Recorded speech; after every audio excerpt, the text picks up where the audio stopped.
back again. Breachy's back, tell a friend. I wanted to keep going with the live stream,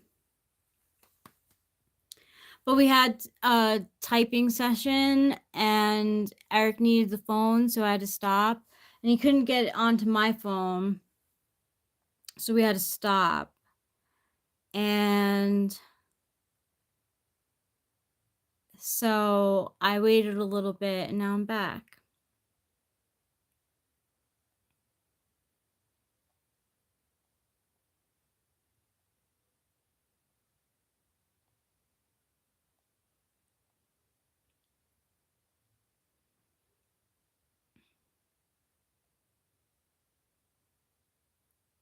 Hi, one person who's here. I'm on my phone looking for like stuff about last night's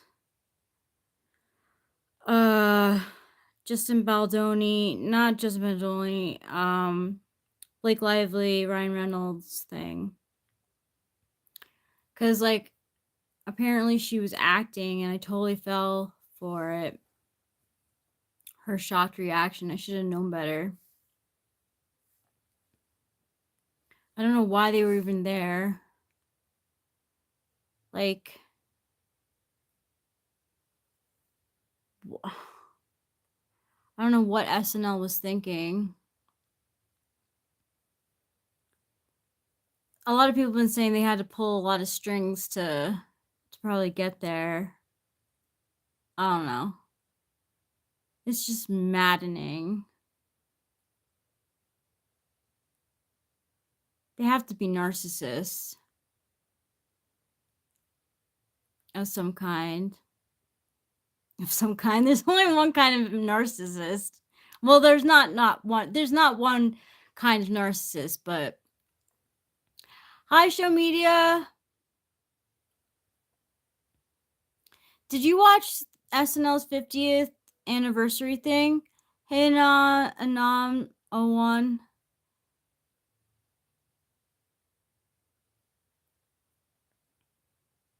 Did anyone watch SNL's 50th anniversary show?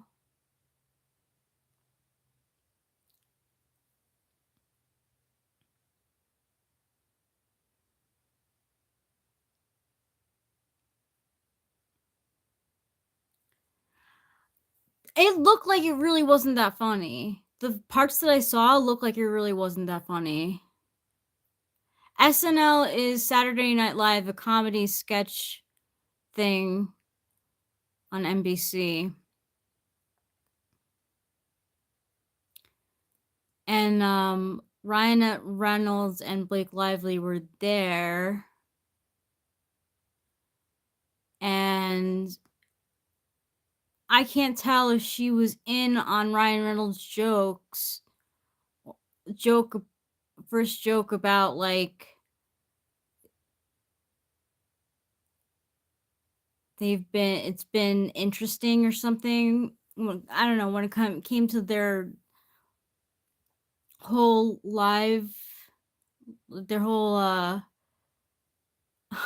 so fucked up. So tweaked out. Their whole lawsuit thing. Hello there, John. I can't tell if Blake Lively was actually shocked or she was just acting, but there's a high likelihood that she was just acting, and it was probably her best acting that she's ever done ever. Cool, Don Berg. Glad you subbed. Nice to have you here.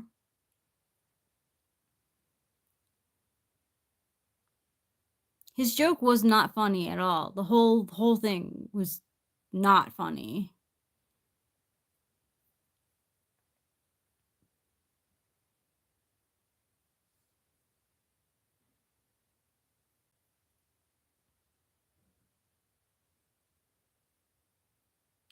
He looked incredibly, like, nervous and, like, uncomfortable during his part. Wow, thanks, Brinley Gross. That's very kind of you.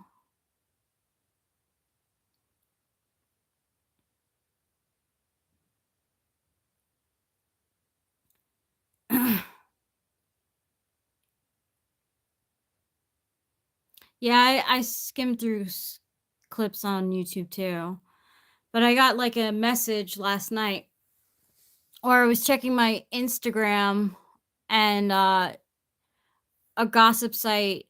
Thank you, show media. A gossip site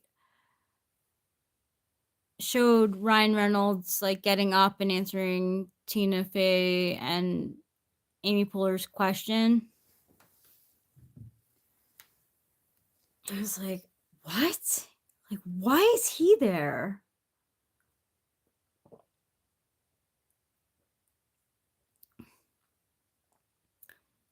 Oh no, what happened? Shelly? Hey, Shelly.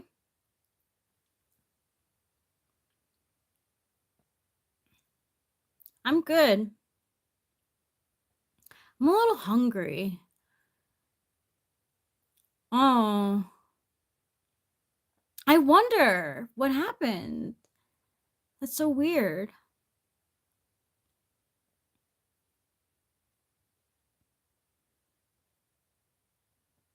You're exhausted?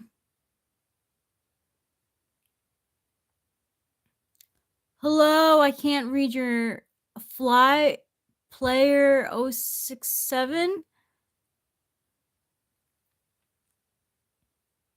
Hi, Billy.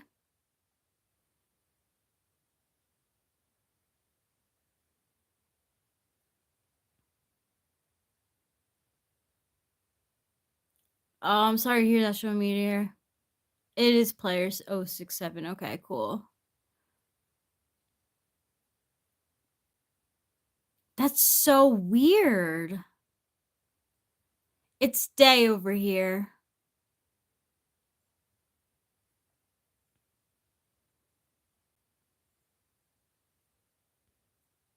I wonder what's going on. Something's up.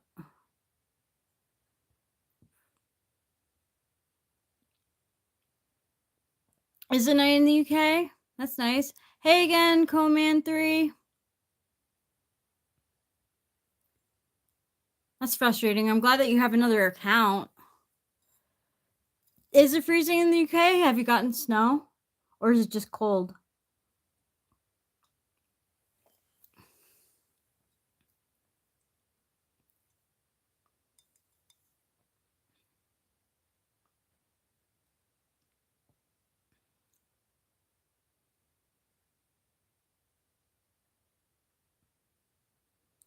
Oh, sometimes that's even worse than like when there's snow and it's cold.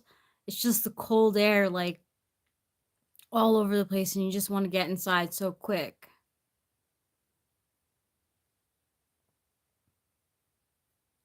Did you get snow, Shelly?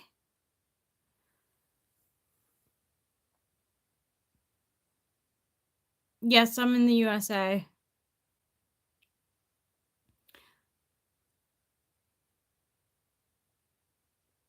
It's windy like 50 miles per hour. Oh, it's so cold. It like goes down to your bones.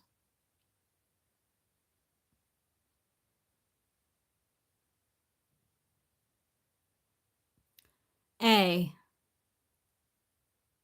Prince Alex. I choose A.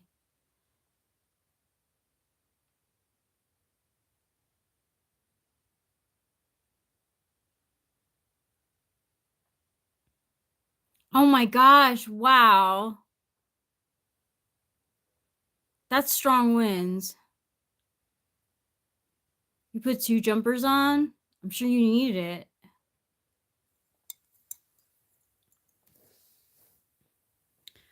Sure you needed it. Oh no. I'm so sorry, Shelly.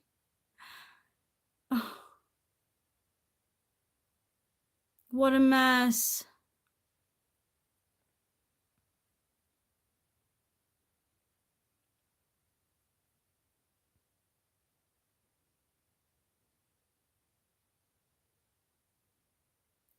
Well, I don't know what a jumper is. I just assumed it was clothing for cold weather, but it's fine. I support Brits fine.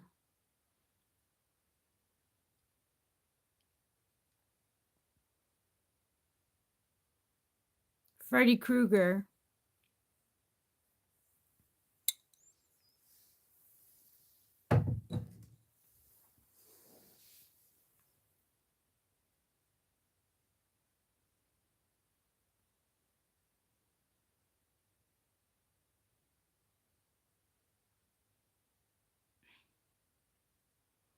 I'm good.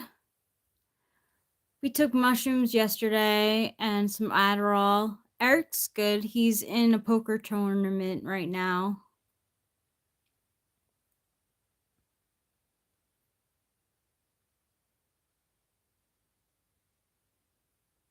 Yeah, I've been up. This is like my third time. Like, yeah, I'm chilled. We chilled. It was good. It was a fun time.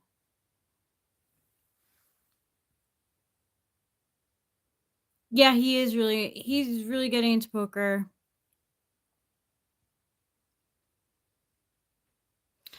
You're right, Shelly. When I do sleep, I will be so relaxed.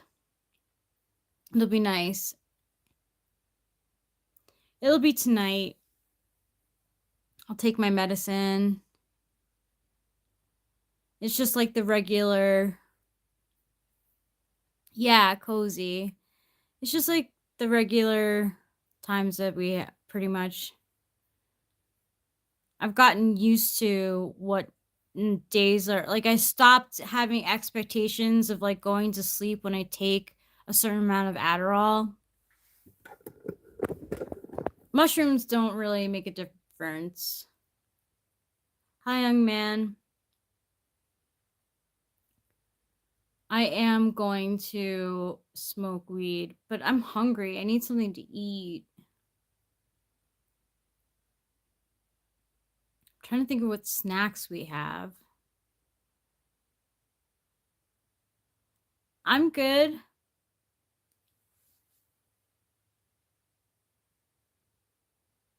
We have Doritos. No, Eric's not sleeping. He's playing poker.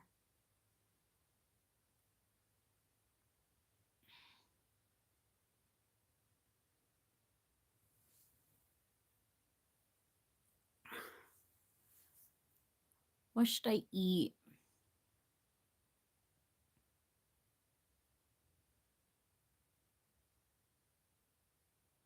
What should I eat? You're hungry too? A lot of people are hungry right now. Ooh, lasagna. We have lasagna. Yeah, Doritos is a good snack. We have sour cream and onion chips too.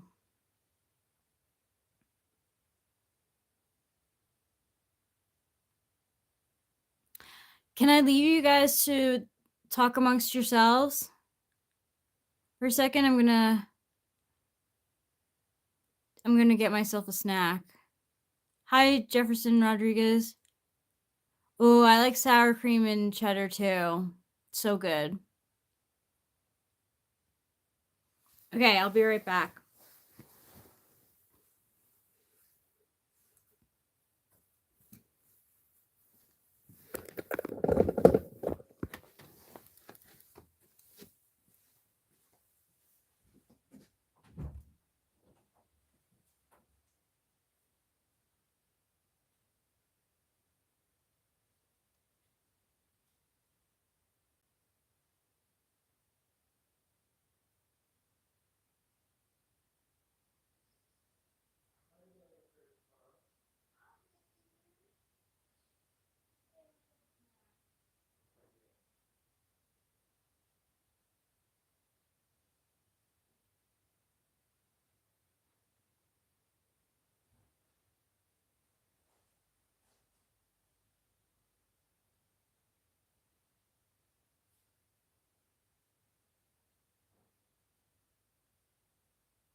We're good. We just did a typing session like an hour ago. 2 hours ago now. Oh, you're talking to the people in the chat. No, I'm not gonna make you a sandwich.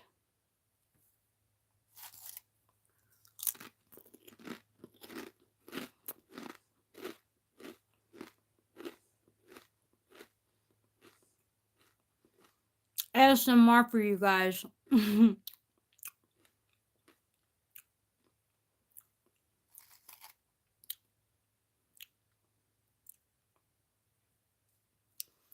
Hi, Arnaud Rubondi.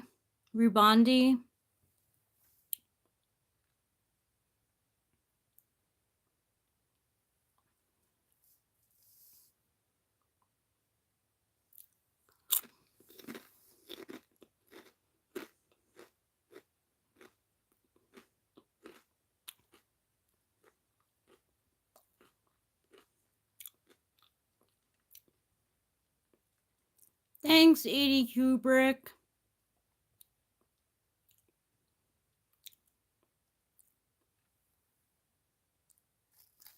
I'm back.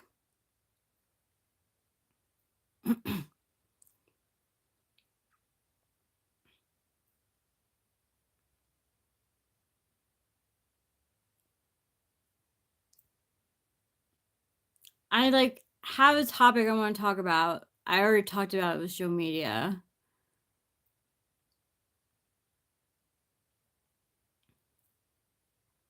But my favorite ice cream is probably chocolate ice cream.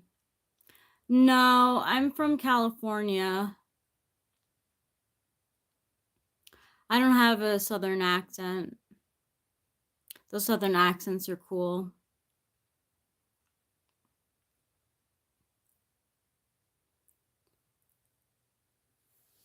I like chocolate chip mint too. Mint chocolate chip. I do go for strawberry milkshakes. Oh, you're from Egypt. Cool. I like Neapolitan, but I eat the chocolate and strawberry first, and the vanilla is always left to last because I don't like it. Butterscotch is good. Yum. Butterscotch ice cream sounds delicious. You don't have a basement? Do you have a ranch, Winston's mom? Or you just have an older house that doesn't have a basement? I mean, I don't even know how old your house is. I don't know why I pictured it to be, like, I don't know, like maybe 1940s house. Like, that's when my house in Franklin Square was built. You don't get why people like chocolate and mint. It goes well together. Okada style. One story.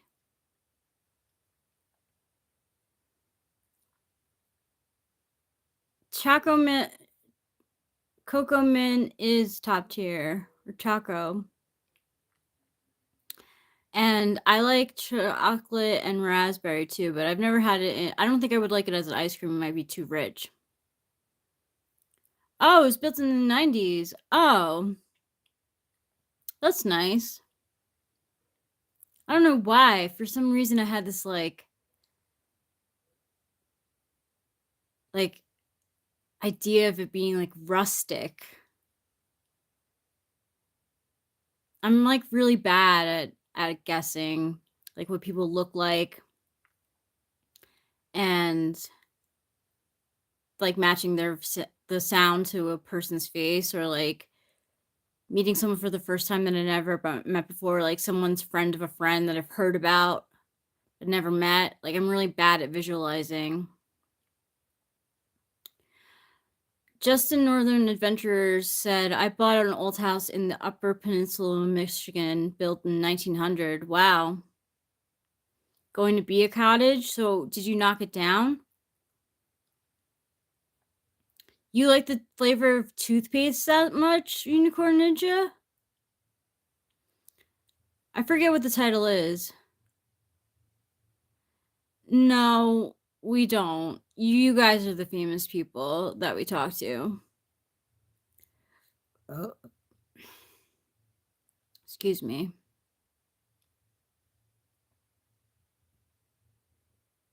If I talked to famous people, they would hate my guts because I would ask them like questions about themselves that they probably wouldn't want to answer. I am a baseball girl.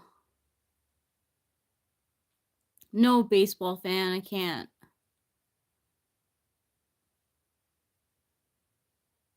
No. There's no way. There was no way. Like I can't expect myself to sleep when I take a lot of Adderall. Why are you saying he's not cool if he's your friend? Hi, Jennifer Armour. So how is it going to be a cottage?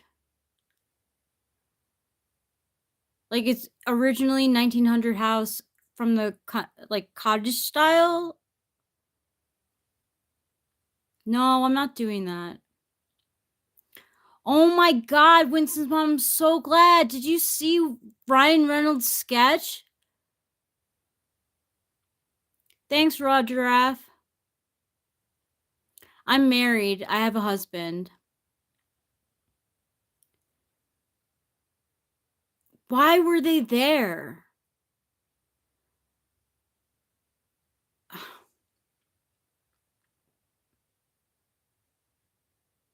I'm not a crackhead.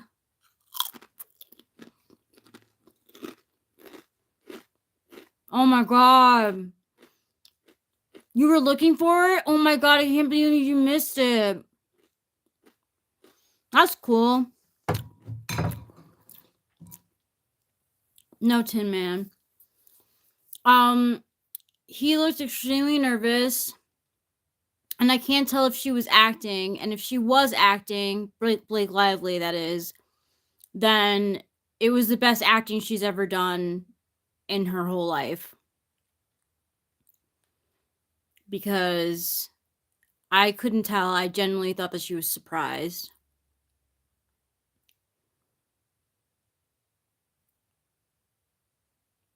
Does he? Diamond? I feel like. So I don't know if I told you this, Diamond, but yeah, Blake. I don't know if I told you this, but he was responding the way he did because she sent him an email at 1:50 in the morning saying, I really feel some sort of way about you not liking the parts that I rewrote in the script. So many people in the business have not taken me seriously. And that's why he was like, I'm so sorry. I mean, it was definitely to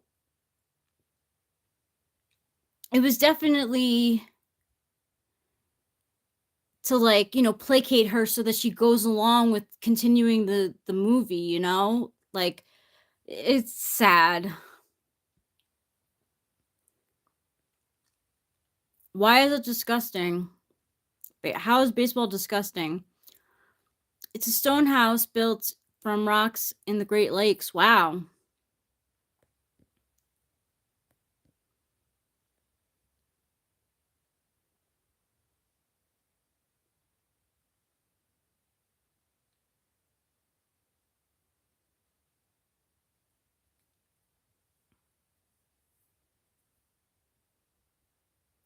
Oh, that's so weird. I mean, he does speak pretty like flowery. You know, Justin Baldoni, he speaks like very FI in my mind.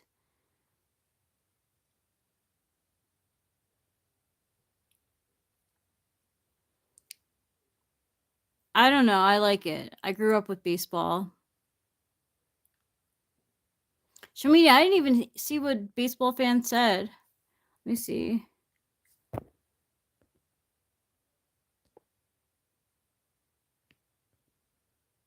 What the heck? I mean, you could just remove the comments. Cool, media destroyer. What am I doing? I'm snacking and talking to you guys.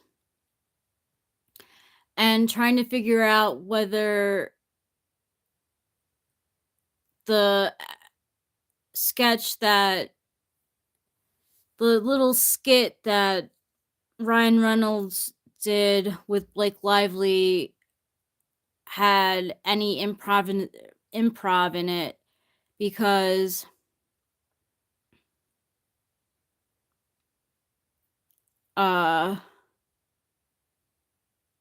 there's like desperation in his voice, I feel. Diamond. Thank you, Caitlin Lowe. Hi, Lily.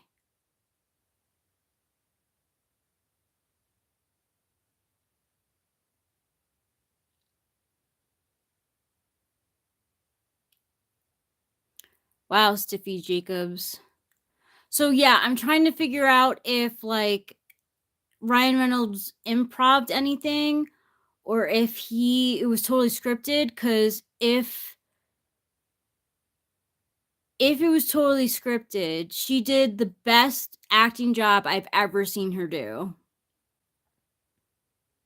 Sure, Lily.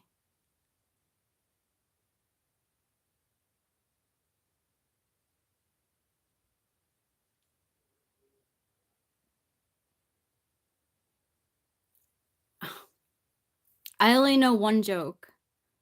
Where do ghosts train for the Olympics? Lake Erie. That's the only joke I can remember. It's like a kid joke. Yeah, I don't know, Stiffy Jacobs. Um uh I hope that he doesn't. I mean, I'd hope that everyone in government would stop him.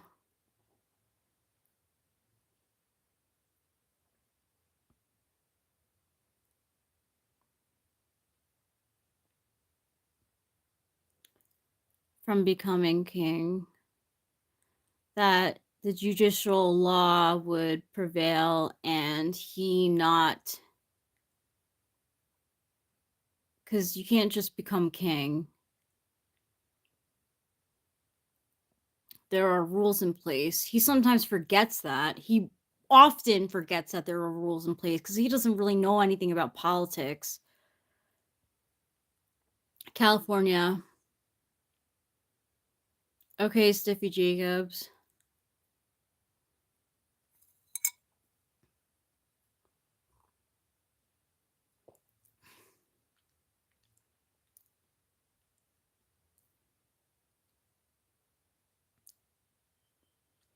Well, now that Jessica Alba is getting divorced, then you can have her to yourself. Massive federal layoffs. I heard about that.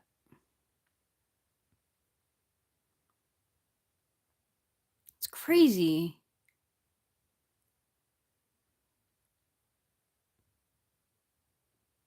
That's because of Elon Musk, right? He's trying to like clean house. I'm 40 years old. I'm 40 years old.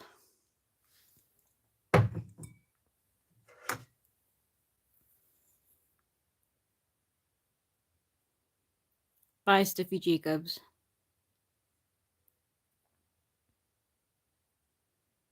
You're new? Hello, it's Nova. Okay, Diamond. Nothing much. I'm trying to see who saw the part of Elon basically cutting federal workforce without any real authority to do so. What the hell? Court cases are building up. Oh my god. Thank you, Lily. What a mess.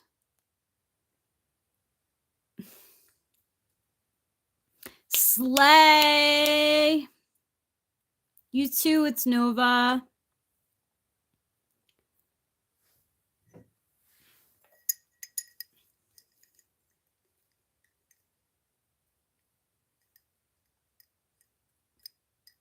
You know it, it's Nova.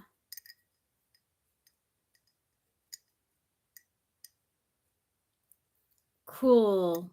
Baseball fan.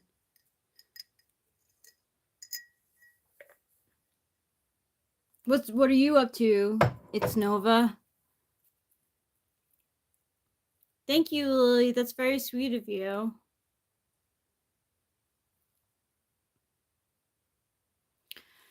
Oh, you're so like not.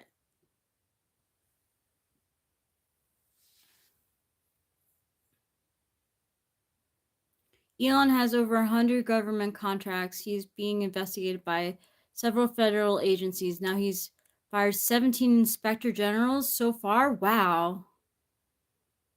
I'm from California, United States, Camille EU Bagulu. Why are you feeling down, Harry Card? I'm sorry to hear that.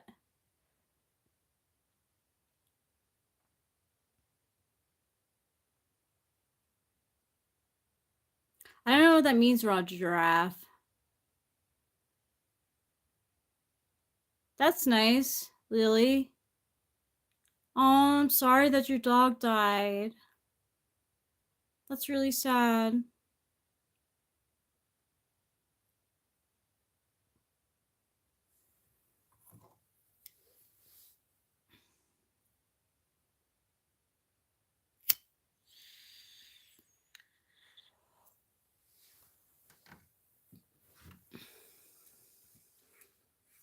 Hi, Izzy Grovenfeld. Sorry if I mess up your names, everyone. Probably live streaming and going on YouTube and watching YouTube. Not where we live, right outside of our town, but not in our town. We grow our own. Okay, Izzy.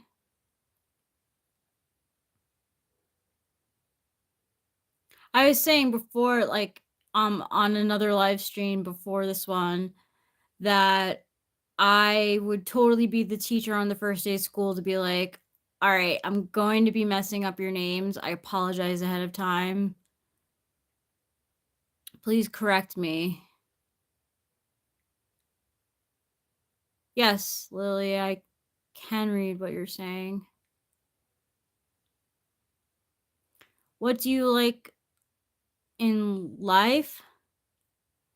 In live?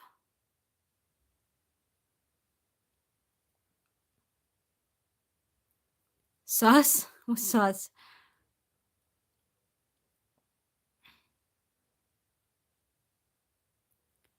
Izzy says, I own my own barn and Tom O'Roy. I have a show. You have a show? That's cool. What's the show about? Hey, the deal. What's going on?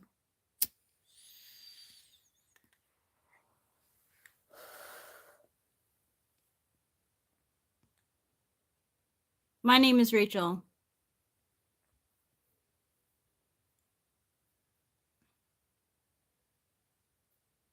Snow jumping with my horse Dasher. Show jumping with my horse Dasher. Wow, that's impressive, Izzy. Go you. You're a voice actor, It's Nova? That's cool. A lot of people say that my husband should be a voice actor.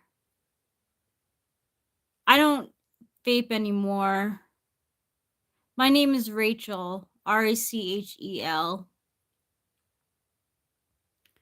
I have a pipe with marijuana in it.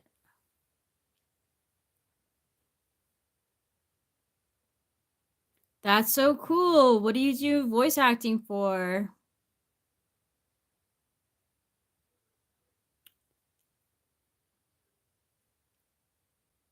Camille Baglu. Sorry, I really don't mean to be butchering your name. You're a former porn actor? That's interesting.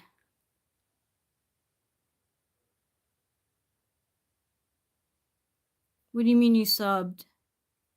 Ace Gaming X. Uzbekistan. Oh yeah, you're retired now?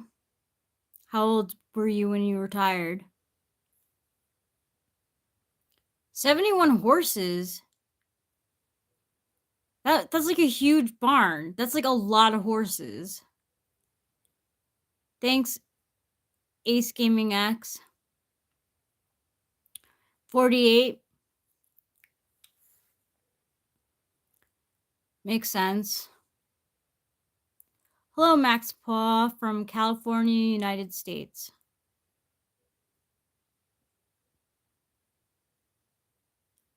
It's a big barn.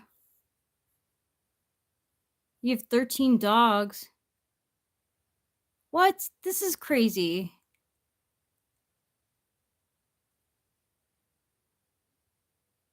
I see, Camille.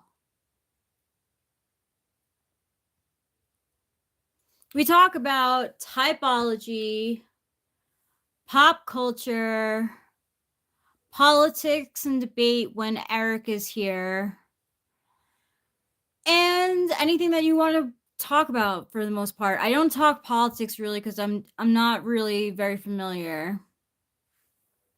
I'm a stay-at-home wife. Bye, Lily.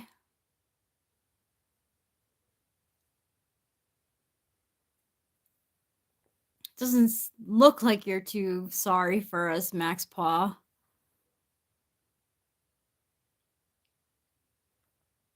I'm not a Trump fan. I think he's a terrible person.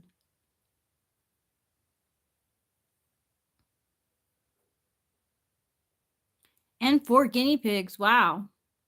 It's a lot to take care of. Well, obviously, I didn't think it was funny because I didn't laugh. No, we don't have a mortgage. We're very lucky not to have a mortgage. So how hinge do you think I jump tomorrow at the show? How high?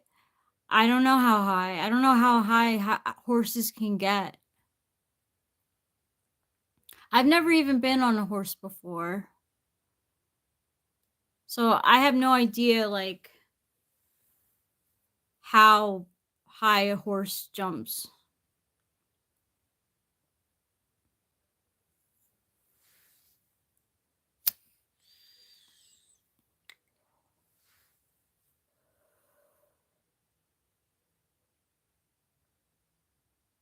Hey, New Groove.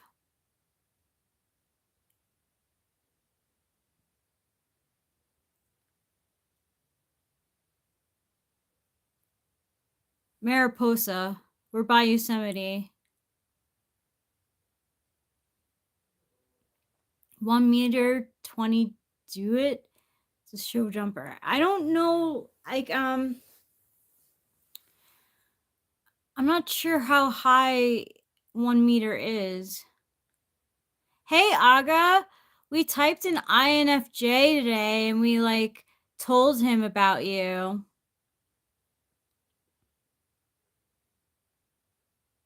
It's like in the middle of California.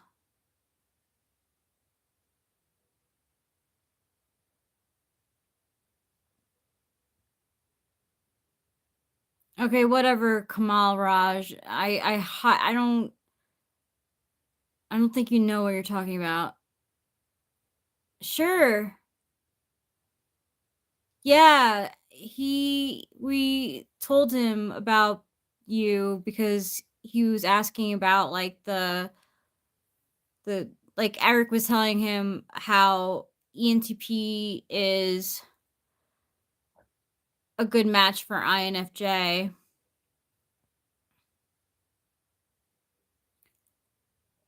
Yeah, you'll see a premiere either tonight or tomorrow, he said. Nice guy. All right, Aga. I'm going to use the cards on my phone. What is your question? Do you have a question?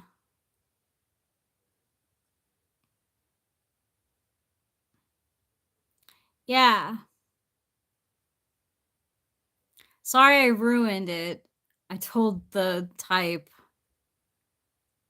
I don't know. I don't know if I'm going live tomorrow. Eric might go live tomorrow. I'm going to be sleeping as much as I can tonight and tomorrow. I've been up. But hope to see you.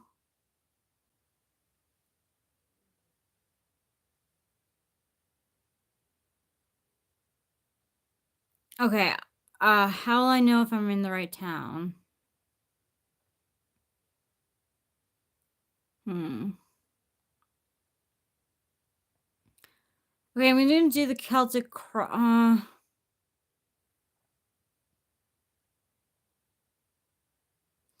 I'm gonna do 6 cards. How will I know the right town? How will I know the right town?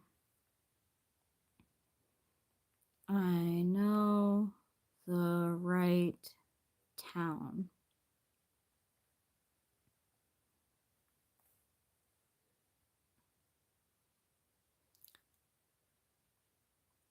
Hi, Lily. Yeah, I'm okay. Are you okay? It's Nova?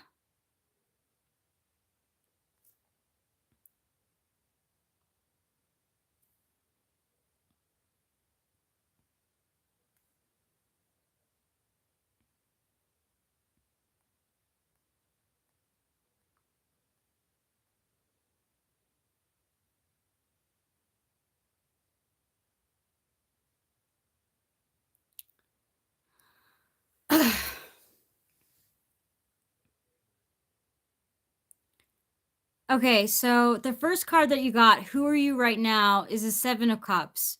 So it seems like you've got a lot of choices. Learning the tarot. So 7 of Cups means for Aga, indulging in wishful thinking, having many options, falling falling into dissipation. So you've got a lot of options of where you could live. What's affecting you? You've just got this new idea, Ace of Swords. So Ace of Swords means mental force, having fortitude, seeking justice, proceeding with truth. So you truly believe that this is what's good for you, what you value. 3 of Wands. So what you value is exploring the unknown, having foresight, demonstrating leaderships. What's bothering you? 5 of Pentacles. Experiencing hard times, suffering ill health, being rejected. In the short term, so the short term of how you will know it's the place for you? Well, in the short term, for right now, uh, 9 of Wands, defending yourself, persevering, showing stamina. And in the long term, you got the 4 of Cups. So the 4 of Cups means being absorbed, feeling apathetic, going within. So I feel like with the 4 of Cups, you're going to have a lot of contemplation about what the right place is for you to live. Um, maybe the right one and making a decision on the right place will take a lot of meditation and going within, like you said. You might even be bored with it, you know? It might not be the most exciting place. But in the 4 of Cups, there's that one cup that's showing, and it represents the Ace of Cups, and the Ace of Cups means new love. So it could be that, like, you know, you might feel like a little bit bored in the new. That's how you'll know it's the right place. Um, but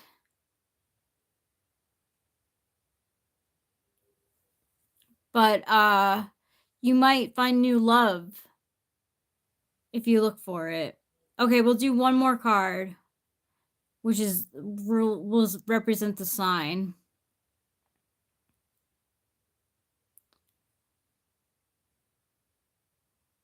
Okay. The sign.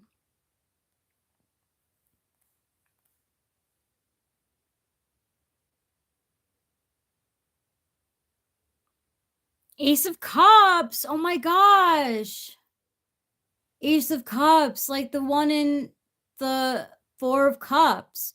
So you might be like, it might be the right place for you, might be something that you wouldn't normally choose for yourself.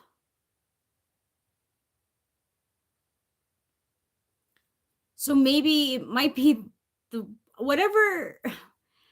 So maybe the smaller one. And it could bring you new love. But you have to look for it. You have to, once you get over the fact that, okay, this is the right place for me.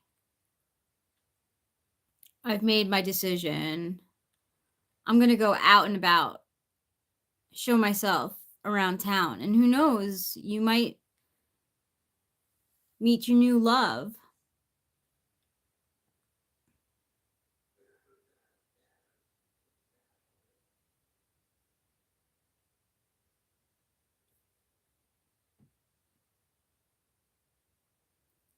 Yeah, you got to look for that Ace of Cups. Exactly.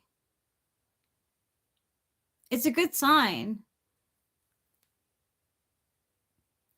But, you know, you're going to be, I feel like there's going to be a period of contemplation, like really not knowing. And then, like, maybe even choosing the right place and, like, doubting it.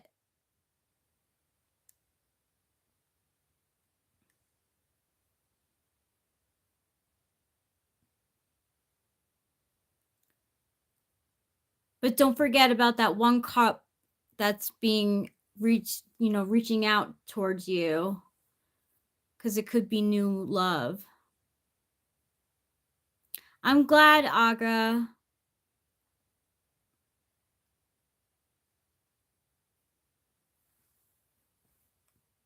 Exactly like Winston's mom said, like Goldilocks. And it might not even be just right. It might take a little while. Like, I'm not sure if you live in a metropolitan area right now, but a smaller town, you know, there's some adjusting to do. like, for us, we live in the mountains now, and we lived in Los Angeles, so that was very metropolitan. You know, there was fast food everywhere, there were stores everywhere. Um, you could walk to the arboretum.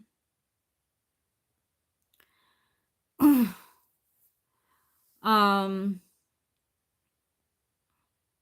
it was just, like, very much more fast paced. But,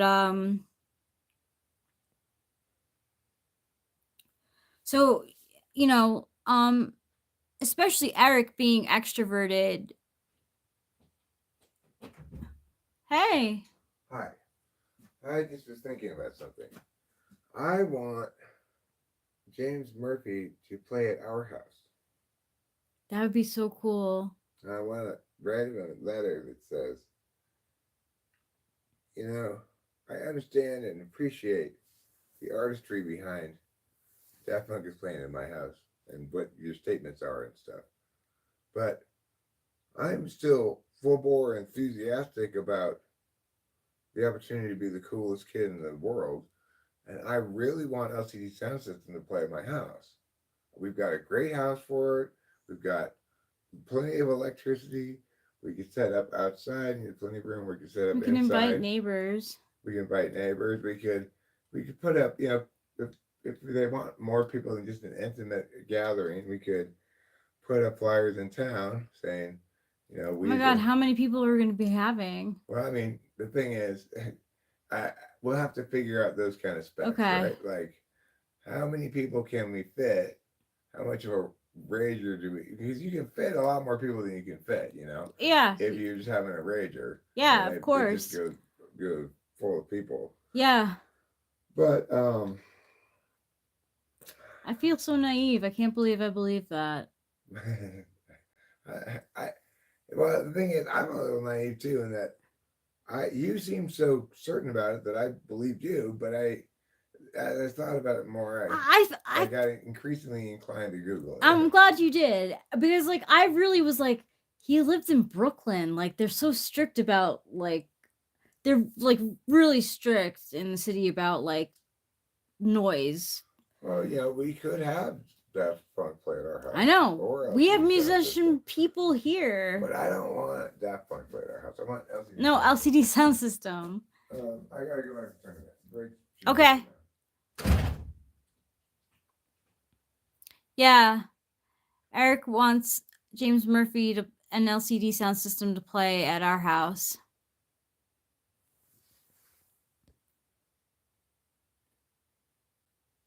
Small town is absolutely beautiful. Has beautiful vibe. Already met some great people, but it's smallish. We live in a very small town too.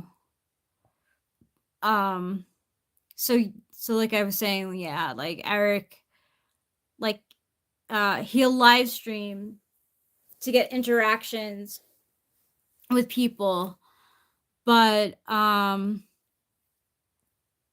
where I'm like more of a homebody, so it doesn't bother me as much, but that's something that he's had to get used to. Is that like I have to get used to too. Like the trip into town is like 30 minutes. So we live in like the middle of nowhere, pretty much. The middle of nowhere, the mountains.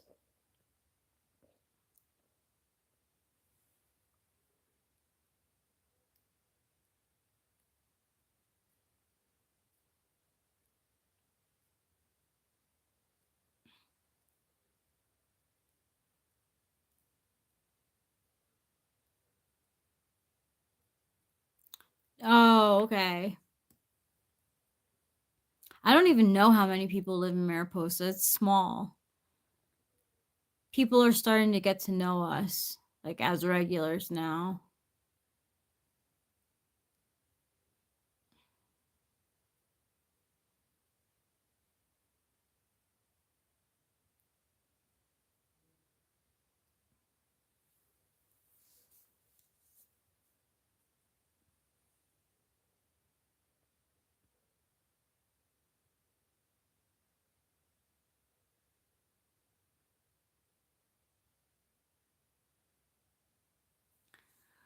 Ugh, Trump is just trash.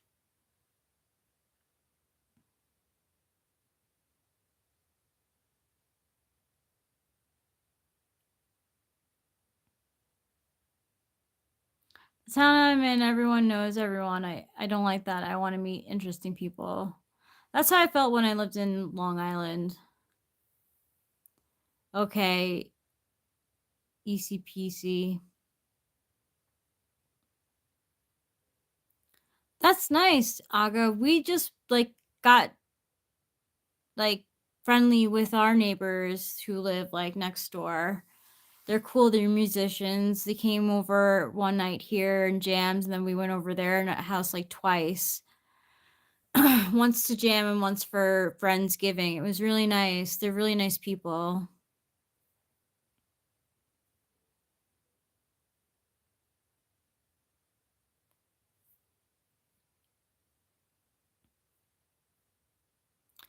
Eric is playing poker right now. He's in a tournament.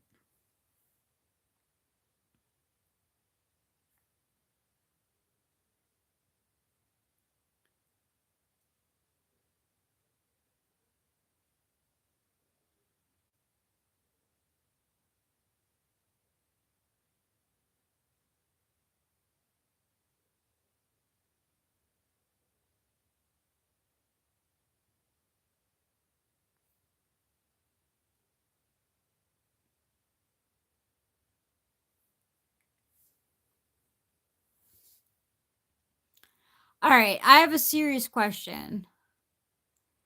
If your wife, if your partner, okay, if you were sexually harassed or sexually abused and your husband made jokes about it, would you be okay with that?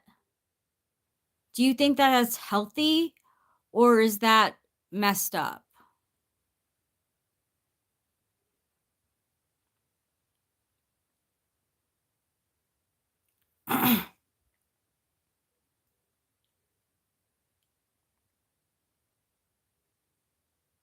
Yeah, exactly, Aga.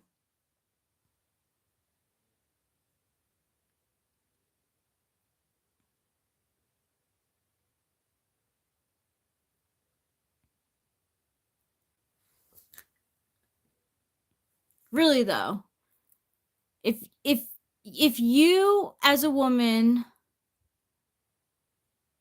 were sexually harassed, even as a dude, if you were sexually harassed or your partner was sexually harassed or abused, sexually abused,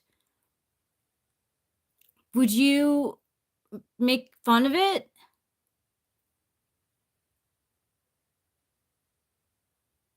Like, I think it's a pretty big deal.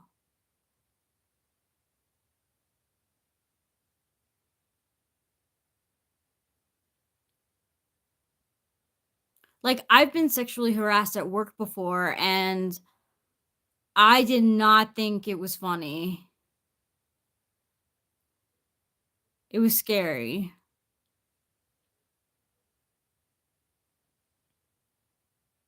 And luckily, I was working at Trader Joe's and they had like a big policy against that sort of thing. Like, no, we don't tolerate um, you know, I don't know, shoppers who sexually harass our workers. And I remember calling my boyfriend and I was like, "Oh my god, like it was the first day of work and I got sexually harassed." He had BPD though, so he just like didn't get it. And I was like, "You were disgusting." I think it's not funny. I would be upset if Eric made a joke about me being sexually harassed or sexually abused. I'd be so upset. That's such a serious thing. You're being violated. It's in poor taste in my mind.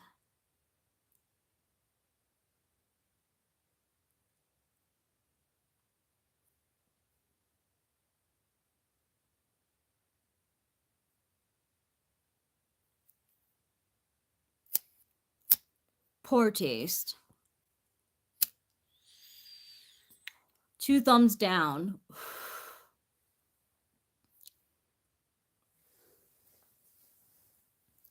How do you laugh at a situation like that?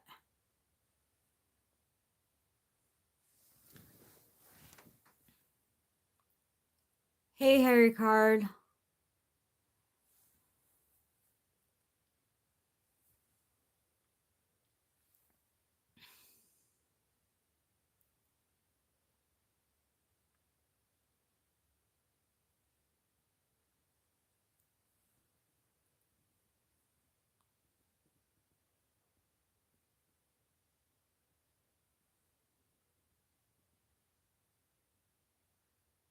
No, it's not a Schizo Live. I'm just talking about sexual harassment and sexual abuse, and if it's a funny topic. I don't think it's funny. I don't think that. I think if you were really in the middle of a lawsuit for sexual harassment,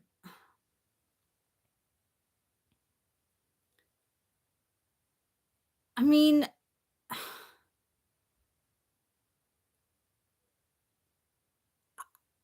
I don't know. I don't know why. I don't know. I think it's in poor taste to make jokes about it. I would be upset with Eric if I told him that I was sexually assaulted or sexually harassed and he wasn't like appalled by the person's behavior. Thank you, Carla Zempel.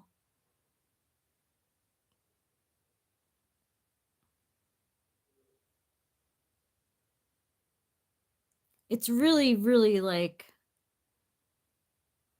it's so uncomfortable and like so like creepy and gross.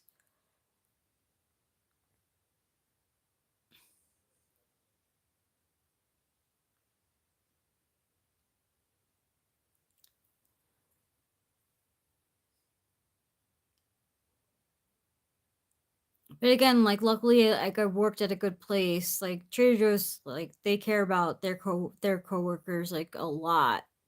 So so like the guy basically was told to never come back. It was crazy. Crazy. My first day of work.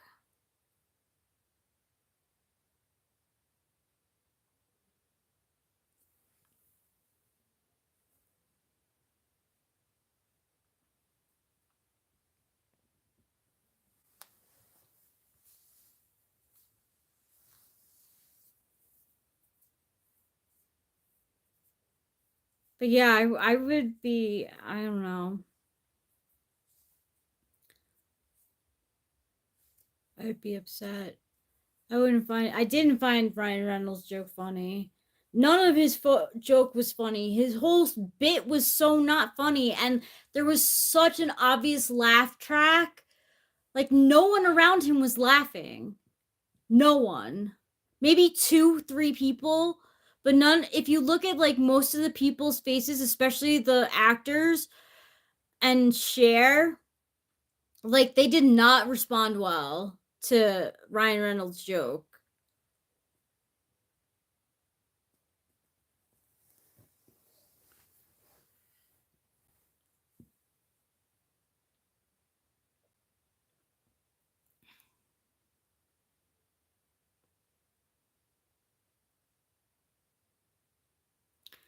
Brad Kid says sexual harassment is a huge problem in a lot of jobs nowadays. It's really sad that people are so bold enough to say some of the stuff they do. It's true.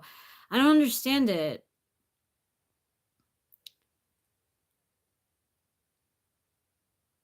Hello. I'm sorry I can't pronounce your name. But hello from California, America.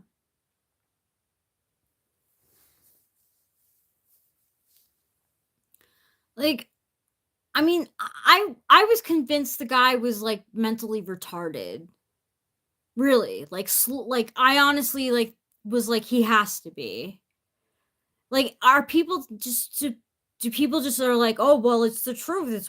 It's just what I think is true. So I have free speech. Like No, it's not how free speech works.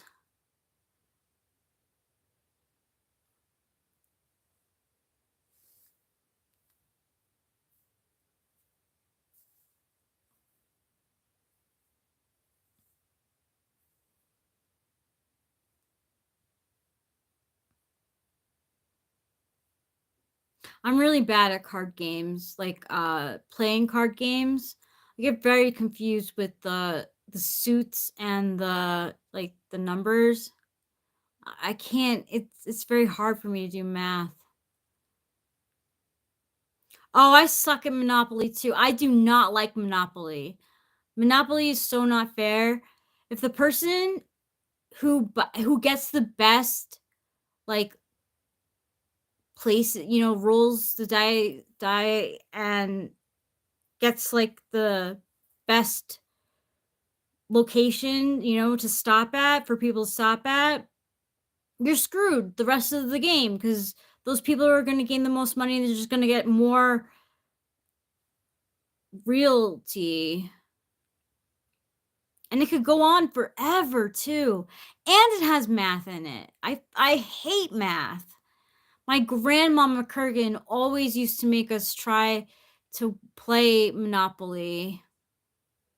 I've heard that all you need in Monopoly is railroads and electric company, but people who are really big fans of the game say that's not true.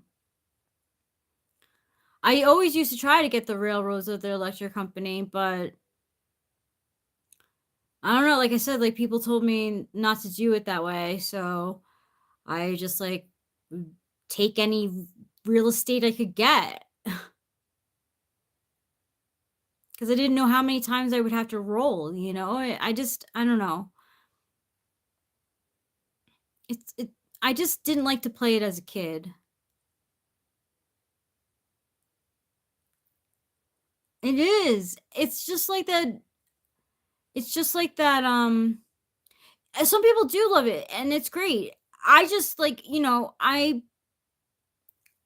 wasn't good at it, so didn't like it. And like I said, it had math in it, and I'm poor, poor, poor at math. Yeah, that there are thousands of different versions of Monopoly.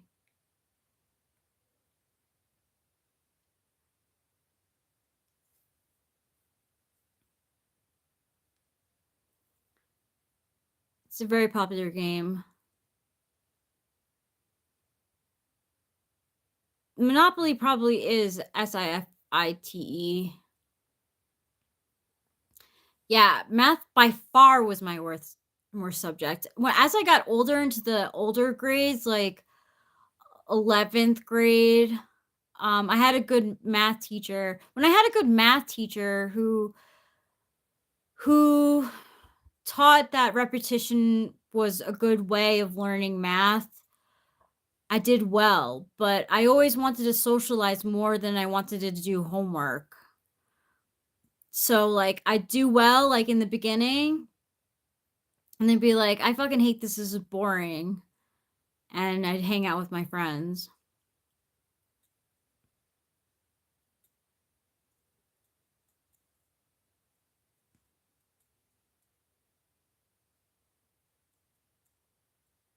I never wanted to be the bank either because I was always like, I can't be the bank because I don't know how to count.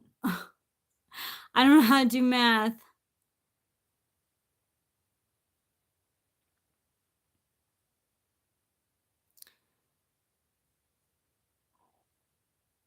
My hobbies are watching YouTube, live streaming, and playing games on my phone.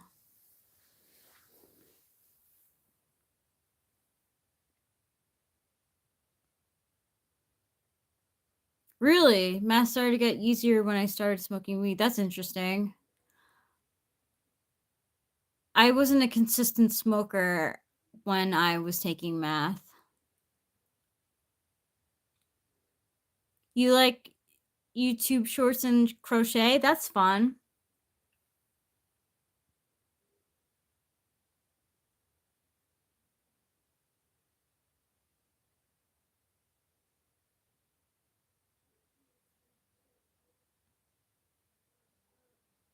I don't ever do my own numerology. I always use apps.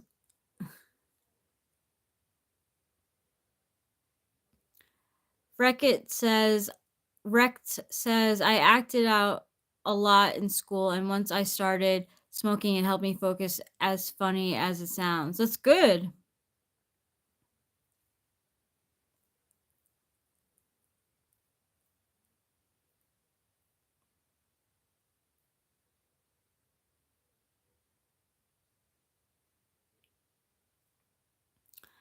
Mariposa, California. Where are you from? Sopan ECO.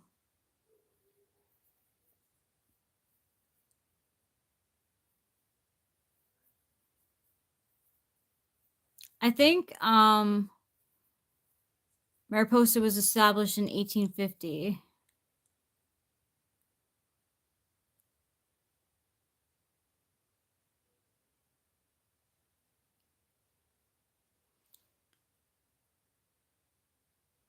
I'm not Firecrotch. Firecrotch is our bong.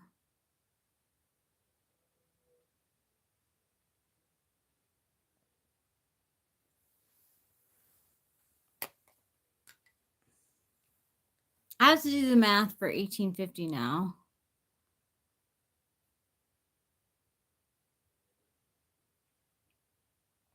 So 1 plus 8 plus 5 plus 0. 14. It's a 5 town. That's interesting. Thanks, Aga.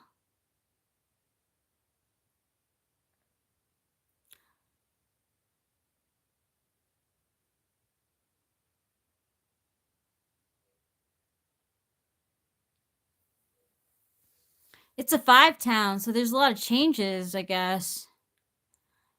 That makes sense. You know, the fires bring a lot of change. People come in traveling to Yosemite all the time. There are more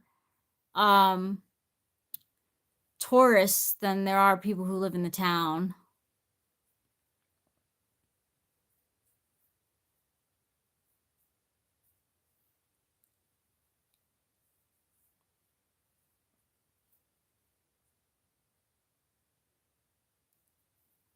Property taxes keep changing too.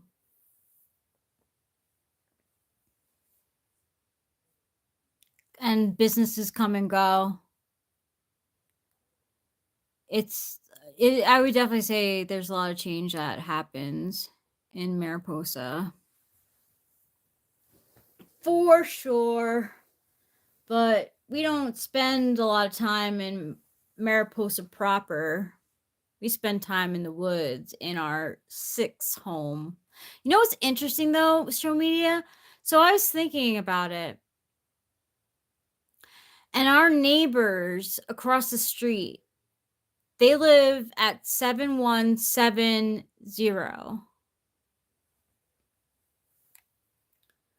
which I think is also a 6.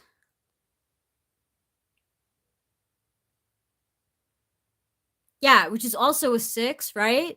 So you would think that it would be all about like love and like happiness and stuff. Like it is like with Eric and I here. Like it's I don't blame you, Aga. No, 7170. So they're also a 6. And they fight really badly, like really loud and disrespectful. They are not like a healthy couple.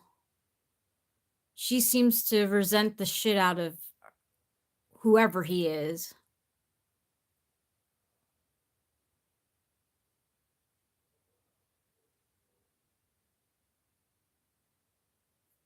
So I don't know what's up with that. But they couldn't be any more different than Eric and I's situation, clearly. I mean, the house might be comfy, but there's a lot they fight like really loud. Like, she, like, calls him an idiot or lazy. She calls him names and stuff. It's definitely toxic.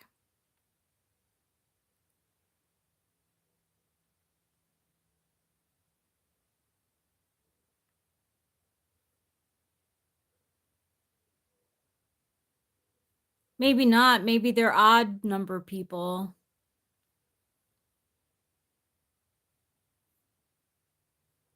I don't know. That house doesn't seem to align for anyone. Before them, there was they had a dog that they left outside all the time, and it would bark, and they would yell at their kids, like, so loud, like, "Sierra, get over here!" I think she's toxic, honestly. It sounds like she's so bitter and resentful, like, almost like he did something. And I just I keep every time I hear them fight, I'm like, "You guys have to break up. Like, break up."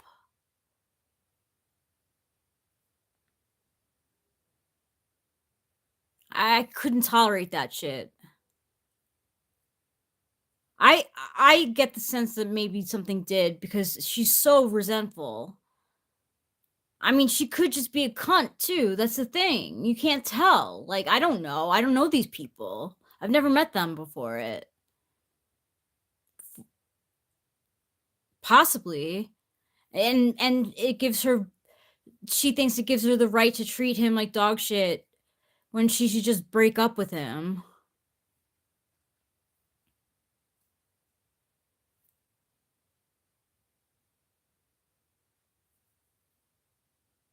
Well, luckily, I'm mostly inside, so I don't hear them fight. Luckily. But they don't act like a loving couple towards each other.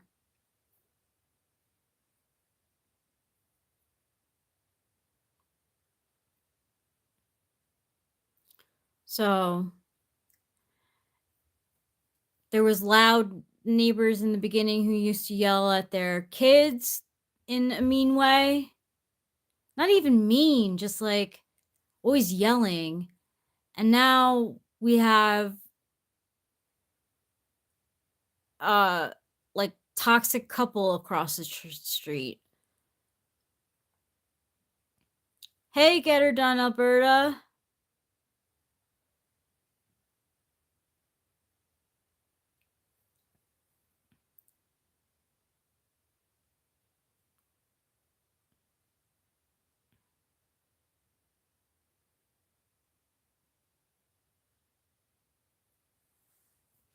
One of the neighbor's friends who's dog sitting like thought it was me and Eric, and I was like, no.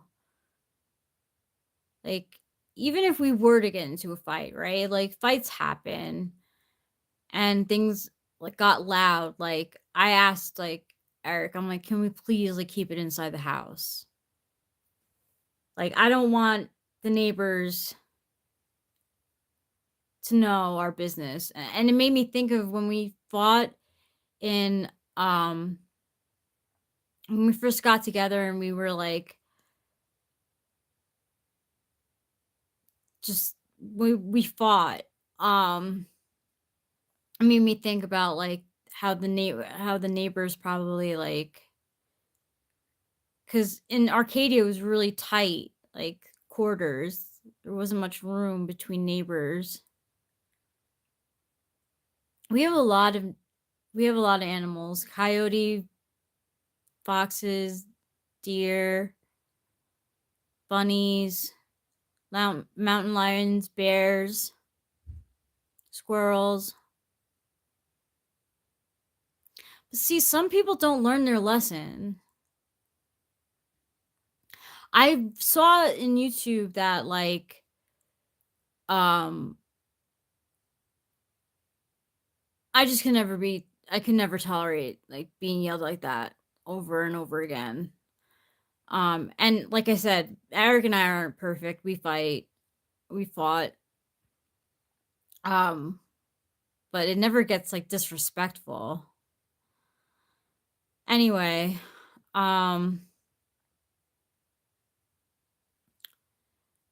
Yeah, it can be very hard to get out of toxic relationships. Like Corey and his wife, she has borderline personality disorder, and she knows that she treats him like shit, but doesn't care and is determined to be in the relationship with him forever, treating him like crap, like emotionally abusive, physically abusive. And I saw on YouTube that that they say that most couples have a breaking point where it's like time to let go, but seriously, there are some people that's just like they reel it back in. I don't know what it is. I don't know what it is with Corey and how, like, I guess because they have a family together, it makes it harder. Uh, it's bad.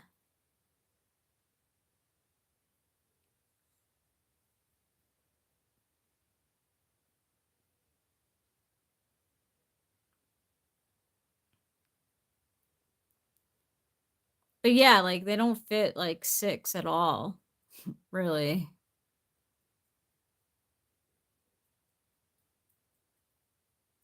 So some people are like just determined to like make everything work despite all the problems.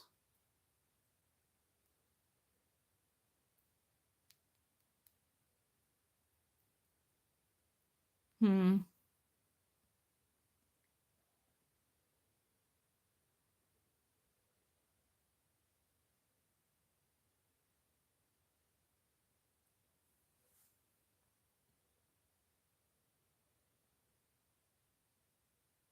Masochistic? How is it said? Masa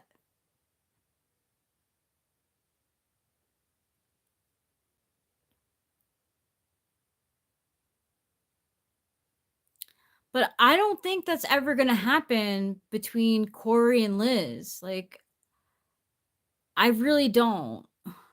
Masochistic.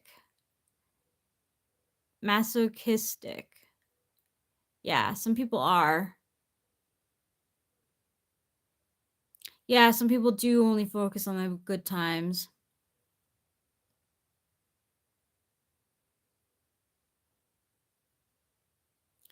They'd rather hold on to like what they know, than have to start over too. But Corey and Liz don't have a breaking point. They don't have a bottom. Yeah, my brother got married uh a year before me.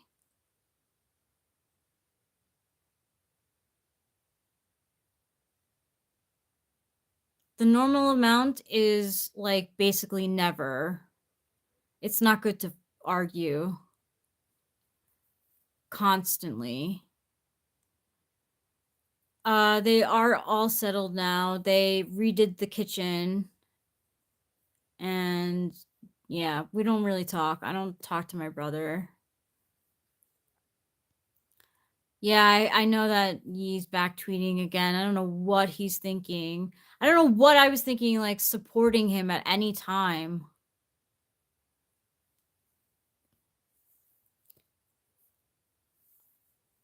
He's so unhealthy. Plus, he's so like brazen. Like he's definitely connected to the P Diddy stuff. Like I don't know. He's so gross. I went to being like he's misunderstood because he is bipolar to like he's just a fucking asshole. And I hope that his wife actually did divorce him.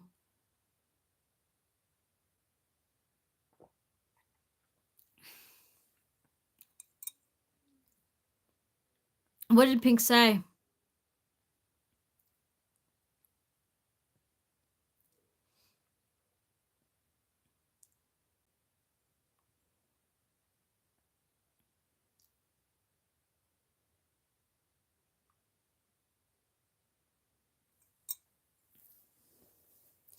He's losing it.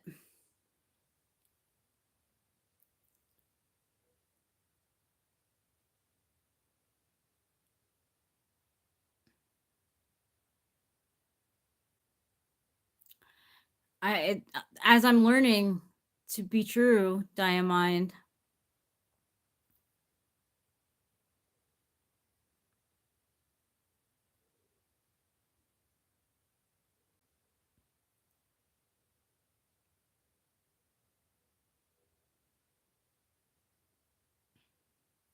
There's this thing called contrarian disorder where you simply must be objectionable to everyone about everything. No, you won't show media.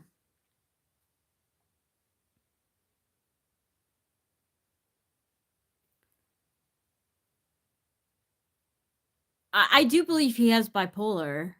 Some of the things, some, not what he's saying recently, but in the past, maybe like 10, 15 years ago, like I was like, I could see myself saying that in a manic episode. But now there's just no excuse.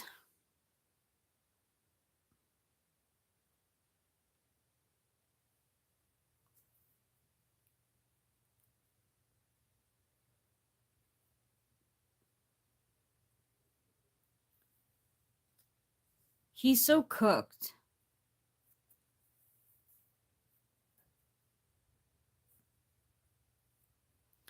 Like, and he's in a part of the Diddy gang. Like, so wrong.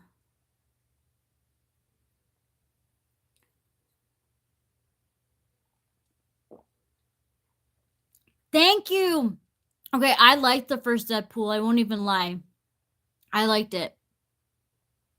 But the second one sucked, and I'm sure Deadpool Wolverine sucked too.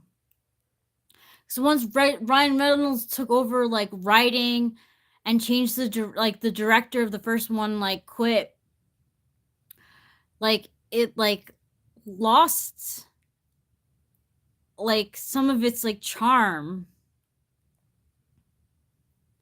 His ego got to him. What up, Jail Bollinger?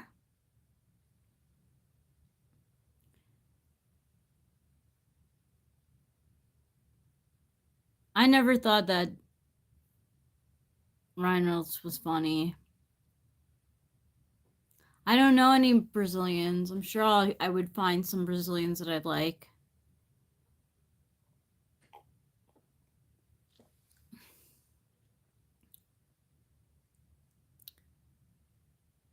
Oh, he's snarky, you know? He's not funny. He's just not funny. He thinks he's so funny, but he's not. Dynamite says, I seriously think actors should stick to acting and directors should stick to directing and writers should stick to writing. I'm tired of the multi-talents who are talentless. Well, like, I believe Scarlett Johansson, yeah, still going strong. I believe Scarlett Johansson just dipped her toe into the directing field, but I don't think she's starring in it. So, I mean, I have no problem with that. But writing is a big deal, and directing and starring in is very difficult. I took Adderall last night.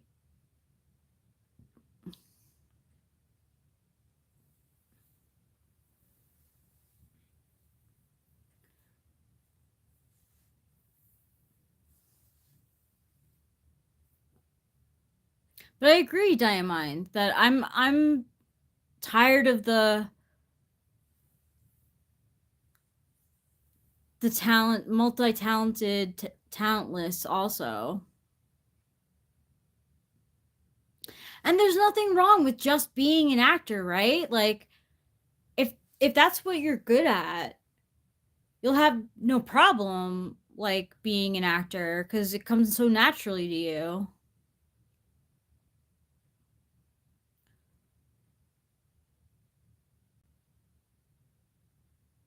Yeah. Multi talents are rare.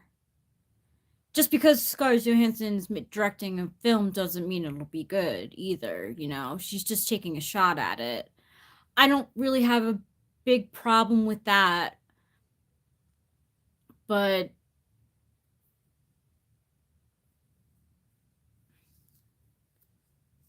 like just stick to the script and listen to the director. Like don't try to be the director.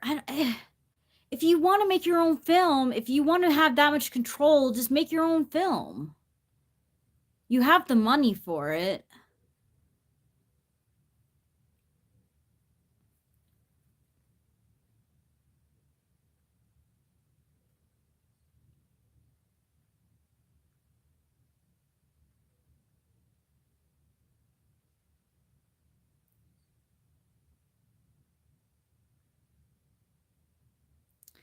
Yeah, like okay, so I was talking before to everyone and to Winston's mom in particular about Angelina Jolie's movie By the Sea, which basically is, she says it talks about grief, but it like gives a portrait of the last legs of Angelina Jolie and Brad Pitt's marriage.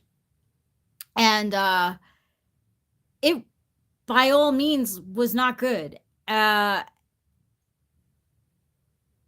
It was weird and it felt a little bit too personal and like a vanity project. Like she was just like, "Oh, we'll go to France and it'll be so beautiful and look at my deep feelings written on paper." But she doesn't say much at all during it. He talks, he has lines, but she doesn't talk much.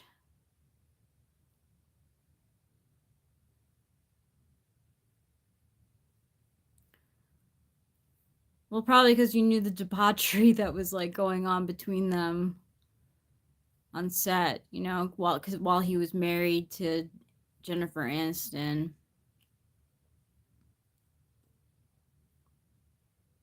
Not debauchery, but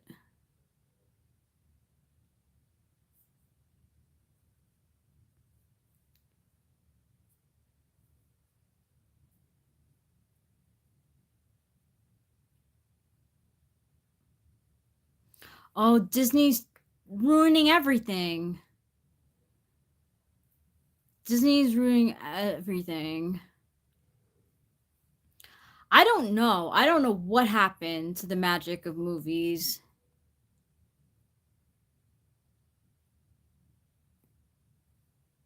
She is gorgeous, but I don't care for her either. I'm not happy with his abuse charges. It's bad. Um, hopefully he is sober now, at least not drinking. He's fine when he smokes weed.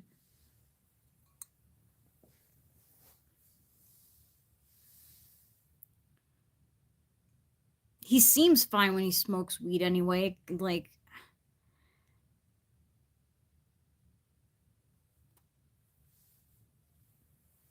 stay away from the drinks. Just smoke weed. Hey Levi Samuels, I'm good. How are you?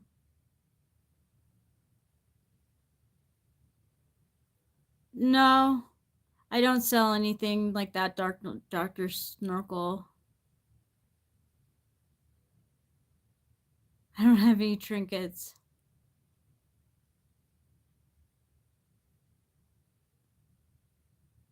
I didn't see that, the tourist.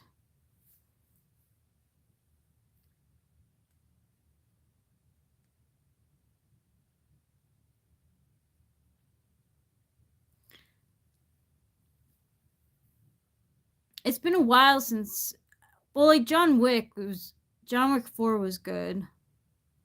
And Quiz Lady on Hulu was good. But like a major motion picture, I didn't see Oppenheimer. I heard Oppenheimer was good, but I didn't see it. No Dr. Snorkel.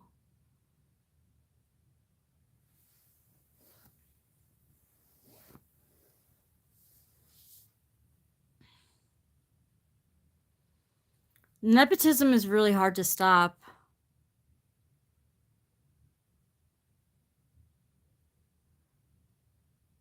I have not seen The Night Action on Netflix, no.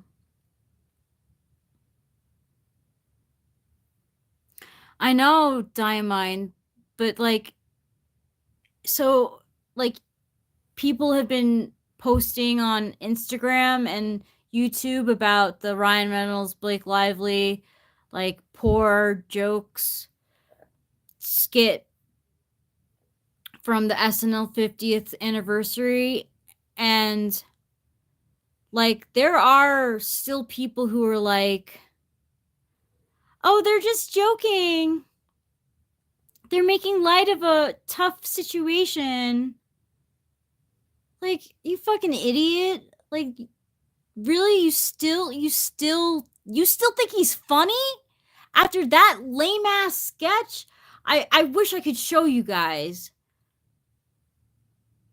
and it like come out in on camera through my phone to Eric's phone, and you guys fully get like the terribleness of that portion of the sketch. It was terrible. No, they don't. You're right, Jeremiah Fix. A lot of them don't have aspirations of intelligence, but you could actually argue that some of them do think that the more narcissistic they are, the more they do think that they are intelligent. They're creative geniuses. And they're so smart for writing their own stuff. Movies like Godfather, Good Will Hunting, Saving Private Ryan, The Exorcist. Those are all good movies. Saving Private Ryan came out when I was younger, and I thought it was like really sad, so I haven't seen it since. They do think they are smarter than everyone else. I so want to show you guys this. Hold on, let me see. I don't know if it'll really show. Good night, Aga. Good luck with everything.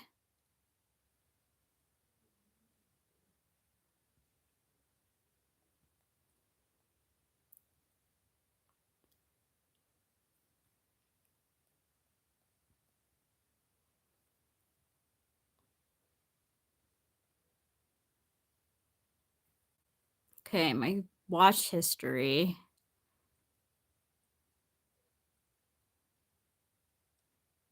Okay. Now they're relying on everybody here in this room in Hollywood to sort of allow it. Now, I don't blame everybody else there.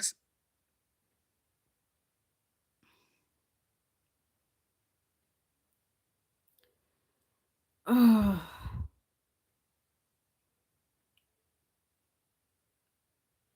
Show up for this.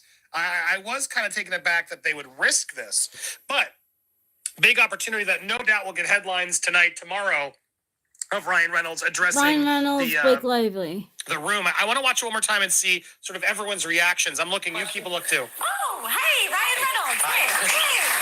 Share. Ryan Reynolds, how's it going? Great.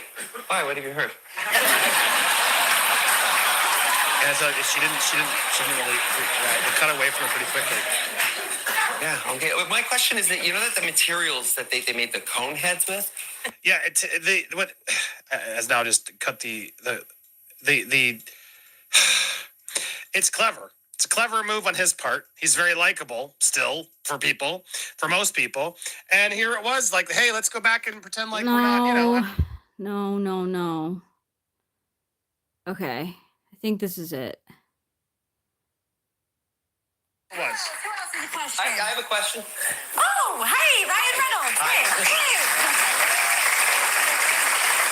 Ryan Reynolds, how's it going? Great. Why? What have you heard?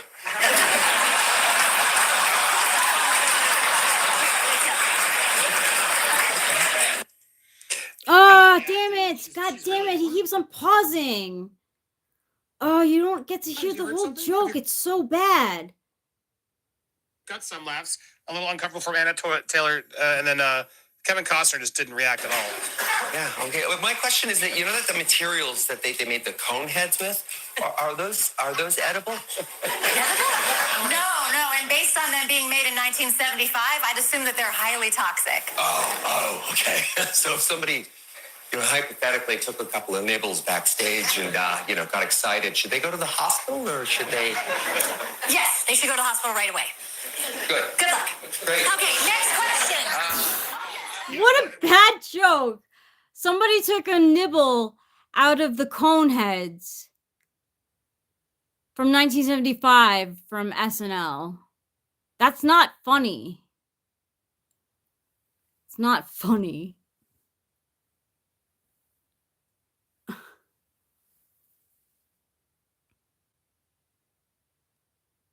Somebody took a nibble? Would you say that's a safe thing? Like, what? Like, where in your mind does eating a cone head from the cone heads, like taking a nibble of a cone head, sound funny?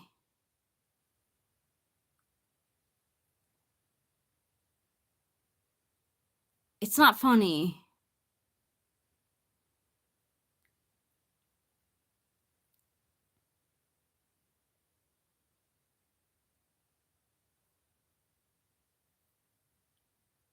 The whole, like, honestly, the whole show looked like it wasn't funny at all.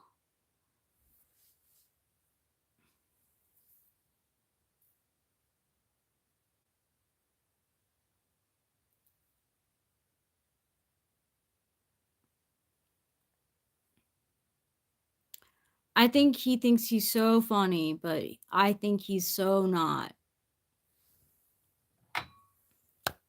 I don't like Ryan Reynolds, though. I never have. I always thought he was an ESFP. Because, like Eric says, he has, like, frat boy vibes. He really does. He's cheated on every girlfriend he's ever been with, too.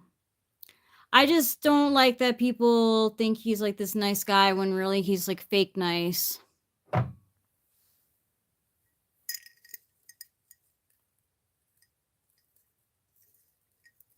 And they had a laugh track in the background. Like, totally. You know, it's weird though, William, because it's hard to be funny when you're so afraid to offend someone, sure.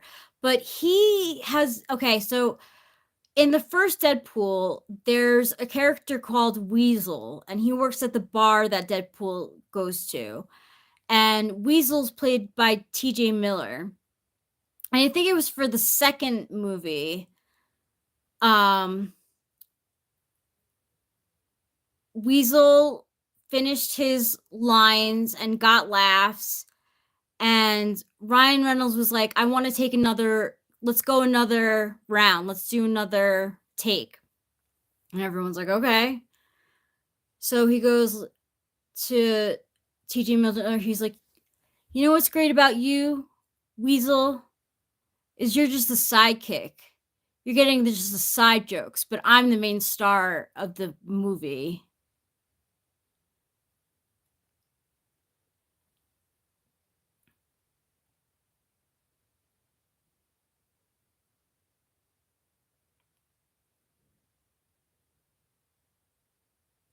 It was a bad joke.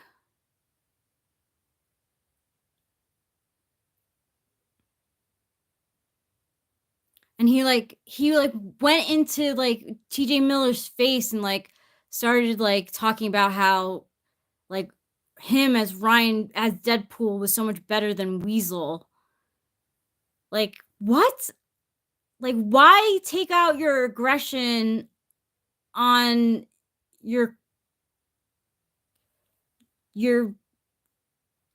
coworker like that and just like pretend it was like a take of the film, like, oh, he was just ad-libbing. Everyone after like the take was done, everyone was like, okay, like what just happened there?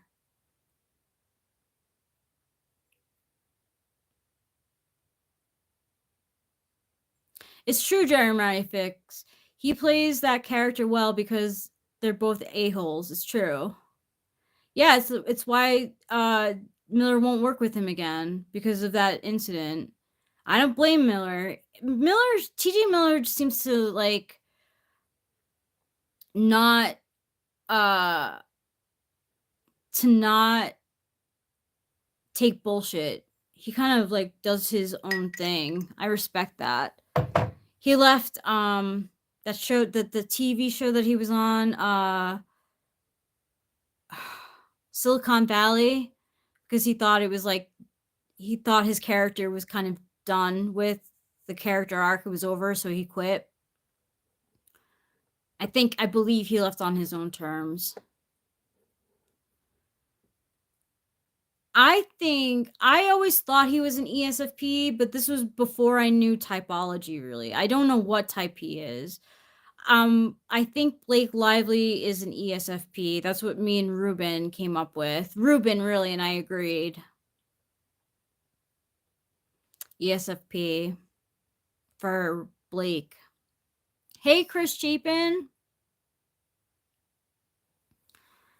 I just spilled weed all over the carpet.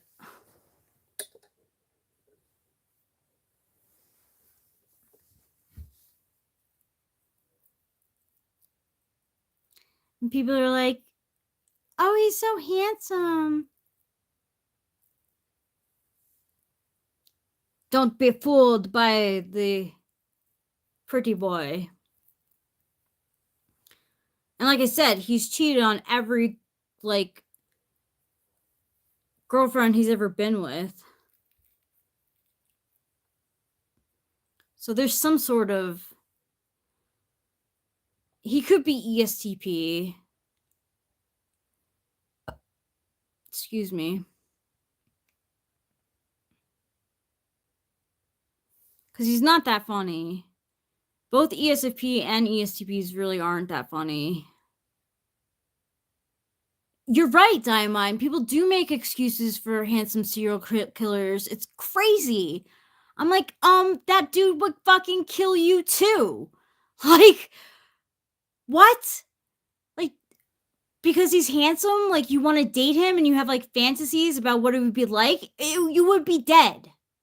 You would be dead.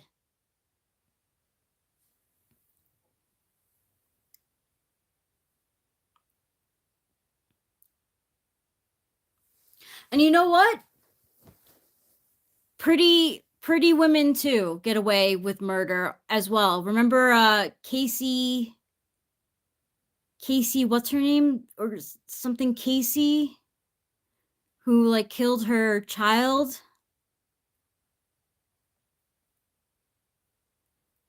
I've cheated on myself with myself before too. Casey, do you guys know who I'm talking about? Casey, like, she had a young daughter and she, like, I think killed her. She got away with murder. Casey Anthony, yes, thank you, Casey Anthony. But she got away with it because a lot of the people on the jury thought she was too pretty to kill. Yeah, horrible.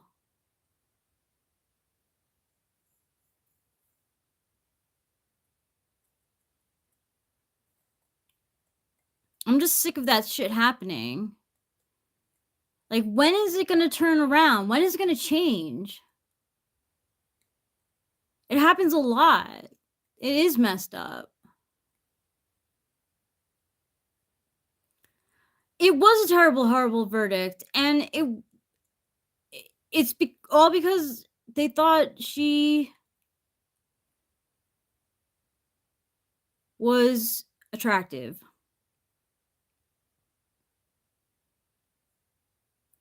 But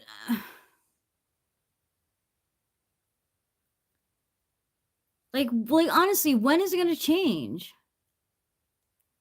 Like, when is justice gonna be? Yeah, she's walking around free.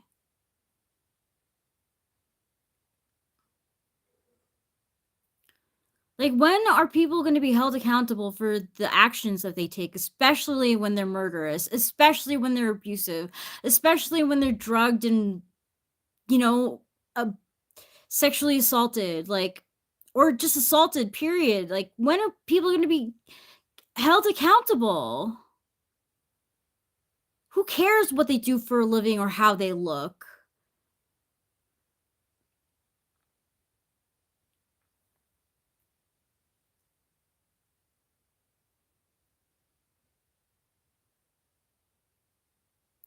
Most criminals go and do a crime and go right back to jail.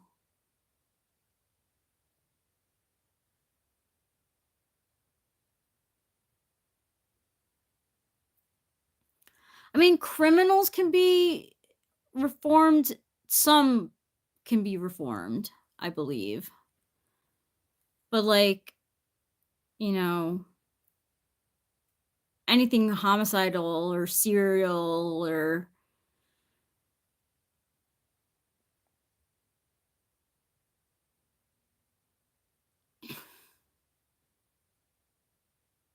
like abusive, disgusting, horrible things should not go without fucking karma biting in the ass. Like, it's such bullshit.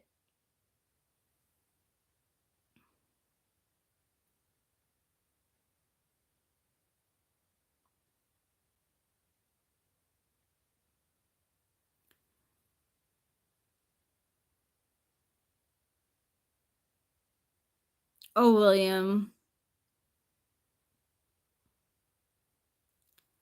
I hope that day doesn't come, and I'm sure you're fine with when it comes to looks.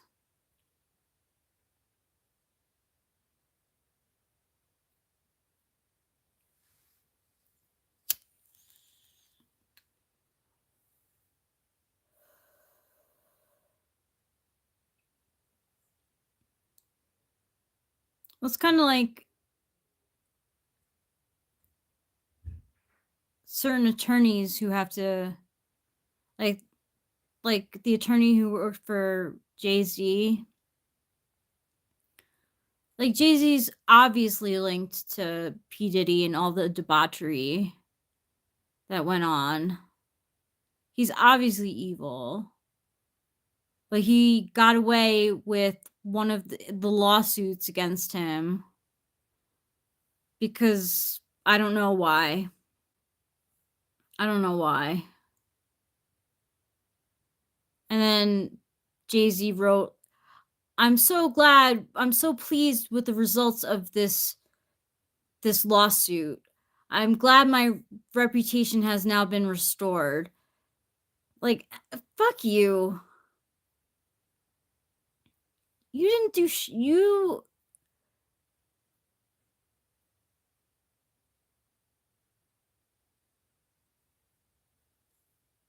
Huh, Beyonce. That's a toxic relationship too.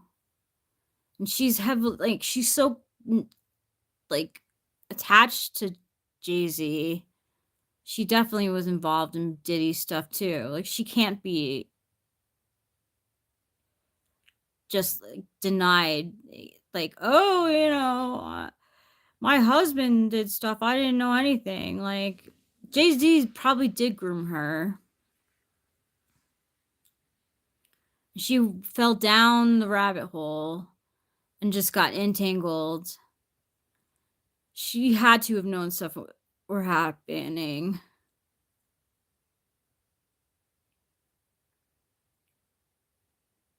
some people are afraid to point out like it is.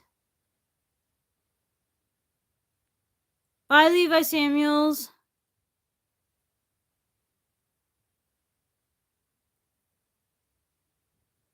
What do you mean, like?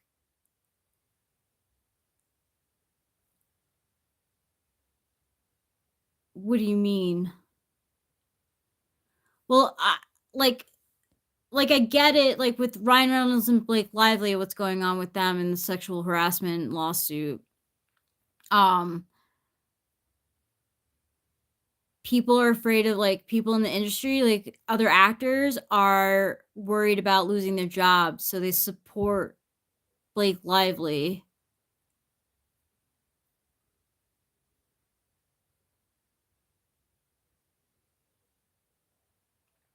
The girl didn't drop the charges. She lost the case. He won. It's bad. I was so angry. It was like the evidence was too far away from the crime or whatever. There wasn't enough evidence for the crime. It was something crazy.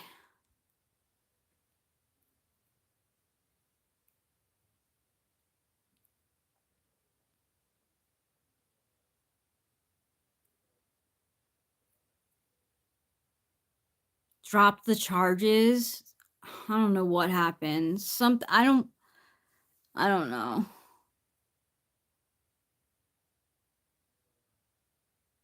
Like,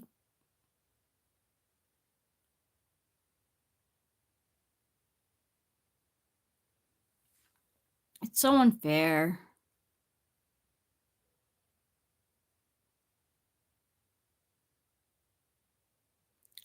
I guess it was the newest girl. I really don't know. I try to stay away from it. All I want is a list of the people who were on, like, those Diddy tapes and who raped and abused and drugged people. Hey there, Rotten Apple. Yeah, I remember you. Because they should be held accountable for their evil doing.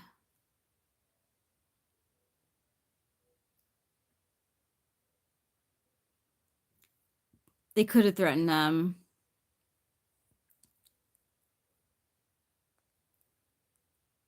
If she got paid off, that is on her, not them. It's hard to turn down money. I can't believe that, though. Like, I don't know. I still would be like, I hate this person so much. Like, but I'm different. Like, that's where, like, I'm a 9, you know? Like, 9 is a gut anger type. And, like, I may be a pushover in a lot of things, like, and be accommodating. But when it comes to, like, getting justice and having things done in a fair way, she should have followed through. The topic is about how Jay-Z won his court lawsuit this girl had against him. Apparently, she dropped the charges, and Jay-Z wrote about how he was so happy that his reputation could be restored.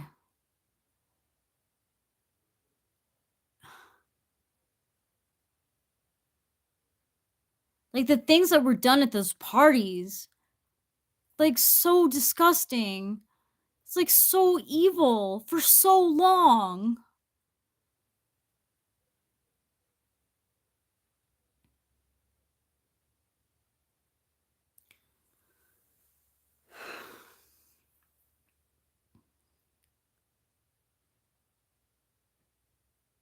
For so long. Abuse. And so many people were involved. So many people in the industry. Ashton Kutcher.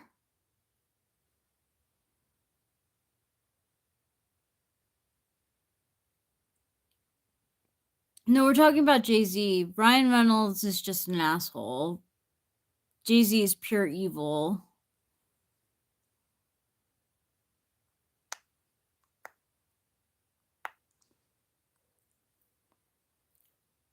Kevin Hart, Leonardo DiCaprio, Tobey Maguire, Ellen, Oprah.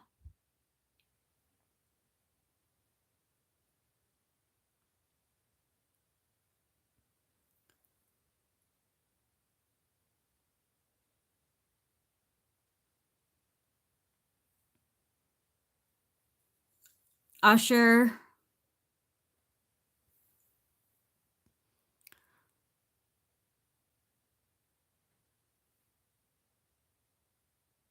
A lot of people used to get Ryan Reynolds and Ryan Gosling mixed up.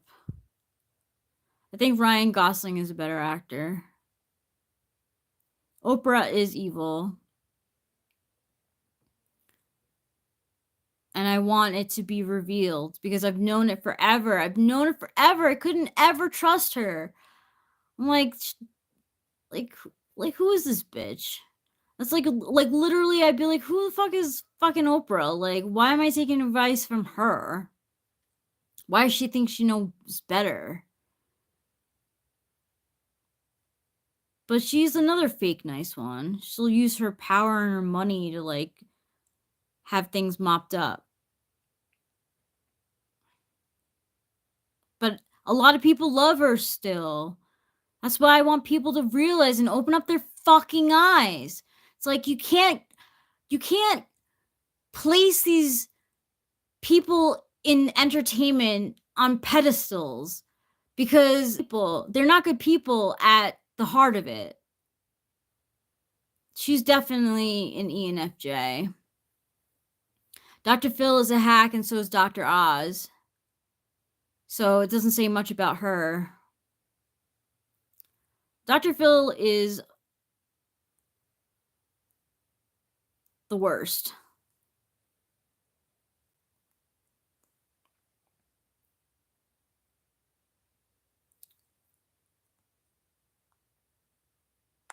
You have to get yourself together.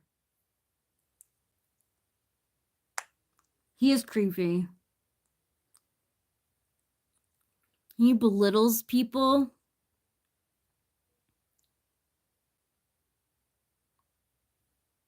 He always sides with, like,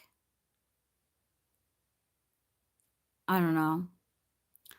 My mom used to try and, like, sit me down when we were having problems. She would try to sit me down and watch Dr. Phil. Trust me, Dr. Phil is scummy. If he's linked to... I don't think he treats people with respect. I think he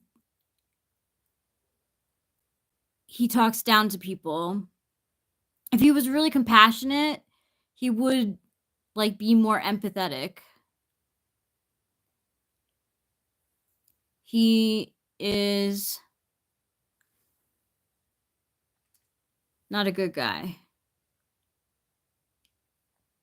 I mean, he's a TV doctor. Yeah, cash me outside. I mean, she, you know, I don't like her, and I actually sided with her.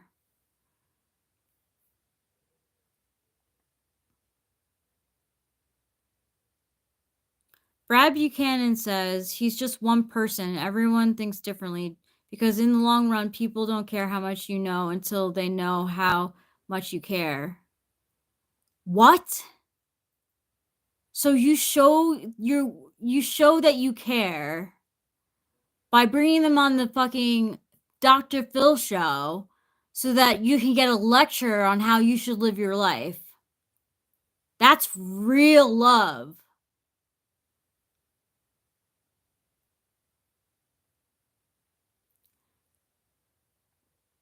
Yeah, cash me outside. How about that? I mean, who knows? Like, I mean, that could have just been, I don't know, Danielle Bergoli has her problems, but I thought someone talking back to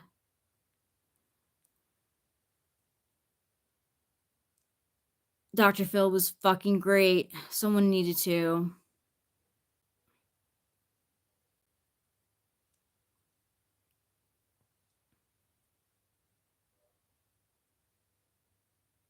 I think he really thinks he's helping people.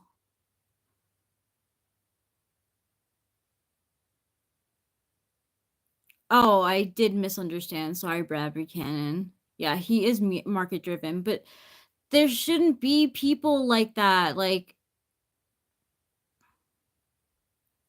yeah, Dr. Phil sucks.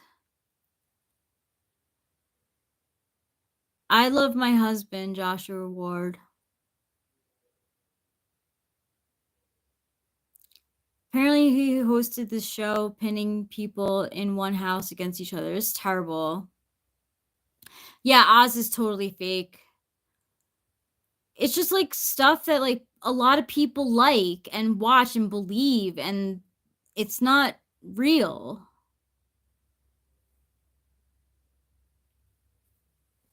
Yeah, I don't. A lot of people have like actual doctors have debunked things that Dr. Oz has said, advice that he's given. That's good, Shelly. A lot of people like that stuff because they trust Oprah, and I don't know why they trust Oprah so much. Who, Danielle Bergoli, that she got beat up. Yeah, she's gotten beat up. She's in an abusive relationship. It's bad.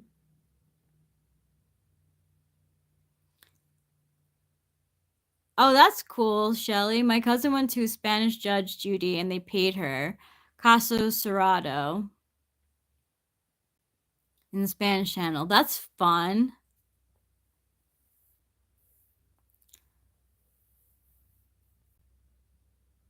It's a lie. That makes so much sense. It makes so much sense, but so many people believe it.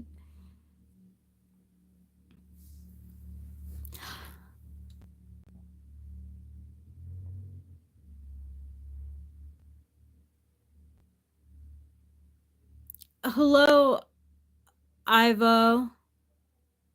Like, I want it that way.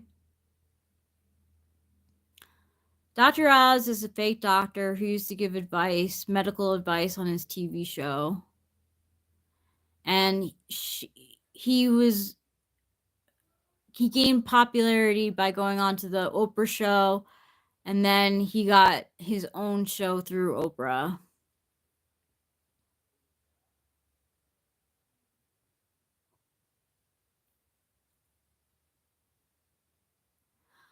I mean, I guess.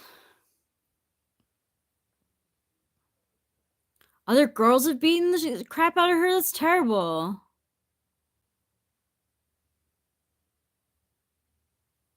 That's scary.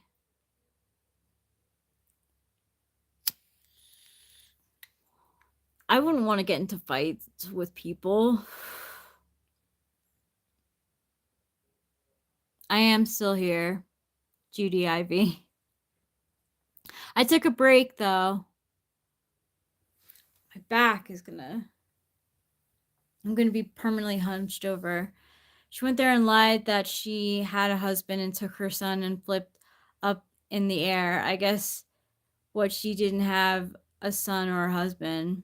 Guess what? She didn't have a son or a husband? Wow, wow. The lies. It's bananas.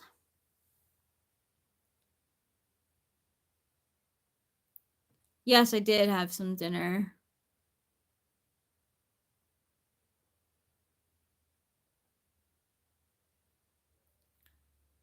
No, I always wanted to act. But it's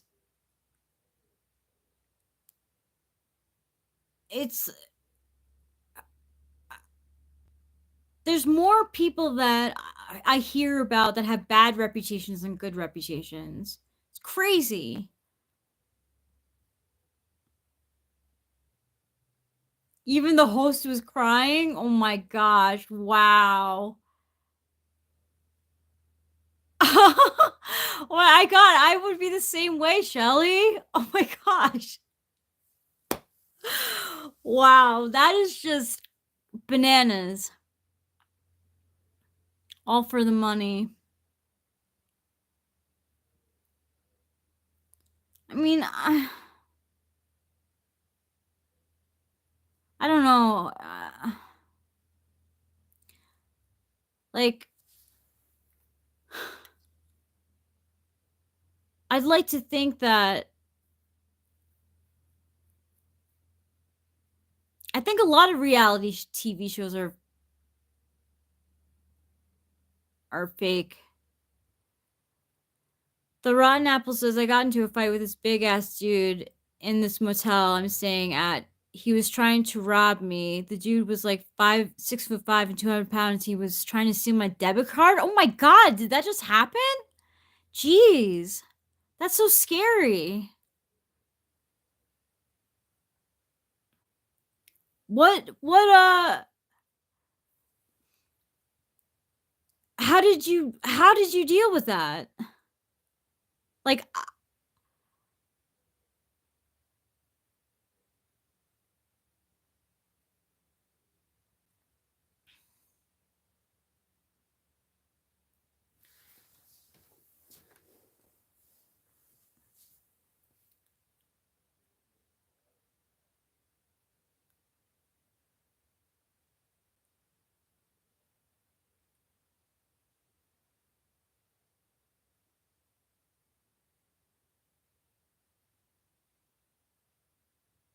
for real though, Shelly.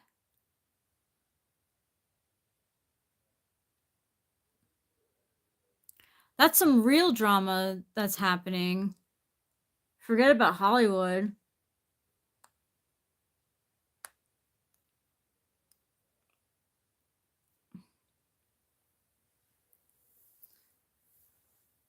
I'm running, Jenny.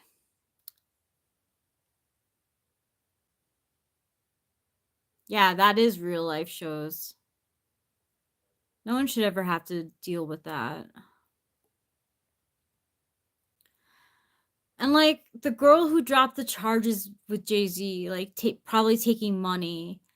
Like, I don't know her situation. Like, I don't know if I would take the money if I was in her situation. But like,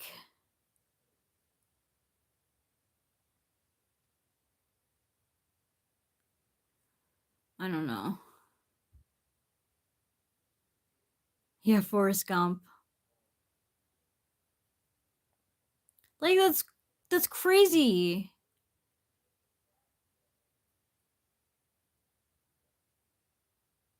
She's not helping. That's it's so bad. What was she thinking?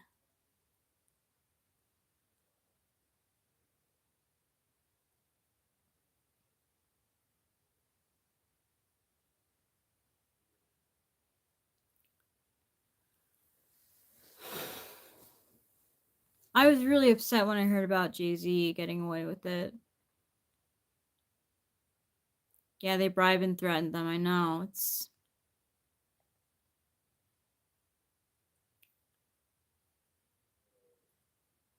yeah, all she was. But like, am I crazy for being like, if I was in that situation, I would be like, I don't give a fuck who this guy is and what he's threatening me with. I'm gonna fucking tell the truth and be as loud as I can.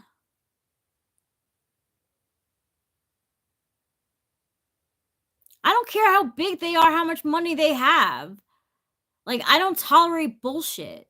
I don't tolerate people who are rapists and abusers and child molesters. Anything like that. Any sort of evil act. I believe that you should get what you deserve. if you just have no morality at all,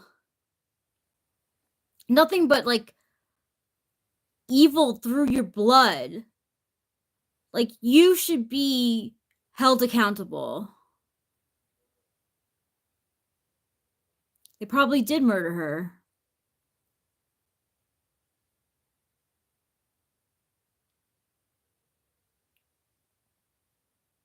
No, I've never heard of Blink Twice. Yeah, the murder, it's crazy. It's crazy the amount of people who now like probably got murdered from Diddy. It's crazy. It has to get better. It can only go up. It's definitely not the end of times. It definitely like feels like it. It's like weird as hell what's going on now, but we don't know if there's a next life. I don't care about next life. I don't give a fuck about next life. I want what was done in this lifetime for several decades to be brought to justice.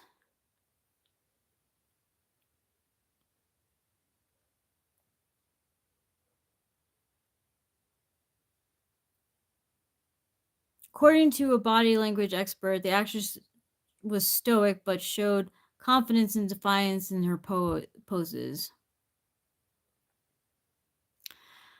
Oh my gosh, that movie was produced by Gravity Daughter, and it seemed to be very familiar to the Diddy Case movie. Interesting.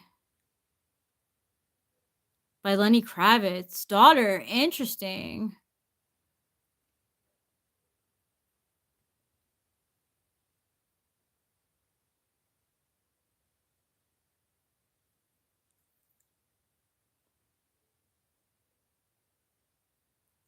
Like, nines can go, like, honestly, nines, you don't want to fuck with a nine.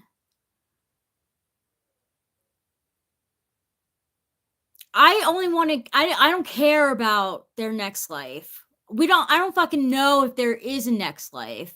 The only life that I know that I have right now is the one I have right now. That I live in currently. I can't just be like, oh, well, things can just like pass me by and maybe I'll just, turn my head and not notice and everything will be okay.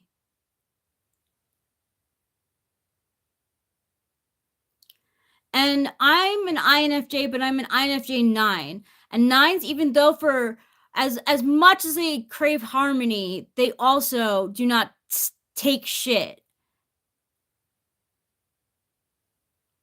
I'm a fucking gut type first, motherfuckers. Like, I would fucking not let them see the light of day. Yeah, I want to see karma in this life.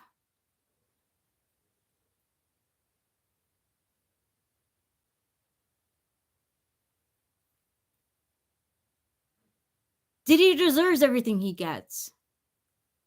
I hope that the courts aren't tough on him, but I hope that they're also extremely like serious about finding out who else was at these parties, who else were the perpetrators. What do you mean by that, Brad Buchanan? I know all the children he hurt, all the women he hurt, all the men he hurt, everyone he hurt. He hurt so many people for decades. And everyone who was involved deserves to be outed. I'm American, Slim Jim.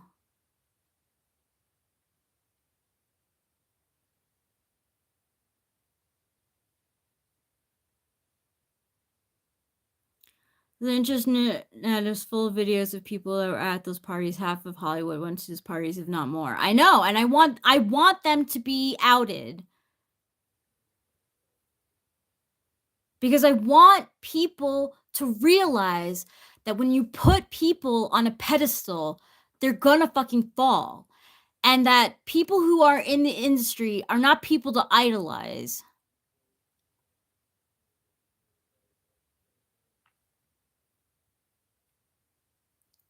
You can't just turn a blind eye because they had a hit that came out in 1998 and was cool for something.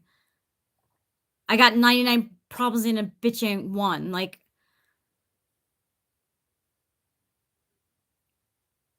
all the people that didn't know what to do with their money but a time to see these crimes done. Yep. And every decision has consequences. I believe so too. I believe that too. I hope so. Because the stories that I've heard, I mean, some of these girls are so young. They must have been so young when the abuse happened to them. Some of them, I mean, some of the stuff was happening in like what, 2022? 2023? Yeah, little girls is crazy. I don't know, I think it's different for everyone. A gorilla, Sikori 87. So gross. So evil.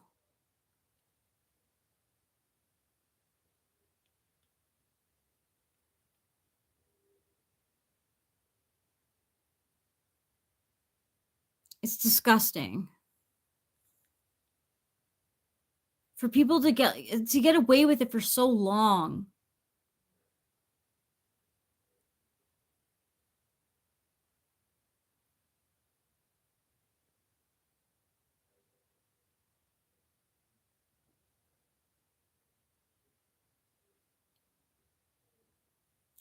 And I'm mad because, like, I usually have a good radar for, like, assholes. I guess maybe assholes, but evilness maybe surpasses me because I'm naive. So, like, I feel like had because, like, for so long I thought, like, P. Diddy was, like, a joke. I had no idea. I had no idea.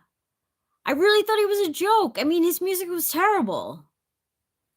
And everyone was like, "Oh, he's a producer." And I was like, "Who? Where? When? Who?"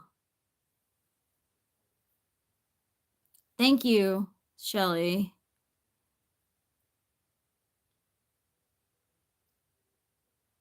Yeah, I had no clue. I mean, I thought nothing of him. I thought he was this blip in history in the 90s and just did something. I didn't he flew under my radar so low. Yeah, he produced fucking Trauma and Justin Bieber. Yeah, he does have big horse teeth.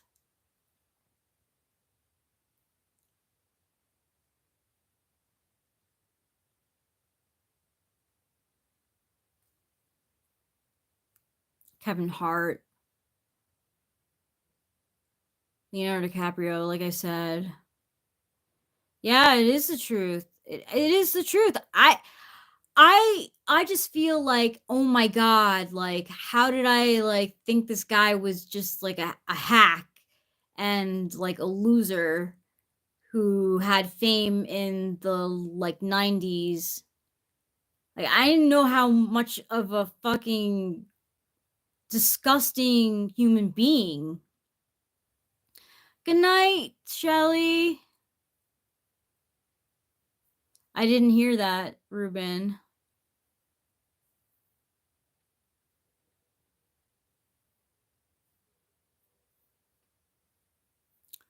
Which sign has horse teeth? I don't know, maybe Sagittarius because the centaur.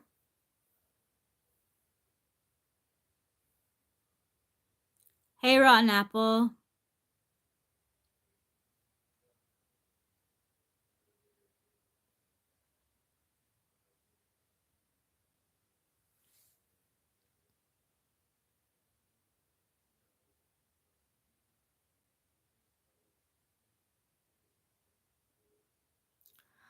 Well, I think about them in a way that I don't think that they should be idolized. Like, I want more people to wake up to know that they've been lied to. Like, people are so dumb. They take it so, like, they don't question things and take things at face value. I mean, I've done it myself.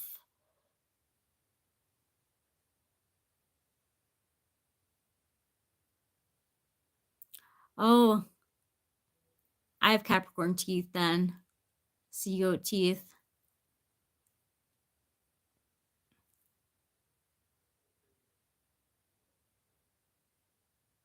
To grow old without accomplishing anything. Horse growing teeth over the years. Huh.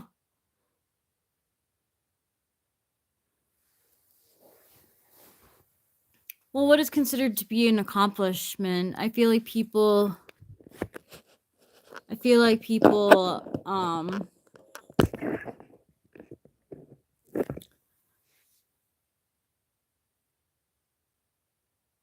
use different metrics to find out what accomplishing, like, what is accomplishing something.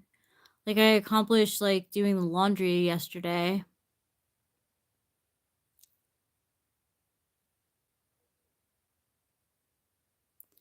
Thanks, Agrilla Sinacori 87.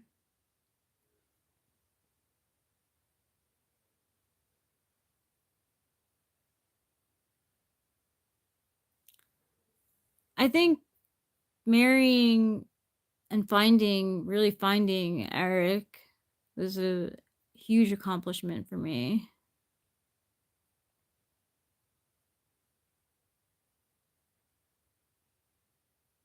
I feel very lucky.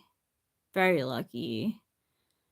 And maybe that's why I can kind of stand in my ivory tower and talk about fucking terrible celebrities, because I'm in a good relationship with someone who, like, would not only,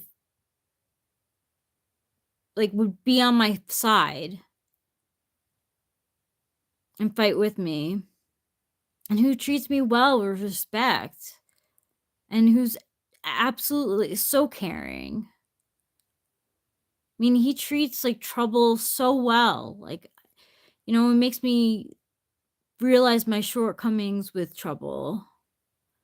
I don't think anything will change really, because I just don't like watching him eat, but that's nice, Ruben. I always wanted to get married.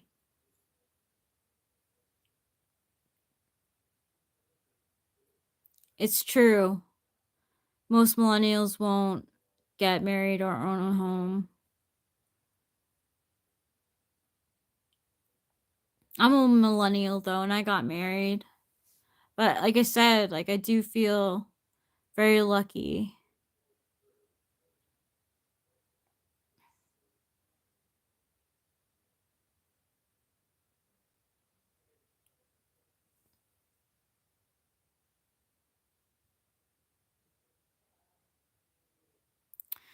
Apparently there's a loneliness epidemic in, I heard, Gen Z, but it could be happening with millennials too. But I heard that there's a loneliness epidemic going on with Gen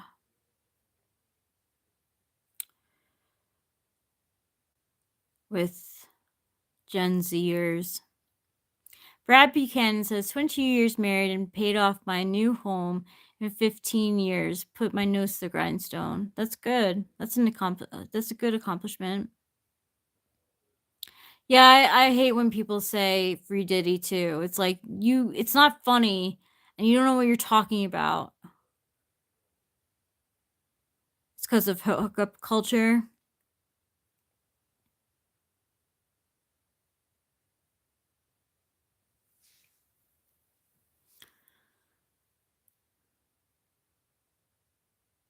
Diamond says men don't have the balls to stop being lonely anymore and ask women out like a gentleman.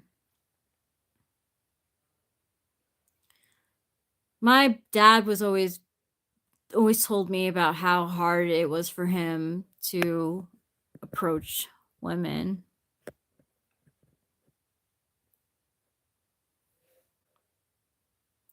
It is an act of courage for sure. Like I always gave guys who approach women in a gentlemanly way, like very ballsy, because like it's not easy to do. I know, like I had, crushes on guys, and I always told guys when I was interested in them.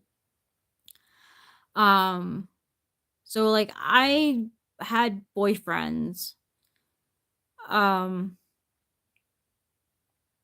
But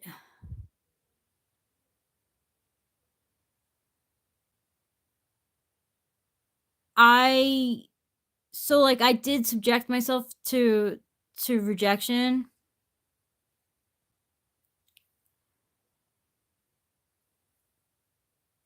But what I learned actually is that most guys want to do the approaching. They don't like when girls are the initiators.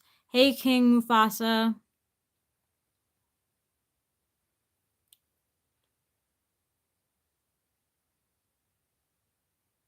I think it's the overabundance of choices that kind of hinders. Brad Buchanan says, for real, my mom didn't say, what do you want for supper? She just said, supper's ready. You either ate or you ate it for breakfast. That's funny.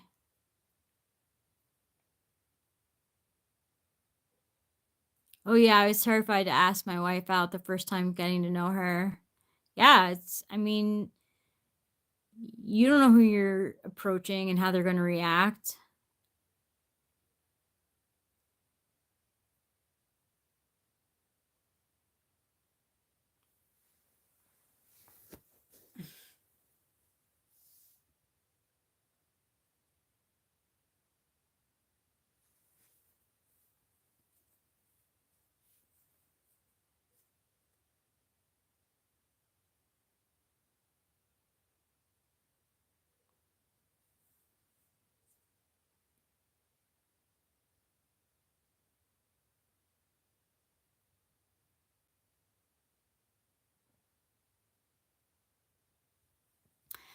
Winston's mom says they did a study that revealed that people are more satisfied with their choice given less to choices to choose from. Oh, interesting. Sup, shorty.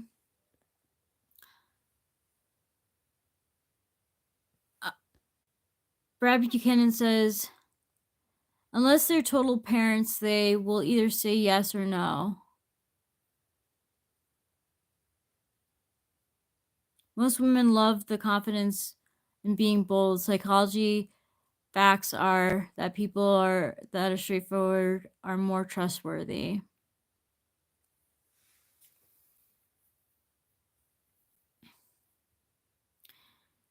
The Rotten Apple says, to me, it's fine if I go through life by myself without a companion. I don't really have anything in common with anybody anyways. I've accepted completely by myself in this world. I've had moments like that, where I was like, you know what, I'm just going to be single.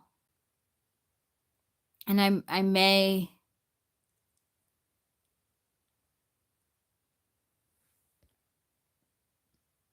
Oh, total Karens. I see.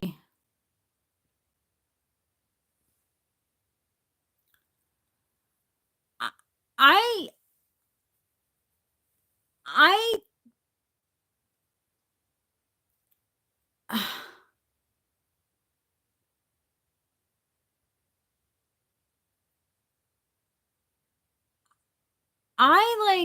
can't lie, like, I usually take the first move when it comes to people that I have interest in.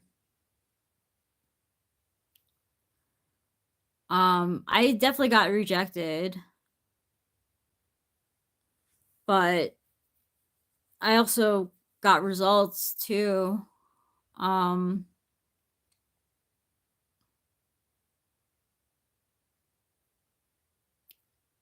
I wasn't like overtly like, "Oh my god, I love you," or even like, "Oh my god, I like you." It would be like a slow, like, getting to know each other.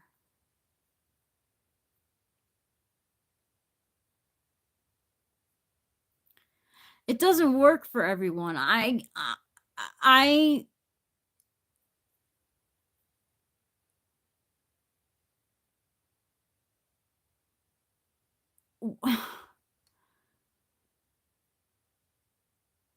like, I don't know, like, I let Eric know after he said, like, "Who would date me?" Like, I'm looking for someone who's, like, 30 and older. I was like, "I'm 34, I would date him."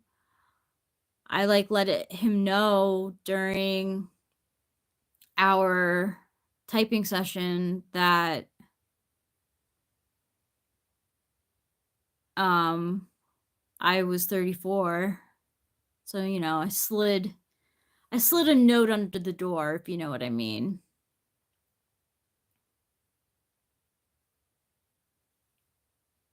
Thanks, staying off the grid. How many relationships have I been in? I dated Peter, Mike. After Mike was Billy. After Billy was Zach. Oh, I forgot about Andrew.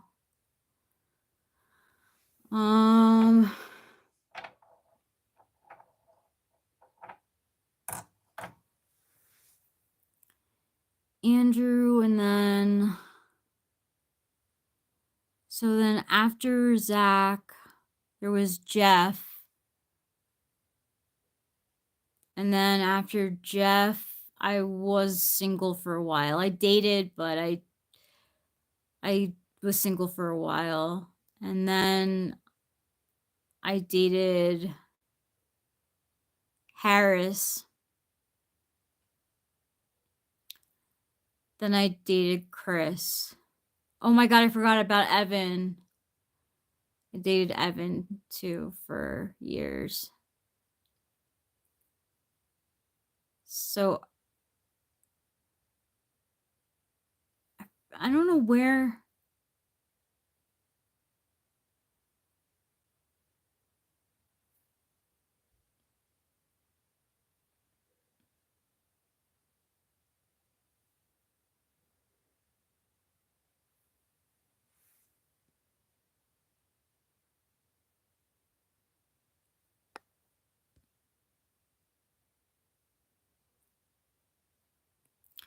Short reasons I think dating is harder these days. 1, high expectations. 2, busy lives. 3, dating app fatigue. 4, fear of vulnerability. 5, changing norms. 6, pressure to conform. 7, focus on self.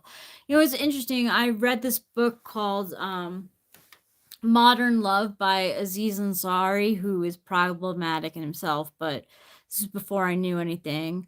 And so I read this book that he wrote about modern love, and he traveled to Japan because the trend in Japan was that men. Now this is probably like 10 years ago. And so like in the 2010s, he traveled to Japan and he found this trend where men were not like interested in flirting with girls.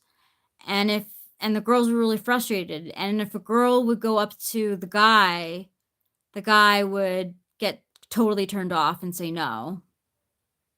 So a lot of women in Japan, like, would be like, we're not getting dates. Like, guys don't come up to us, and, it's a double-edged sword. Like, guys don't come up to us, but when we get the courage to go up to them, they reject us. So we're like, no one's dating anymore. And I was like, it's only a matter of time before it happens in the United States. A lot of like culture from Japan tends to come over to the United States.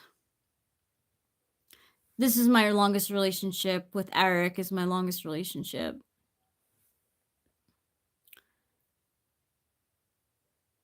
Dating apps aren't for dating.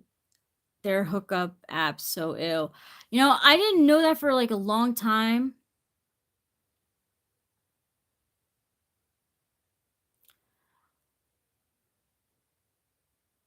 Well, I was dating a bunch of the wrong people. That's how.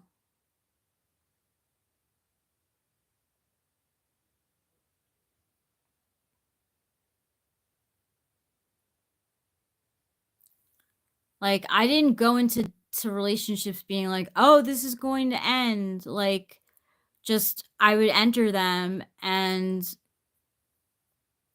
like they wouldn't work out. They wouldn't be the right person. And I made my fair share of mistakes too. I was young.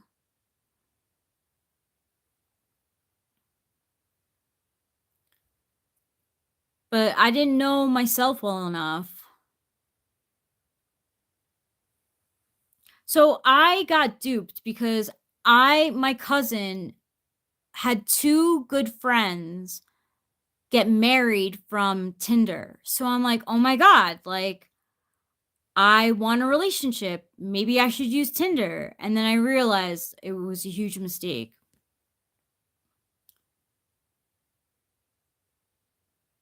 Or yap forever. That's not fair. My longest relationship is with Eric. It's going to be 5.5 years in March. Yeah, I'm talking about the herbivore man. Yeah.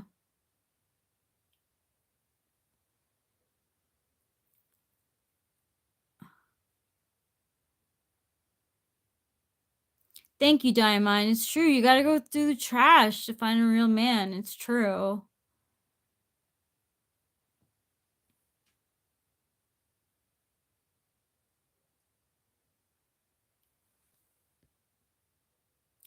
I wasn't perfect either.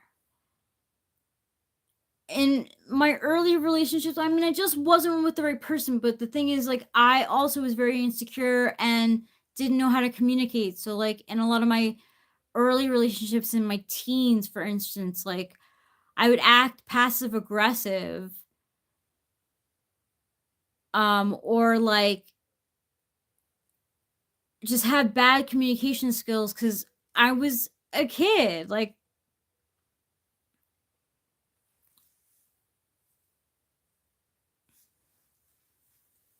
I thought, like, I thought there were that I would marry like these guys, some of them.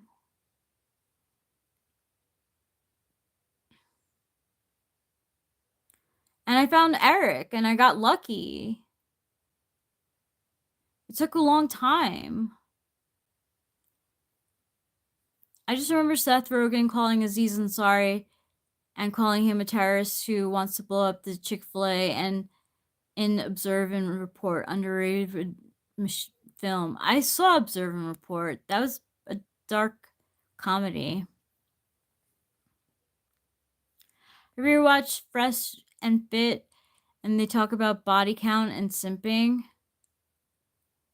Body count, I wouldn't want to talk about that. I don't have anything to hide. My body count isn't high. because I'm serial monogamist. It is another beautiful day. We were talking about my longest relationship, and my longest relationship is with Eric. I don't do friends with benefits. It never worked for me. I never even really tried. I always wanted commitment. No, I'm not friends with any of my exes, no.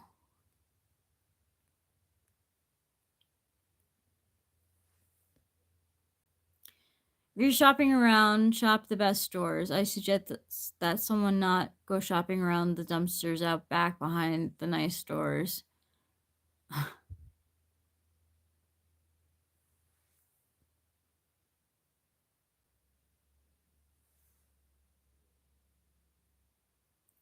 I don't think we would have gotten with each other in the beginning. No.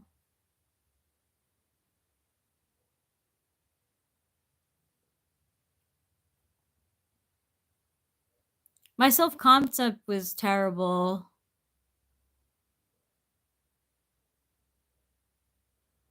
I was too immature.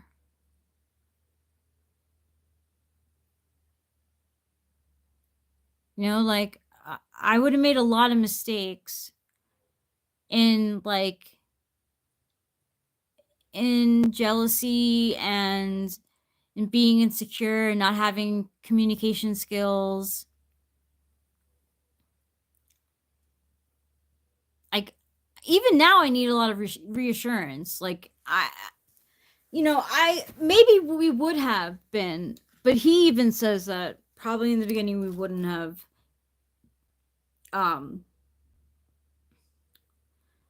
If we had met when we were younger, we never would have. We probably wouldn't have made it. Cause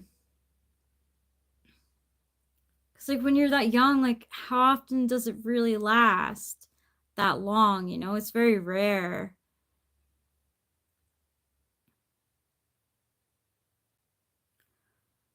And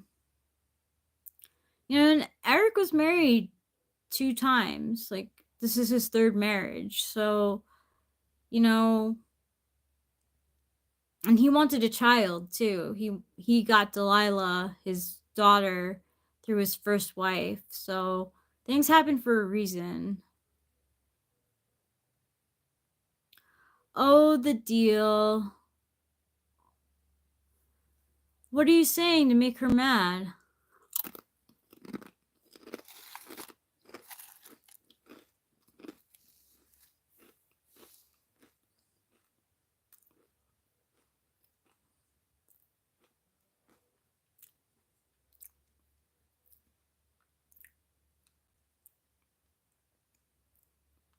Oh, definitely don't play the victim card.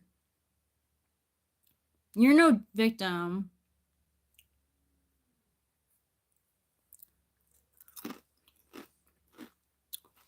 You need to respect her boundaries too, the real.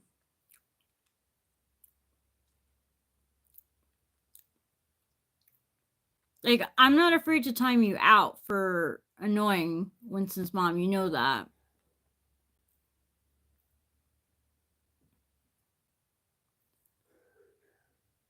You're not a victim for having Winston's mom be mad at you. She didn't even say that she was mad at you. You're not trying to annoy her. I don't know, man. Somehow you are. It's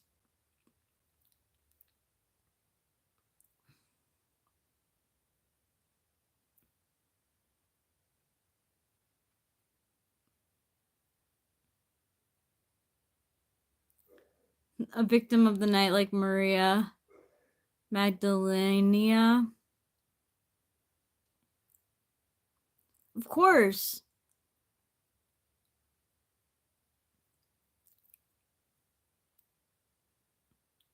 Hello, Catalyst.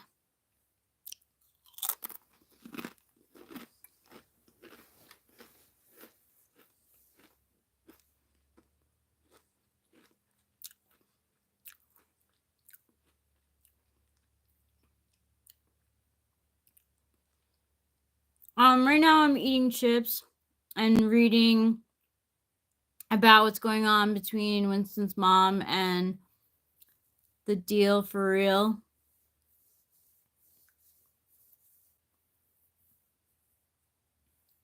Yeah, we chatting and chilling. I like that Diamine. That's what the title of this chat should have been.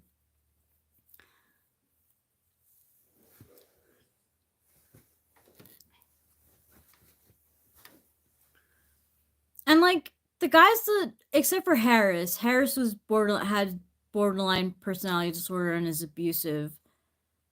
He was verbally abusive to me, but he was physically abusive in the past, so he's just straight up bad egg. Bad egg. But every other guy, like, they were fine, you know? They just weren't we just weren't matches.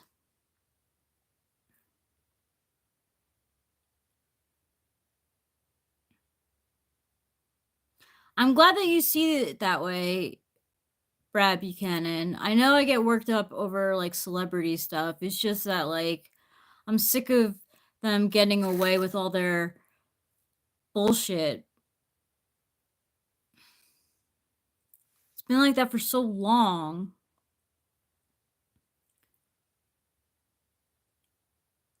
Do opposites attract like magnets? I don't know what the opposite of me is.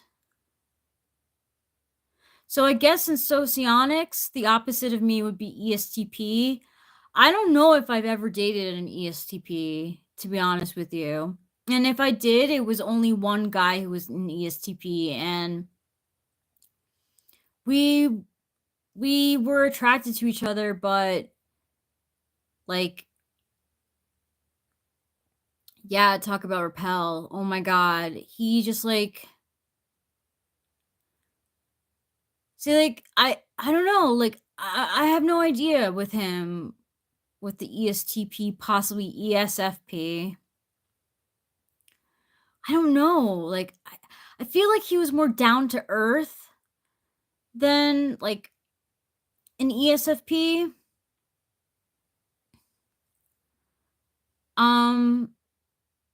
Like, we bonded on a lot of stuff. But, like, he was never, like, able to really, like, commit. It was weird. So, like, he was literally my opposite type. And it didn't work out if he was an ESTP.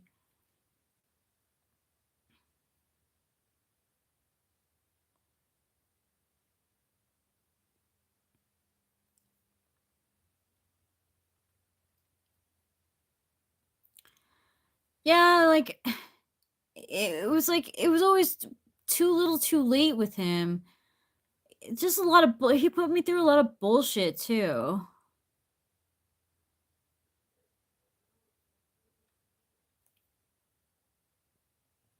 Like, one night he like, we were getting more serious, and he like invited me out to like get wings with him and his guy friends. I was like, that's awesome. Like, I can't wait to like hang out with you and your friends.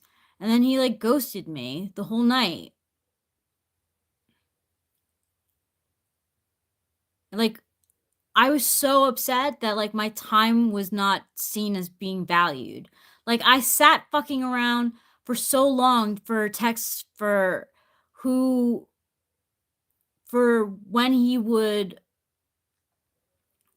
like let me know that they were going to the bar to get chicken wings, and he never did. And I'm like, it's a fucking Saturday night. I could be out doing something with my friends. I don't need to be sitting at home waiting for a guy. Like, I hated it.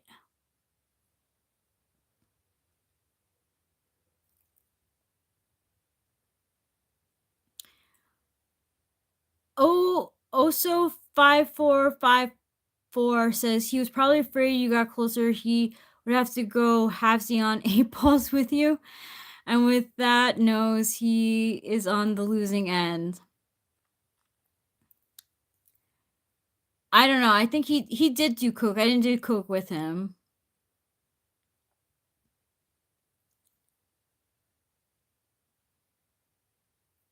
Yeah, they totally did. They went there every Thursday with his rugby friends. And they knew me. They knew me too. It wouldn't be just like total strangers. I just was happy because I saw it going in a good direction. What was I to do? What was I? No way. But I texted him and I was like, hey, when are you guys going? He did invite me, but I wasn't just going to show up because all of a sudden he wasn't responding to me through text. Like, that doesn't make me feel like you want me to be there. It was so embarrassing. Like, it makes me like emotional. I haven't thought about this in so long.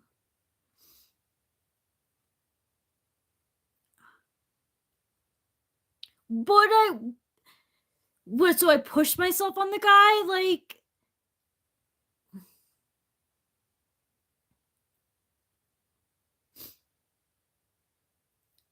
no, I don't have lonely fans.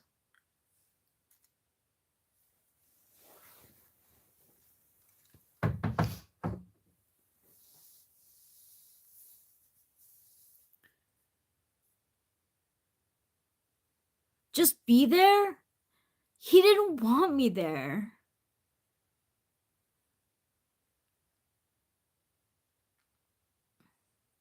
Like, I'm not gonna push myself onto someone.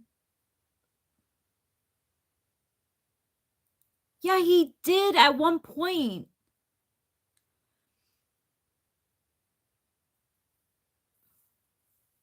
No, he didn't.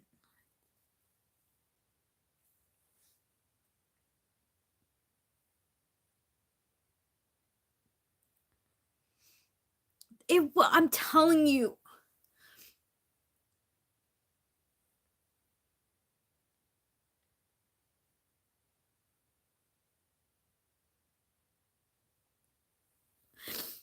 He definitely did want me there, I'm telling you.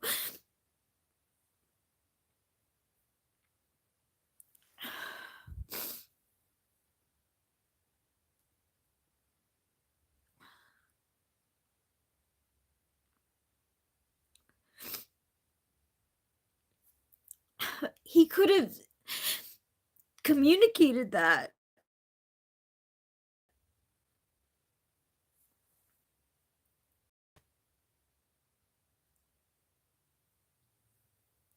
I felt like such a waste of my time.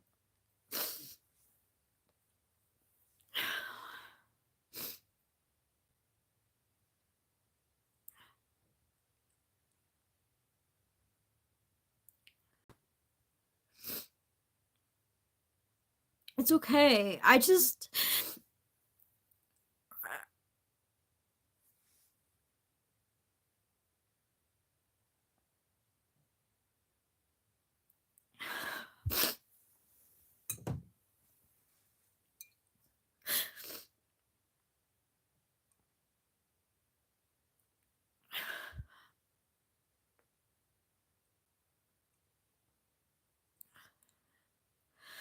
like, I don't want to make assumptions. Like, I want things to be clear.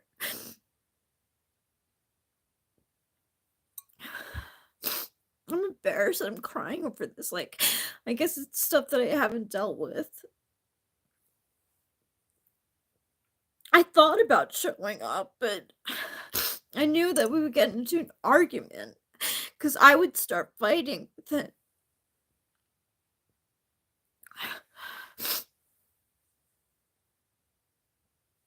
He was so, like, not present.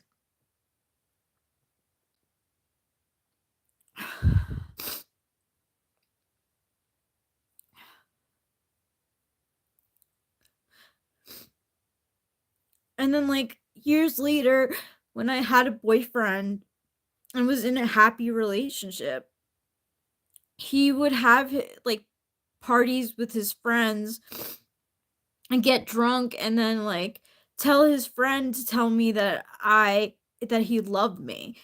And I was like, why don't you tell me that when you're sober? And like, also I have a boyfriend. So like, what does that mean now? It means nothing. So opposites like do attract, but I agree with Diamond said. At some point they do repel.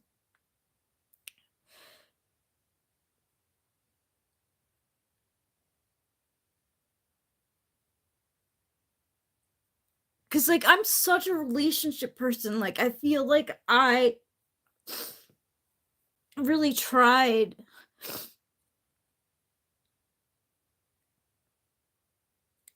But like I just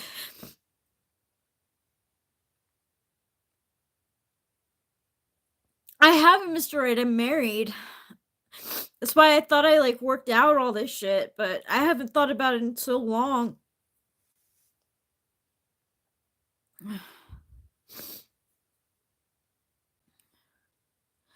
Yeah, it doesn't matter really, but it just like I felt like misunderstood because like I felt like I put a lot into like that, like whatever it was, pseudo relationship. At one point he told like this girl that I went to school with that I was his girlfriend, and I was like, that's news to me. I didn't know I was his girlfriend. He never called me that.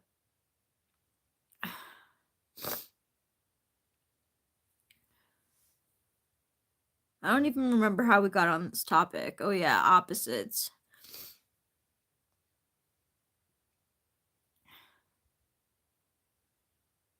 Thanks, Chris Cheapin.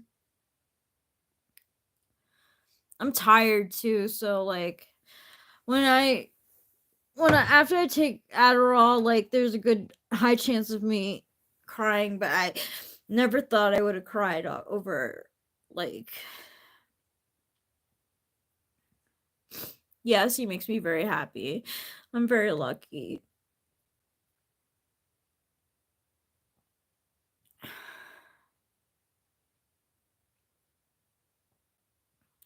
He respects me, makes me smile. Yeah, he's great. I have a great husband.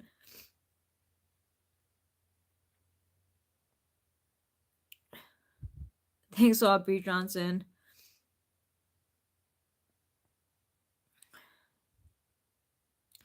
No, I'm crying over past stuff that happened to me. This happened to me in college.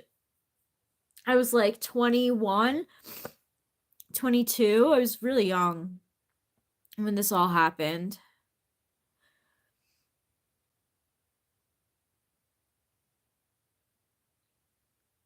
You too, Audrey Johnson.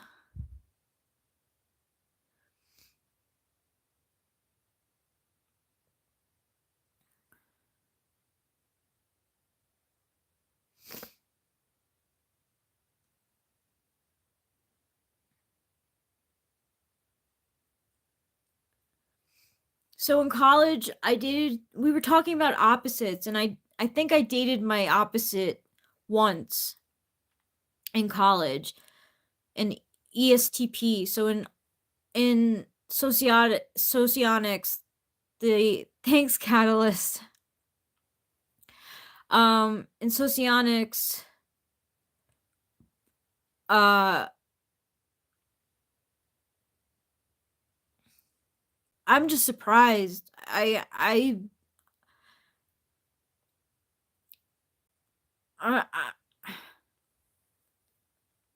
I could talk about Harris, who was like totally abusive and terrible, easier than I can with Nick. Like I don't know why. You know, I think I do know why. Because he pursued me. And like like I said, like I in a lot of well, that's not true. I mean, in a lot of my past relationships, like things happen more like slowly. Like I got to know the people and then I dated them. Where him, like he saw me at a party and he let my roommate know that he was interested in me. And I didn't even know he was at the party.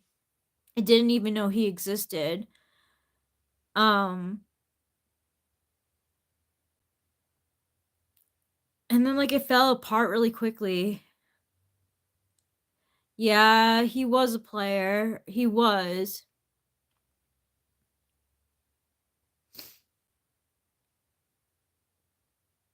No, I've never waffle stomped Jamie Gilland. He was a player, and I think that's what like killed me too, was that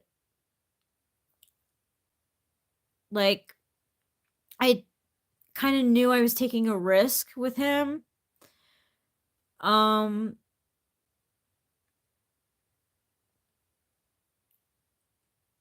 because like he cheated on his girlfriend of a long time. He had this long-term girlfriend he had that he went out with for years in like high school and then in college. And like I decided to like date him anyway. And then when it started happening to me, when he would like go out with other girls on the weekends, like it like hurt. I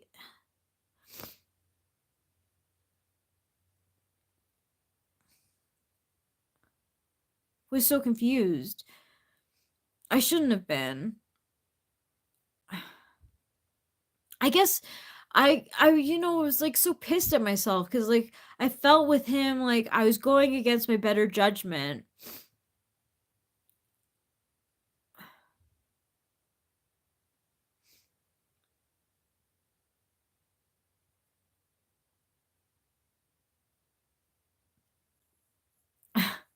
Thanks, Diamond. I mean, I hope a baddie broke his heart.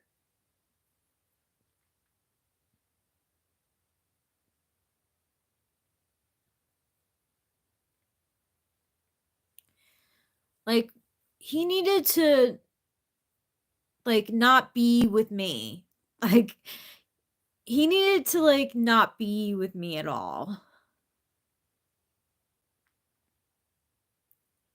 Like he needed something else, and that's what he was looking for. And there were parts of myself that he liked, but the confrontational parts of myself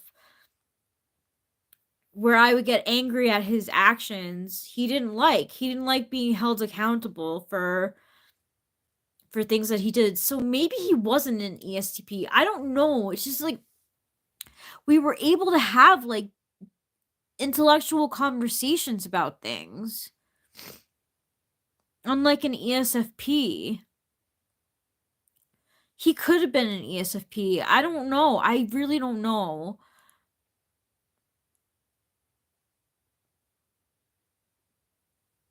No, he's not dead. I don't think he's dead.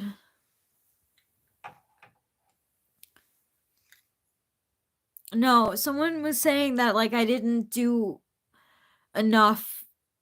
Like someone was saying that like I should have taken a different approach to how this guy who was my opposite type um treated me. And like it brought up like old feelings that like I haven't, cuz I thought like I did a lot. it was like the first time that like that I was like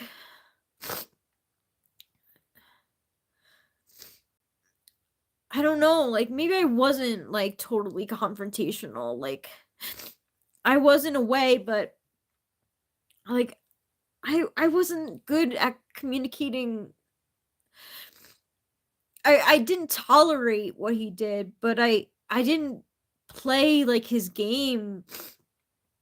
So I would just like peace out. Like I would just be like, "All right, like you're not interested in me, so go with these other girls then. Like don't drag me into this."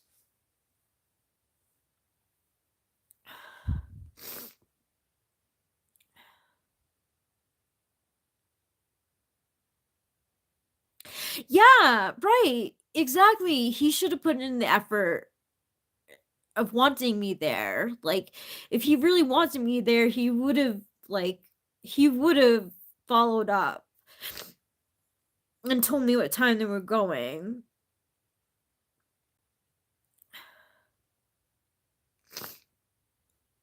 Oh, he's playing poker. I'm dealing with like I guess unresolved stuff. I put him so like far back in my mind.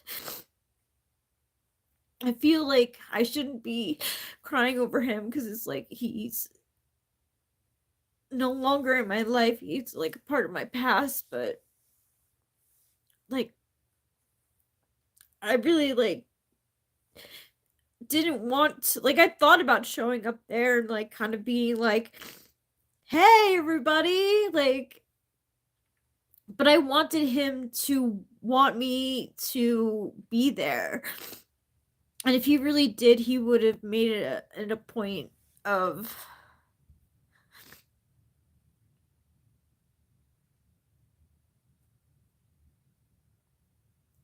uh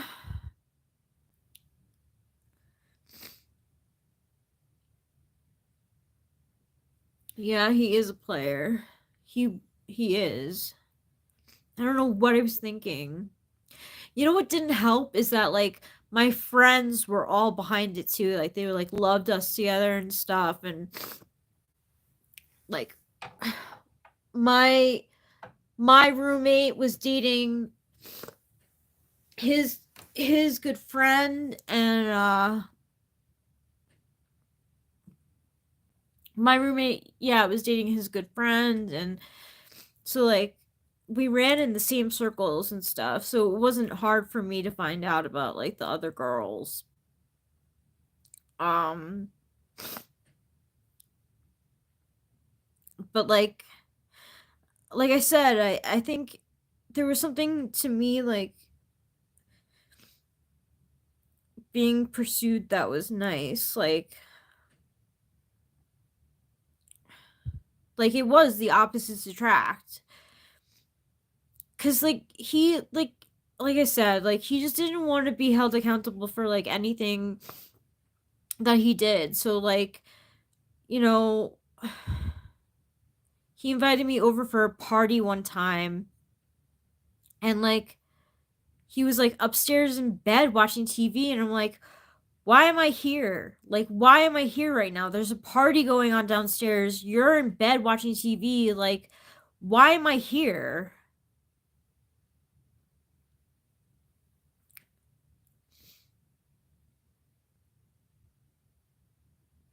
You're right, Diamond. He would have kept seeing women on the side. That's why I didn't wait around for him and I met someone else and dated someone else. It's true. Well, that was like the last time that I really, well, not the last time that I really felt that way. When for the actual ESFP I dated was pure madness too. Um, but I jumped into because I wanted someone totally different from the boyfriend who I was getting out of a relationship with. And Zach was a definite ESFP. he couldn't help himself with the ladies either. But like there was like again like there was this like I couldn't talk about intellectual things with Zach at all. At all. It was all surface level stuff. Where like Nick had like a more like earthiness to him. Like a grounded sense.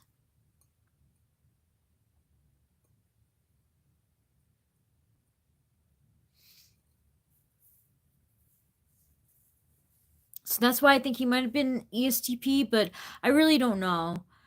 But it like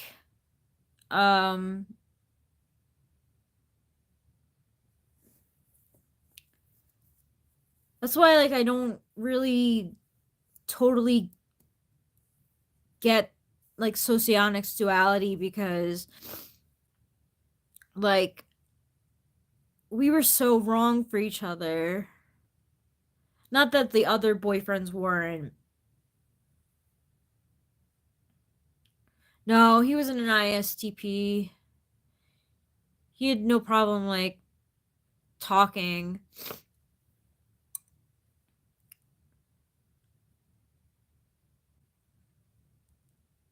He was a Virgo.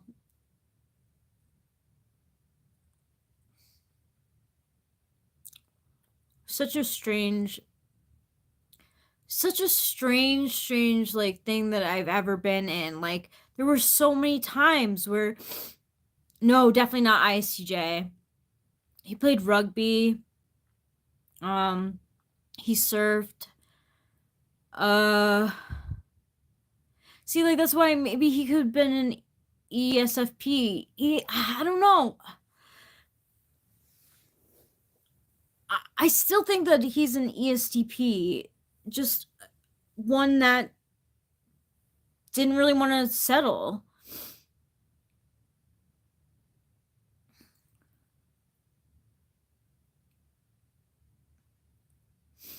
I'm pretty he was definitely either an ESFP or an ESTP. Like that is for sure.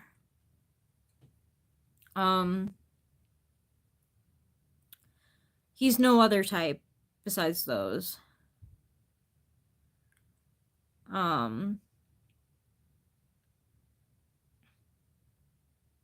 don't know.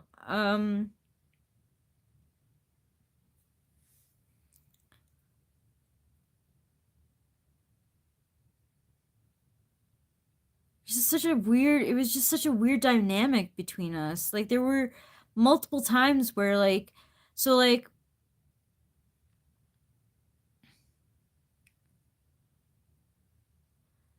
well, I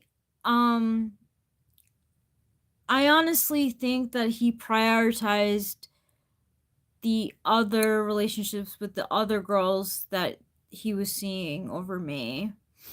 Because I didn't let him get away with shit. I didn't idolize him. Like, I thought he was a cool guy and, like, that we had good conversation, that we were attracted to each other, but, I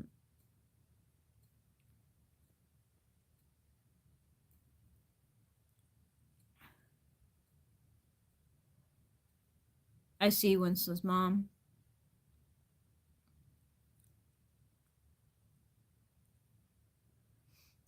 Yeah, and they gave him a lot of validation, and like I didn't do that. I was very hesitant. Like we were like I said, like we were like totally opposite. So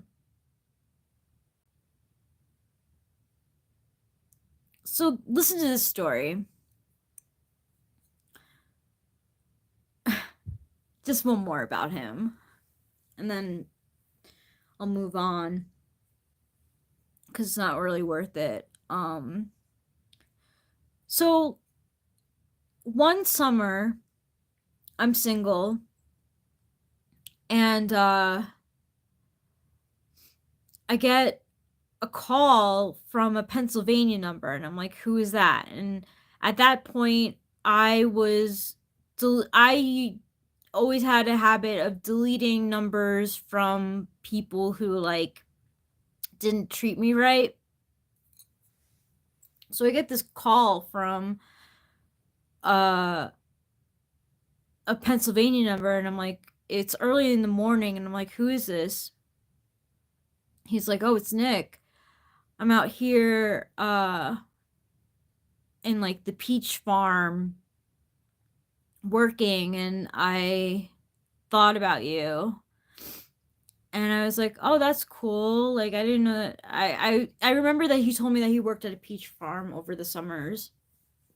And he was like, yeah, I'm eating some peaches. You would really like him. And then he invites me to his town. Yeah, Jimmy J. Jacobs. Then he invited me to his town in like in Pennsylvania for 4th of July. So like I was an idiot and I got all excited about it. And I'm like, this is going to be so much fun. Like we'll be able to have like quality time together.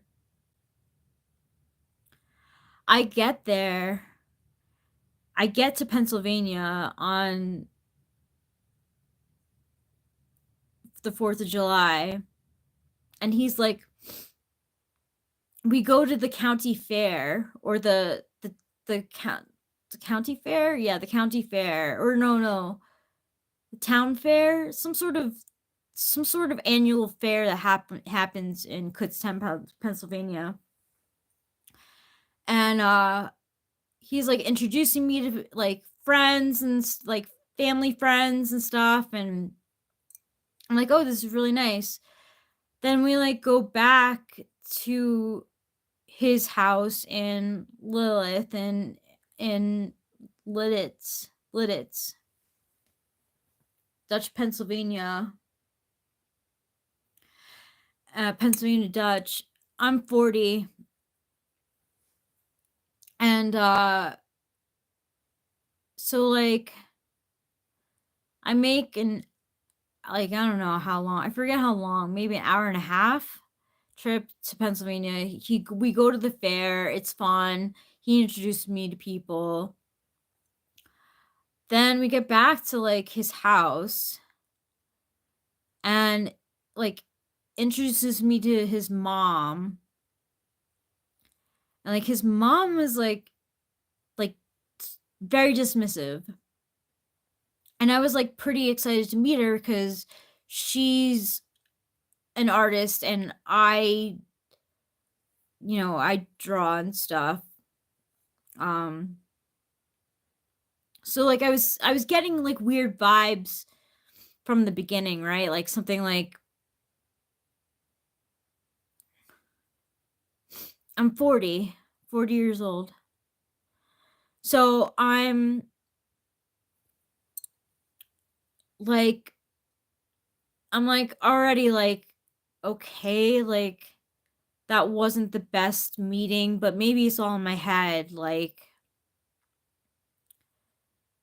this couldn't have been a surprise to her, me coming, because I'm staying at the house. And so like we hang around there a little bit more, very short, and then we go to a house party with his friends from high school and one other friend that he roomed with, who like thankfully was there. His ex-girlfriend was there, the one before me that he like went out with for like a long time. And I was like, oh fuck. I was like, oh my god. Like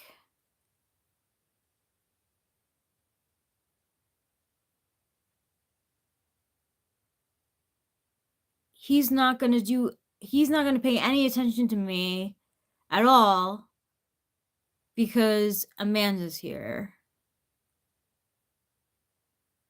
and I'm just some girl from New York who like went to school with him. But Amanda's like in with his friends and everything. So for like a good like 2.5, maybe even 3 hours, he left me alone. And I called up my friends and I was like, I was like, I can't believe I'm here right now. I was like, I can't believe like I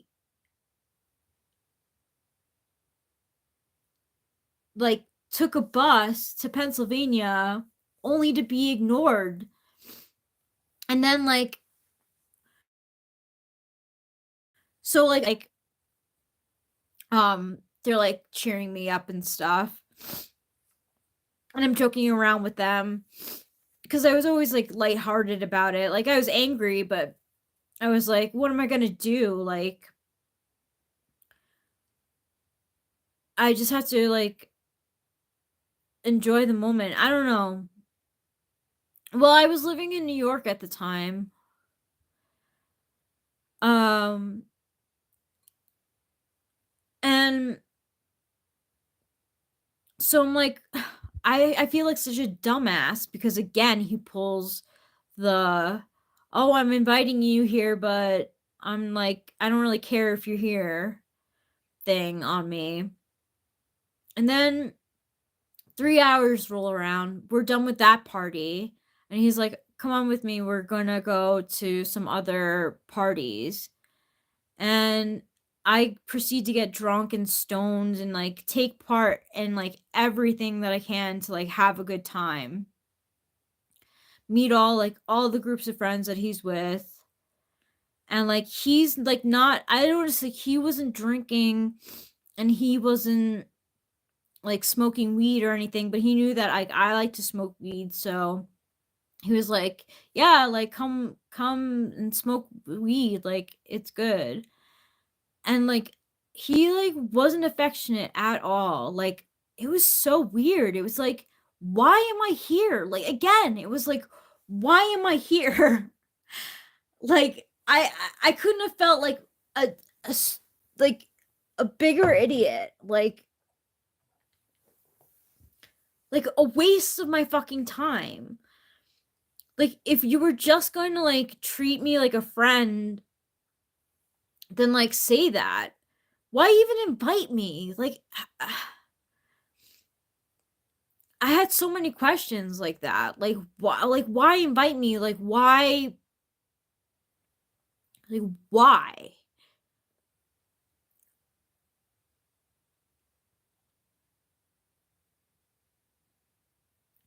That's good. Dynamite. It was such a waste of time. Like I could have again been with my friends on 4th of July. No. He's definitely not the one who got away. Someone in here Catalyst was like saying that like I didn't like try I should have like pushed harder for the relationship, but I just like let it go.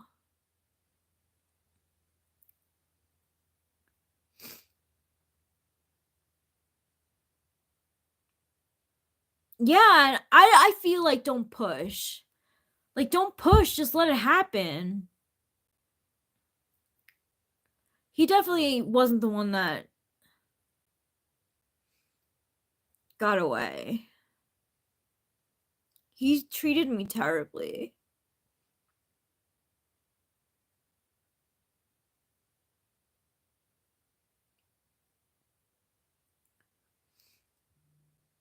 I haven't thought about this in so long. The subject, Eric, happened because someone was talking about opposites.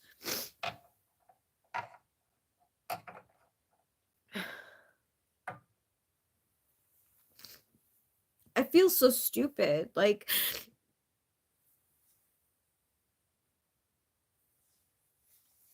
I always told myself like I wouldn't be like that.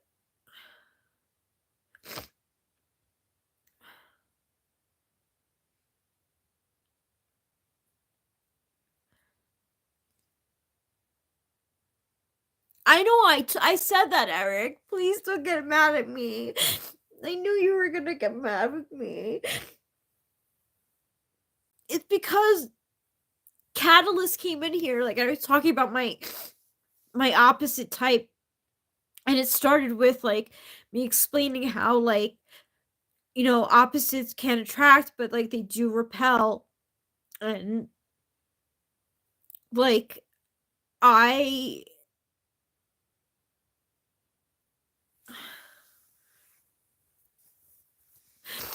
like, Eric, there was so much cheating.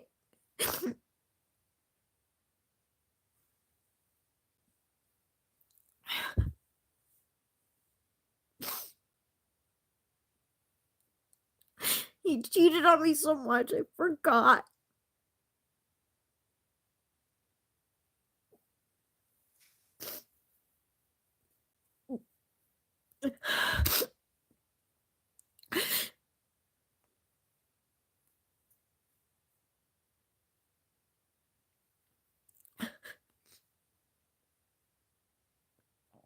I mean, I think that Harris cheated on me too, but you know, he probably did, and you know, Jeff did too.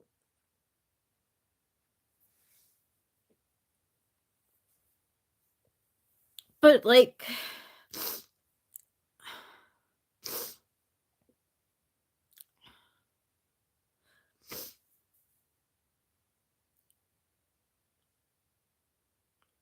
I thought like,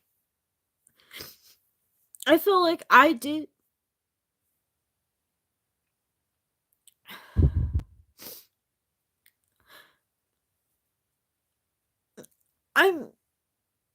I'm surprised that I'm crying.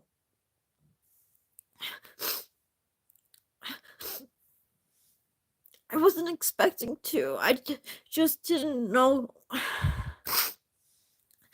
that I would react this way. I've been so passionate about like everything today. I promise you, Eric, it has nothing to do with you. I'm sorry the deal is terrible.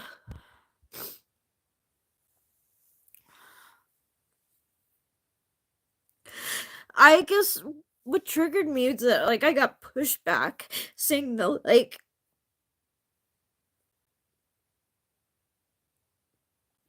I didn't do a good enough job. Like I felt like I had to defend myself like all the time. And I argued so much. I used to throw the phone.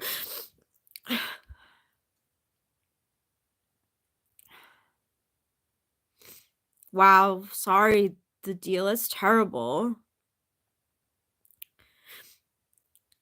I like a lot of different music. I like rock music mostly.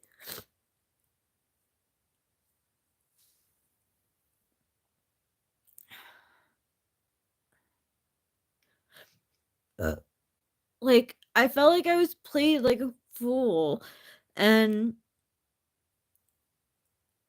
like I did all that I could have done. So for Catalyst to like push back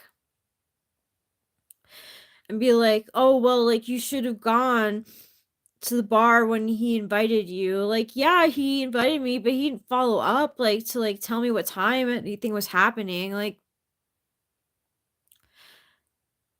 I like Catalyst was like, yeah, like basically telling me like I was the reason that like I could have done more. even though like I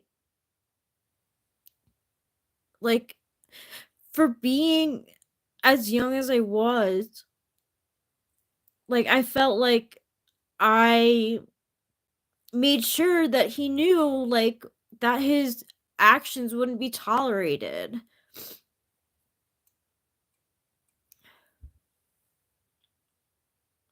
I'm just tired. No, you can't use transphobic slurs.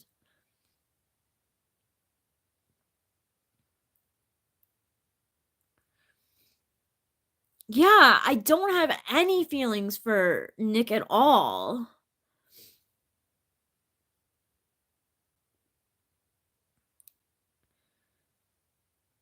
Yeah, your opposite types repel as well.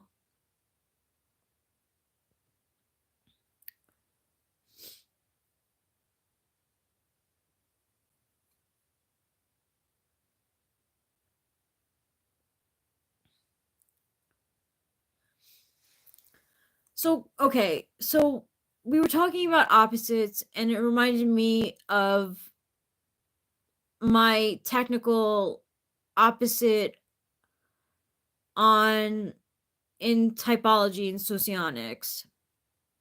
And I was like, I think I did an ESTP. Um and then I started telling the story about how he invited me out to get wings with his friends and then like never gave me a time and like basically ghosted me. And like I stayed home like waiting like for his like response or something. And then it got too late and my friends all had like plans, so I felt like I had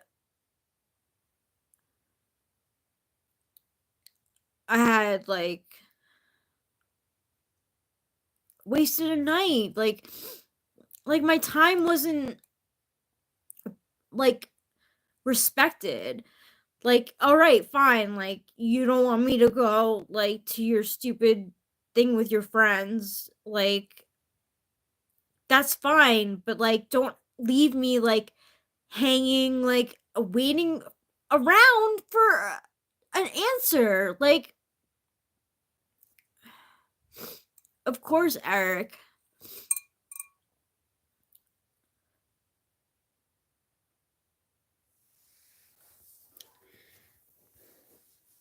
And then Catalyst said like, well, you didn't do enough. He invited you, you should have gone over there. And it was like, what was he supposed to do? Like be like, oh, just like show up. Like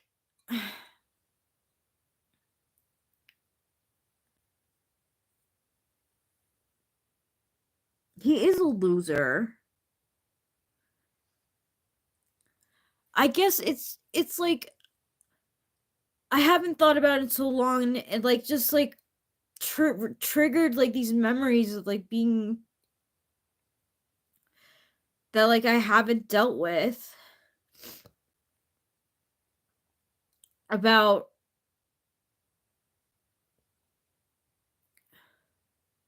but that's the thing, he's not. I don't think about him. I haven't thought about him in so long.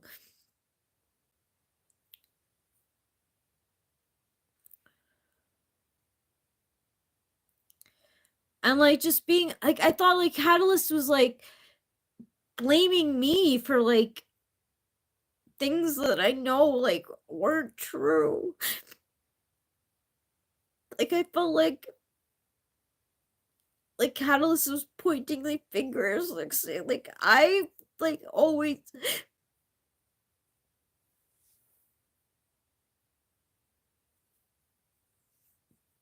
I always like try to put in like 100% like as a girlfriend.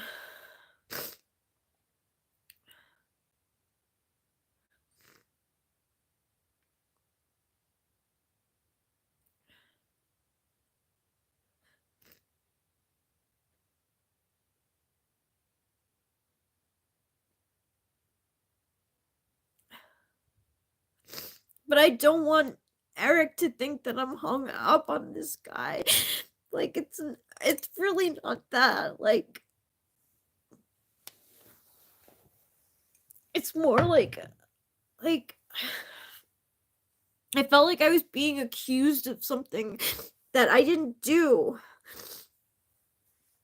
And it made me, like, him attacking me, like, made me feel like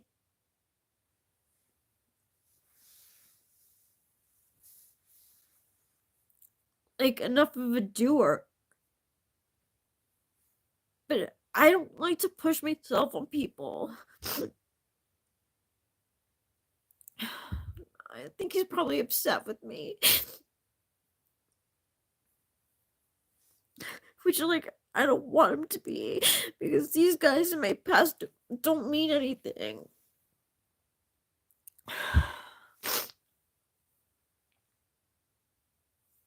I'm just tired. And like, I hit my breaking point.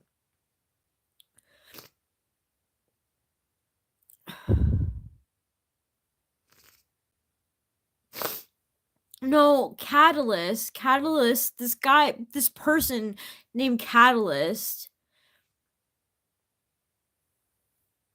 This person named Catalyst, like, I was telling a story and he was, like, invalidating what I was saying.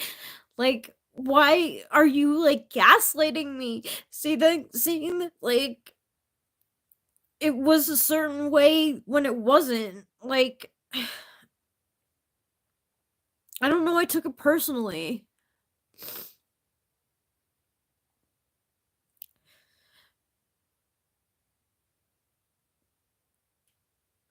Yeah, like, Catalyst was saying, like, I didn't do enough and, like, was, like, pushing it down my throat, and I felt like I was being invalidated.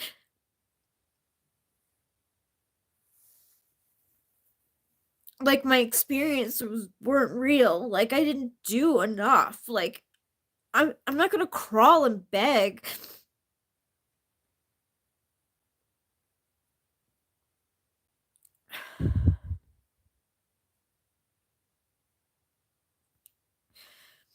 It just hit a chord. I don't know why. Like, I can't tell you why.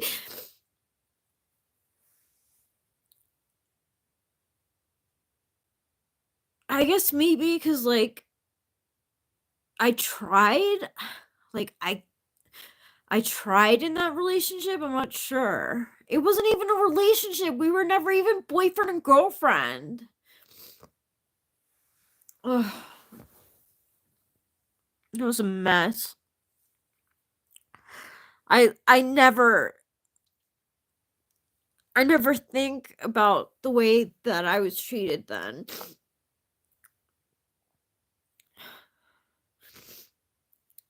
Harris was absolutely 100% worse. Like, he was an evil bastard.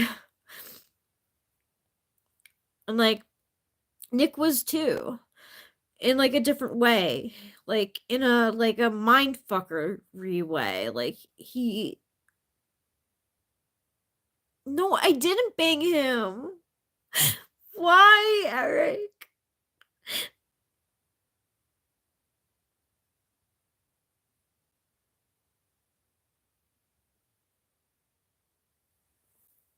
Eric, please.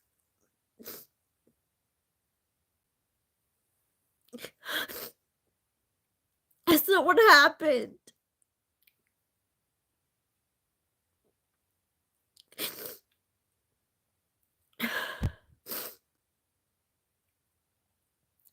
Maybe that's what happened. I was trying to make a good situation out of something that sucked. I was like, I traveled all this way. I might as well, like... Well, now me and Eric are fighting.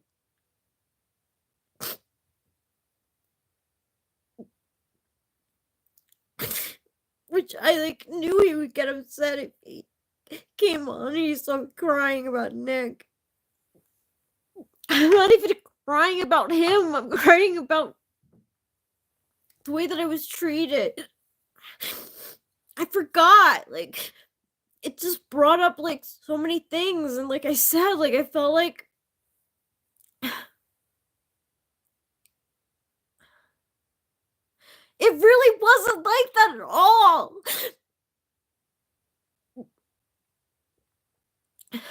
He wasn't that into me. But I was breadcrumbed. It wasn't amazing. We weren't that super attracted to each other.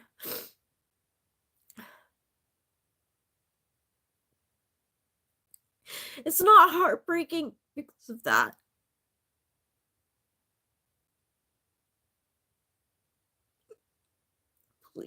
Like, I don't know what to do to make you to believe me.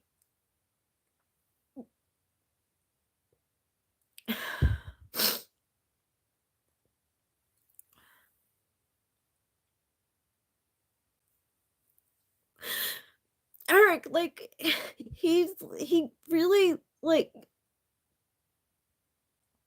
didn't mean anything to me.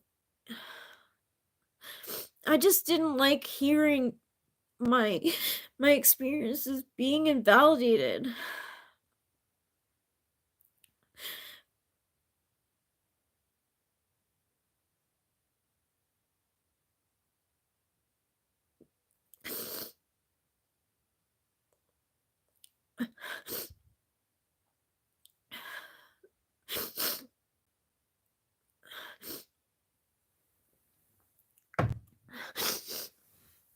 I have to talk to Eric.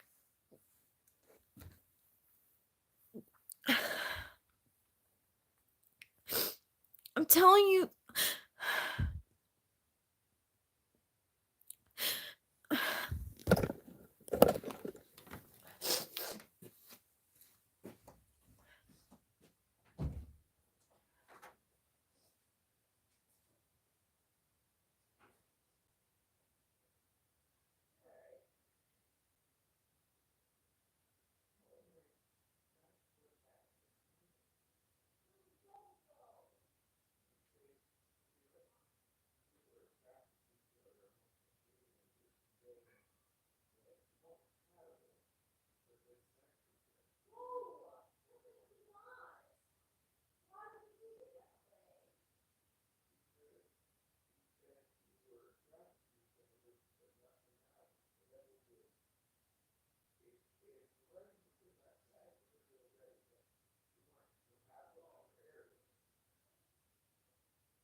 I just don't like the I just don't like the picture of you being used like that, you know? I'm sorry.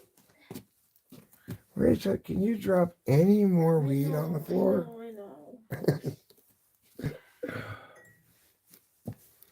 I dropped the whole thing. Oh, okay. Well,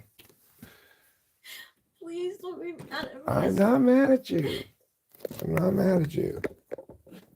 I'm not mad at you. But it's not what you think. Okay, well, I believe you is not what I think. Please. Look, you gotta understand that I'm jealous, and that links to my own insecurities, right? So my big insecurity is that you've got this past boyfriend who curled your toes with his amazing sexual prowess in ways that I never will.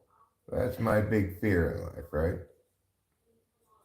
So when I hear things that can reasonably be inferred to mean that, and it's going to trigger some response to me. But I accept the fact that ultimately it's my insecurity that's the problem here, and not your behavior. So I'm not mad at you at all.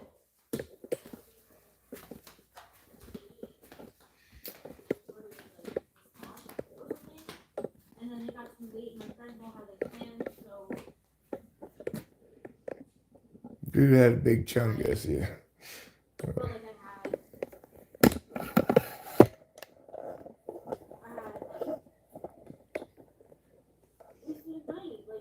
I know Tammy Ho, I've heard that thing so many times. Like instead of finding somebody else's idea and copying and pasting it whenever you see somebody that you think fits a certain demographic, why don't you come up with your own idea that is actually good? And so then I wouldn't have to be subjected to your repetition of something that was never good in the first place. I'm not upset at you. Promise me, please. Like I I regret ever talking about it. No, you should be able to talk about what you want to talk about. I had a little reaction there in the chat, right? Because in my mind, the story you were telling was you went over to his house, he banged you, then he dragged you to a party where he hung out with his ex-girlfriend. Then he took somewhere to get loaded so that he could bang you again later if he wanted to. No, that's not what happened at all. Nothing happened. Okay. You say so. I promise you. Okay, I believe you. If you promise me, I believe you. I find it unlikely, and simply because we've already established he's quite the player, and he's not going to be interested in platonic engagements with you. I know.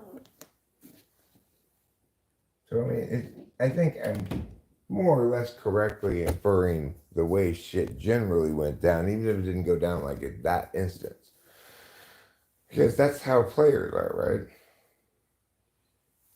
I mean, yeah. Yeah. He's only going to maintain contact with you as long as you're regularly providing the goods. The only reason he called you over to his house that day was because of that, right? But we That's fine. I don't need to know the details. nothing would happen. Okay, so then why are you crying about it if you weren't even having sex with him? Because I felt like Catalyst was saying that the night that he the story that I was telling, I shouldn't have sat home. I should have went and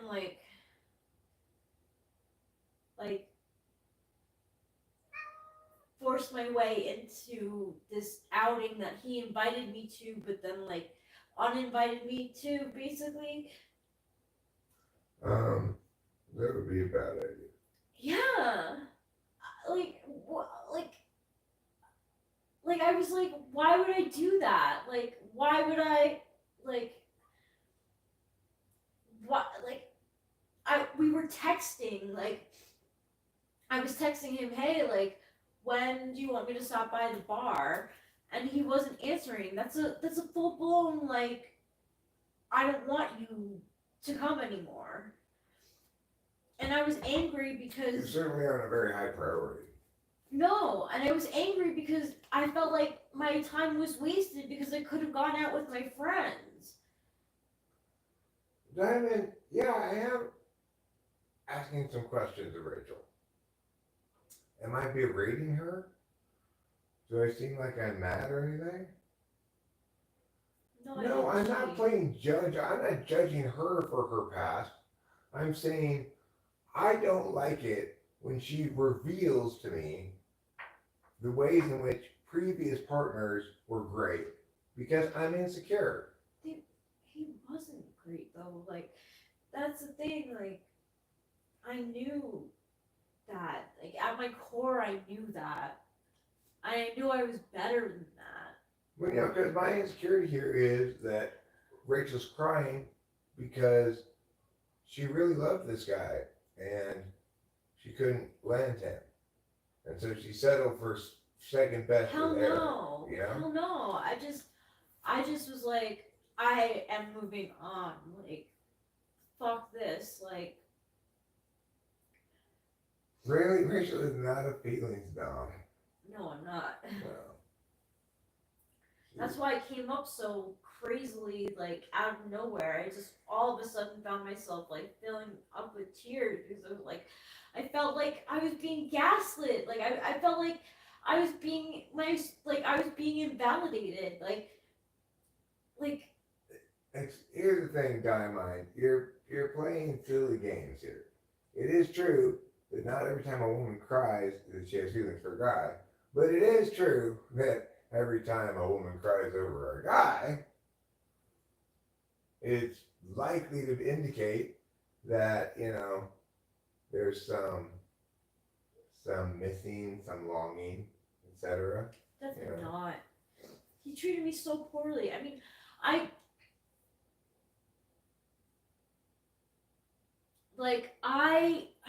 Okay, so let's put it this way. I realized when I talked to Dr. Ingram that why was I so upset about this instead of just getting the thing I wanted non-indignantly? Oh, that's that. Thanks for this. Well, he summed it up in a nutshell. It's because I was disappointed in it. So now let's look at this, right? So why are you crying about this particular act and not the other ones? because I think I haven't thought about it in the longest time. I Like, mean, you've told me about it before. yeah, I know, but I didn't really. I don't think you really know exactly why you're crying about this one. I mean, part of it really was because I felt like I was fighting over my experience that I had with Catalyst. Okay, so I mean, if you are, as you mentioned, you are in the Adderall spot where you're likely to get very, you know, cryy. I always do cry. Oh, I get cryy. It just takes a little longer for me.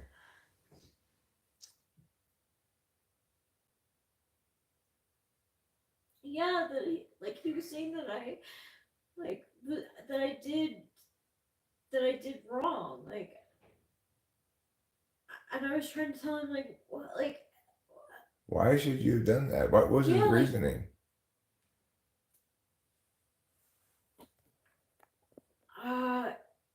He just kept on saying like he invited you, you go, and I was like, oh, we were fucking texting. Like, I was texting it, like I hadn't heard. Yeah, I mean, you need confirmation. Yeah, I'm not gonna just show up, like.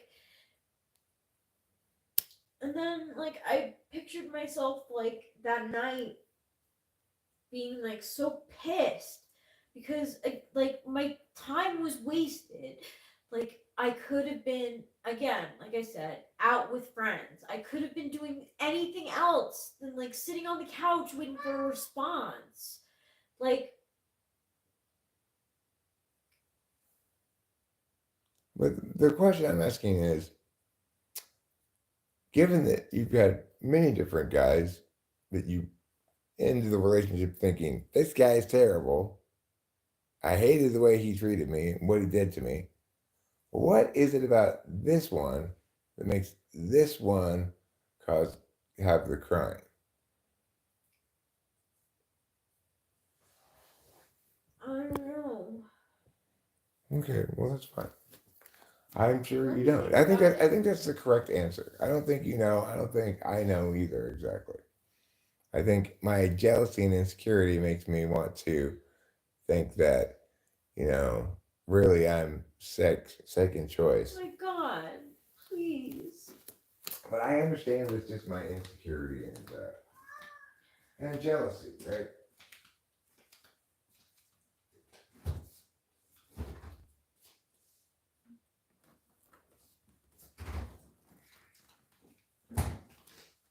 You have nothing. Like, I'm the happiest I've ever been. I'm so happy that on days when you're not happy, I don't realize that you're not happy. That is a good test for that.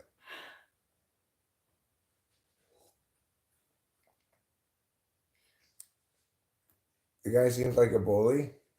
Me? Do you think I'm bullying Rachel right now? I'm not. Okay, What the heck? hide that guy. Just hide that person. I'll just hide that person. Because Tammy Ho is a stupid cunt.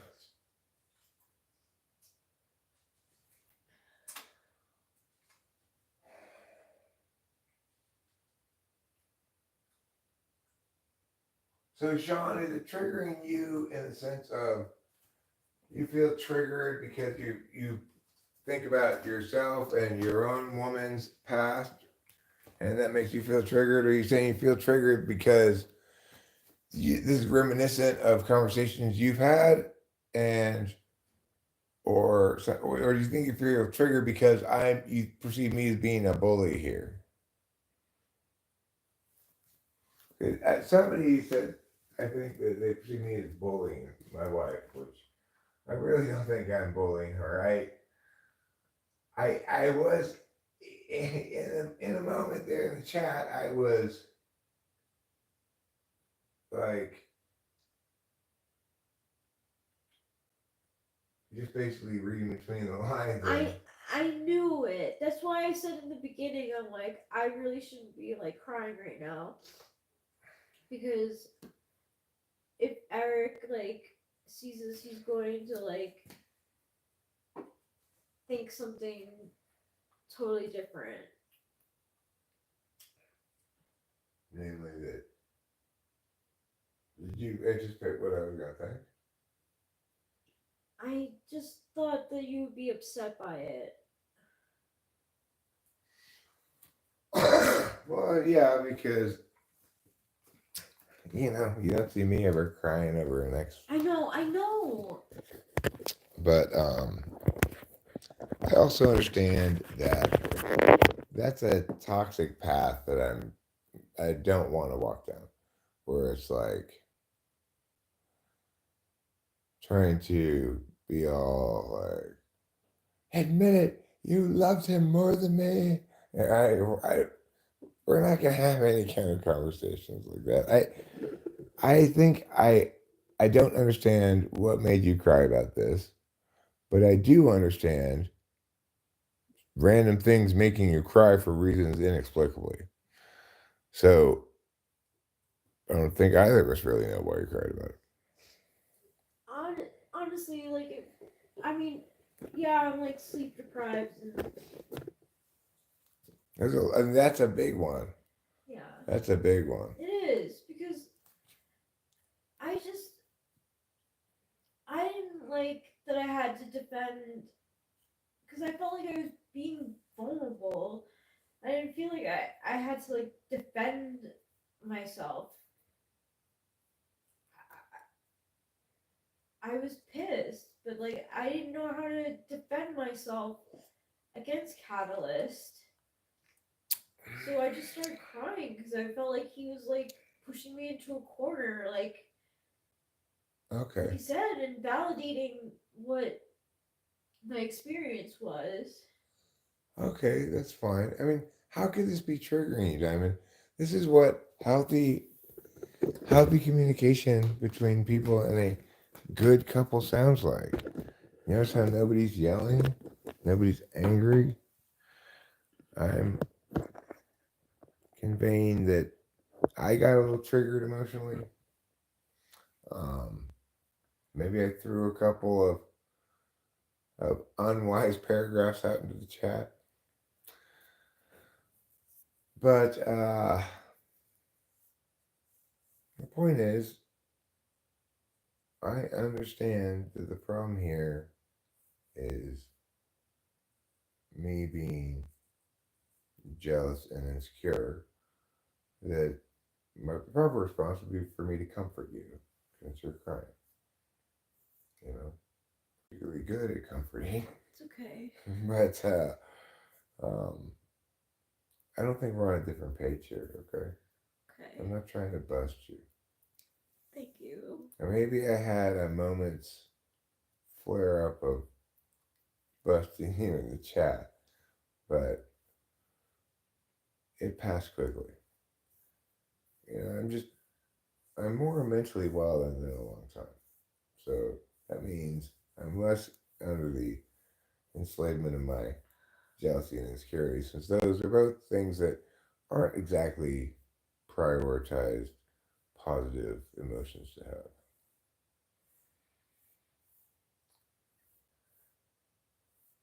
I mean, I get jealous too, irrationally. It's a human emotion. Okay, right. I get what the central message here is for me is, to me, is what Chris Chapin says. She's not crying over the guy. She's crying that she had to defend herself in chat and didn't know how. Yeah, I didn't know how. I believe that's a possibility. That definitely is. Yeah, makes sense. What he was saying was completely wrong. You couldn't imagine why anybody would make that statement when you knew so much better, and that statement was accusing you of having done something wrong, and it's gonna be distressing if you're gonna quick to just say, this is bullshit because Yeah, I know. and he's not quick to do that, so you can see how it would be distressing. I'm sorry I added to your distress. It's okay. As long as you're okay. Mad, but the thing is,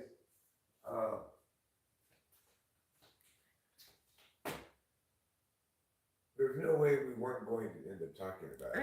I know. It's like I wasn't even paying attention, but it got kind of loud. So I was like, what in the world is going on in there? Oh. That's when I started listening. Prior to that, it was just playing focus.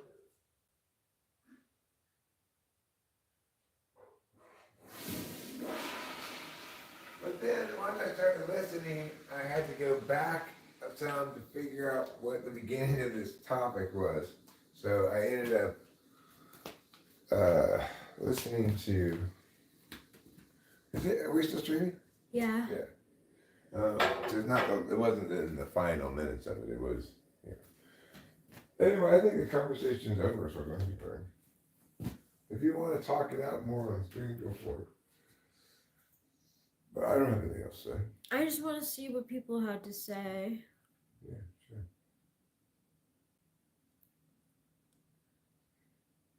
What's a good question? Right now, says I seem like a bully. Did I seem like a bully in that conversation? And Puttycat says, Eric made you to feel that way about what?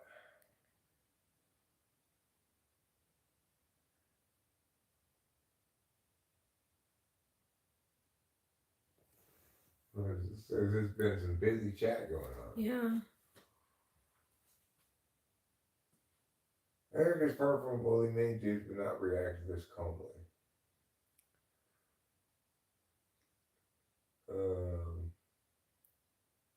Puttycat says, isn't it feasible? Okay, so Chris Chapin says, isn't it feasible she's crying because someone was confronting her in the chat? Yes, it is. It's very much feasible. And apparently, the most correct answer to the question. But Puttycat is right when he says Eric is far from a bully. Many dudes would not react this calmly. No, I know that. So it's like I'm not bullying her at all. okay, Pussycat, I get your point. Just because I've never cried over an ex doesn't mean that when she's crying while talking about an ex, that she's crying over an ex. I'm not crying over him. Which makes sense that she wouldn't be because it was an awfully long time ago. Yeah. And secondly, it is also the case that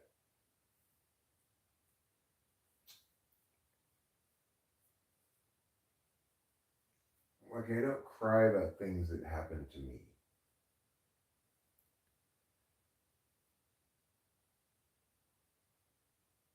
In other words, I don't really ever feel like a victim. I might feel like a lazy fuck who doesn't want to do this and be victimized by some expectation, but I don't ever really feel like a victim where I cry because, well, see, that's the thing. That's right. You're not crying because of what the guy did to you. We were crying because you had to defend yourself about it. And probably what that links to is you knew how authentically how fucked up it was, how bad it made you feel. And here's this guy trying to defend this guy's behavior and he doesn't know anything about it. Yeah. I can understand That's why that'd be terrible. frustrating. Yeah. I was just trying to like show how opposites like don't always work out because someone said the opposites attract, and I was like, well, if you want to look at the literal opposite of me, I think I don't even know if he was an ESTP. I'm not even sure.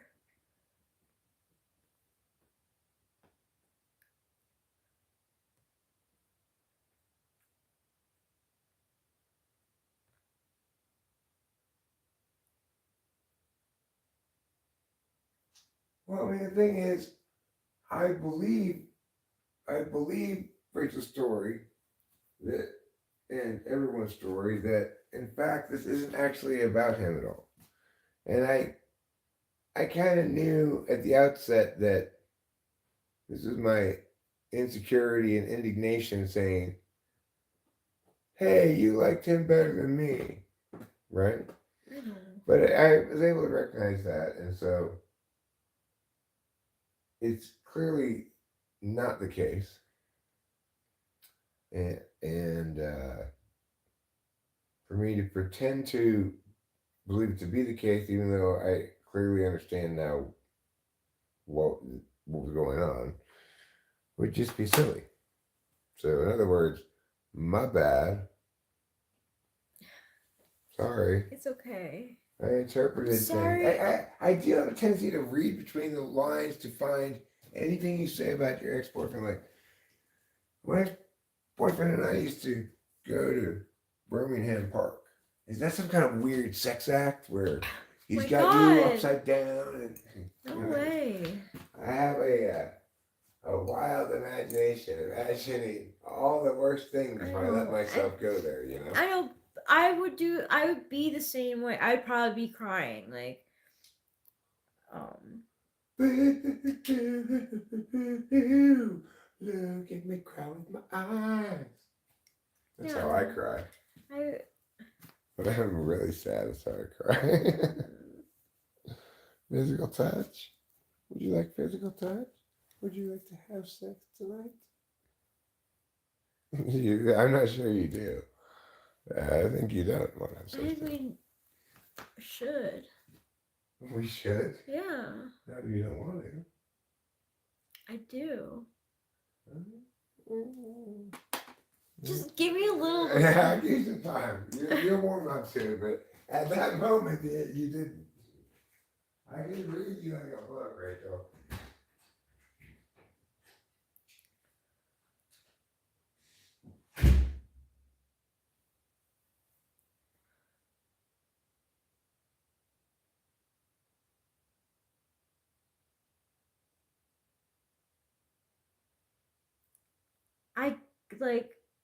I knew.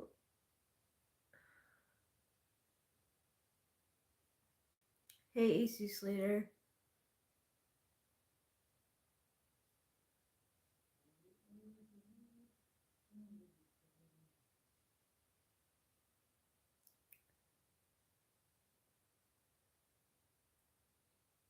Yeah, and that's what I was expecting for Eric to feel too. I'm like, oh my god, he's going to think that I still am in love with this dude. I never loved the guy even.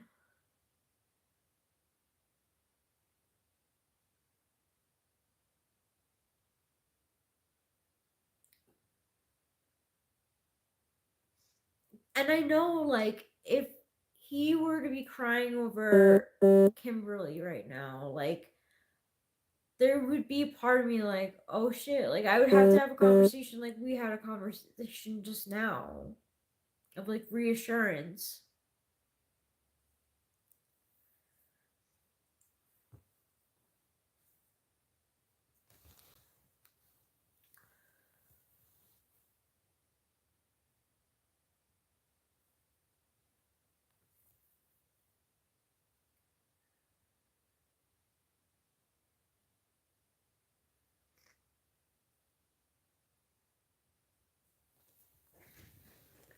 Well, I was just trying to show an example of like how opposites don't work all the time, and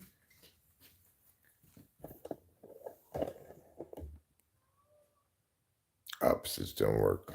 Right. What was I gonna say when I came in here? Something of great wit and magnificence. really.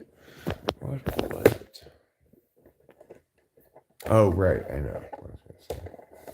You know, it says Rachel's a little bit on the fence about marital relations. I'm gonna reveal something I've not yet revealed to the people. You know, you all know I have a healing gaze, right? And I'll give it to you all so you can get healed by it. Just look into my face and you'll be healed of whatever ails you once I get the healing gaze going. You gotta work up to a healing gaze.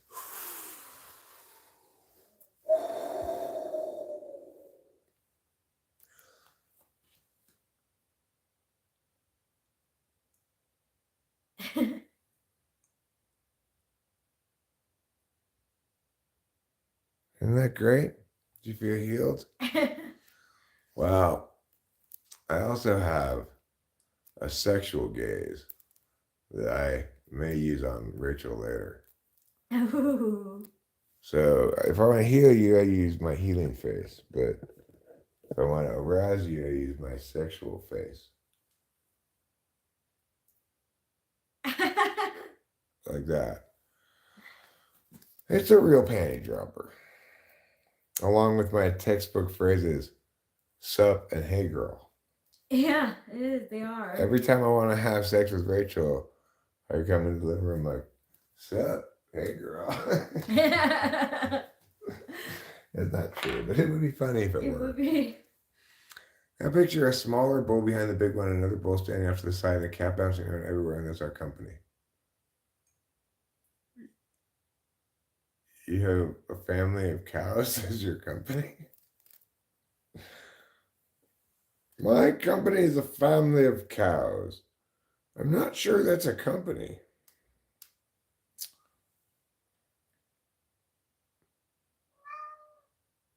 What are you meowing about now? Yeah, really. This cat meows more than anything in the world.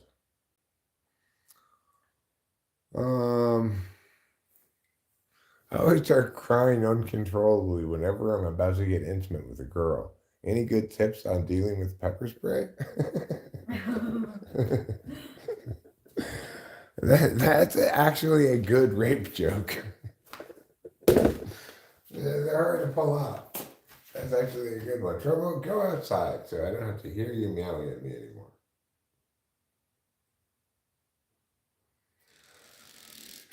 I hear you meowing, but you can't come in.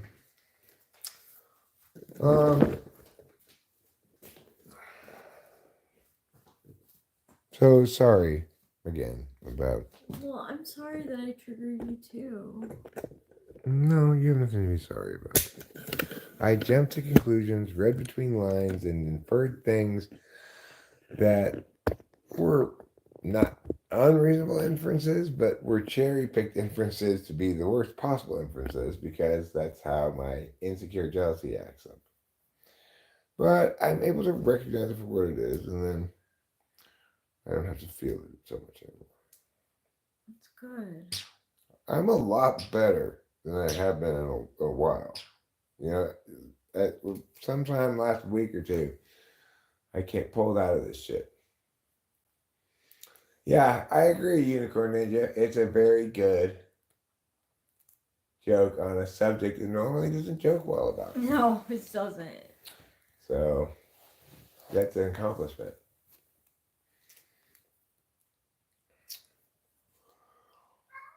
Unlike my joke that went over like a lead ball. Hey, I know. How about we euthanize all the retards? Oh my god. Nobody thought it was funny. Where did you tell I this never. joke? I just made that up right now.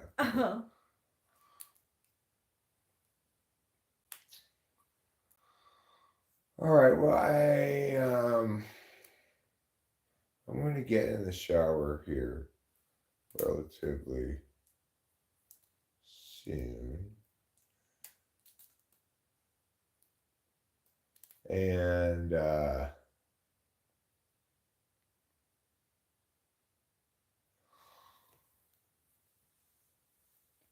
probably get in the shower now. And can I go with you? I mean, is it going to be just you going with me, or everybody going with me? Oh, everybody. Okay. Well, sure, that's fine.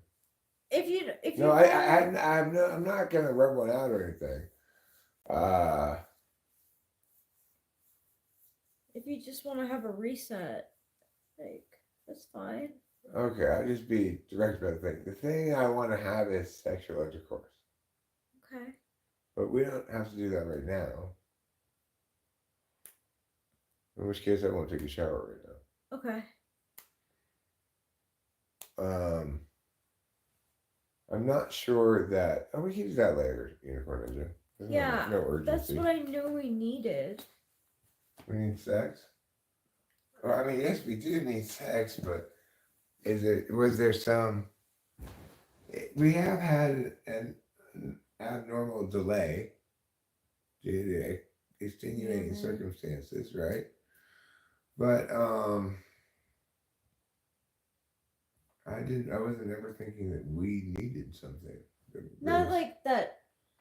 Like there was building problem needs. No, like maybe that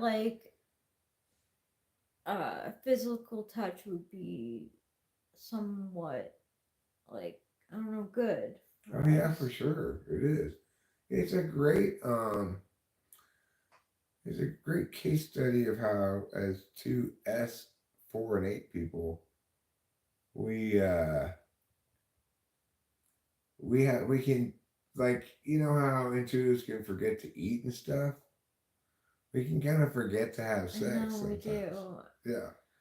We still have a great amount of sex, I think. We do.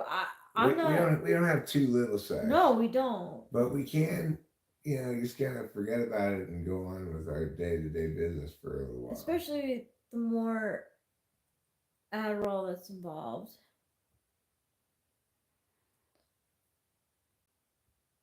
Don't do it in the shower. Well, there's a whole process. I think it's better, probably, putting it. But Rachel and I aren't making up because we haven't had a falling out. But we are both feeling our F's more than usual. Yeah. And I've noticed that when I have FI, it makes me horny. I think you've noticed that too. In other words, when instead of feeling horny, I'm feeling a lot of love for Rachel. that makes sex better. Yeah. I'm not great at feeling things, but I love Rachel so much that even I can feel it. That's good. This is a rather personal window into your lives. Yes, it is. Yeah. But it's not because we try our best to make things personal. It's because we live our lives on YouTube. Yeah. We don't edit away the stuff that's not so flattering or something. No. Although I actually think this is extremely flattering about us because Yeah. it resolved beautifully. We didn't have to argue about anything. And you know, we're actualized enough that at least we have the language to avoid miscommunication, you know? Yeah.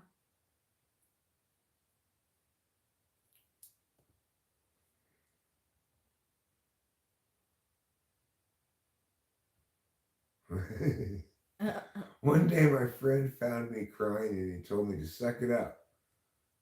I have to admit, it's a better strategy for dealing with spilt milk. That's a great joke too. It is. Very clever. Showing you deal with miscommunication on a daily basis. Yeah, well, I mean, the thing is, if you are with a person who's not typologically compatible with you, you will do little but talk past each other. Mm-hmm.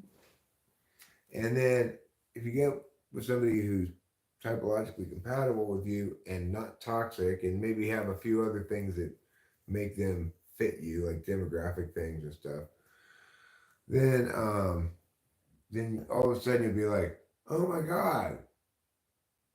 So this is what a relationship is, right? I've been in all of these horrible things, trying to make these horrible things work. The problem was never that anything other than you have to pick the right person, you know? So weird though. Like I feel like we really like got lucky, and if it weren't for the internet, like we probably never would have met each other. She's zoning out, not hearing your words. That's ridiculous. That's She not just true. responded to exactly what I said. You are timing out, but hopefully you'll stick around and still hear the words because you need to learn.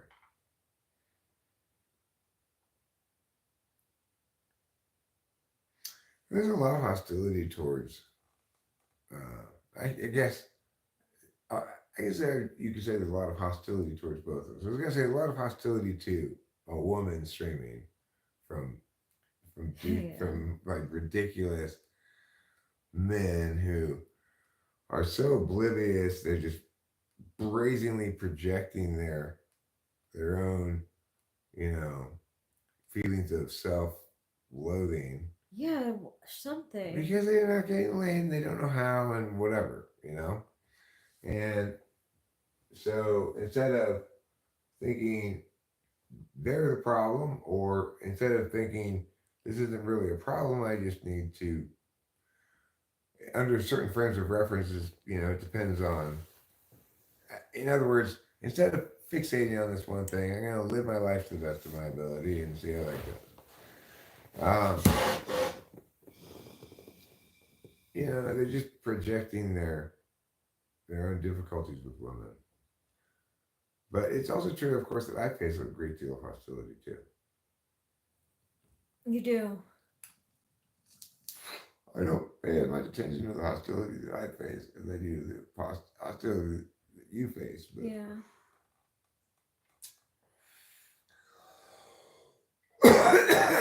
when people are hostile for a variety of reasons. Some people are just trolling in some kind of FI polarish way, you know, like Yeah. they have some kind of counter value relationship with FI, either polar or 8. I mean, polar is technically valued, but in practice, it isn't. So either 8, 7, 6, maybe probably not 6. But, and then they're just, Yeah, I lost They just say they're like, it's kind of projecting a little bit.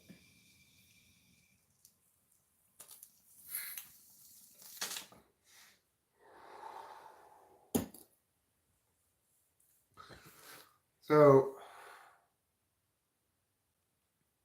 I'm very glad that I didn't get us into this because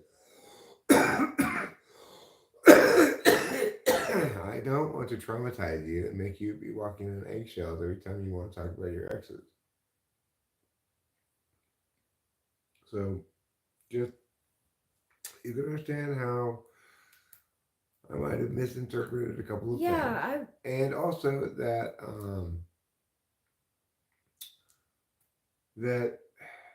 uh, this is not an indictment of you talking about your exes however you want.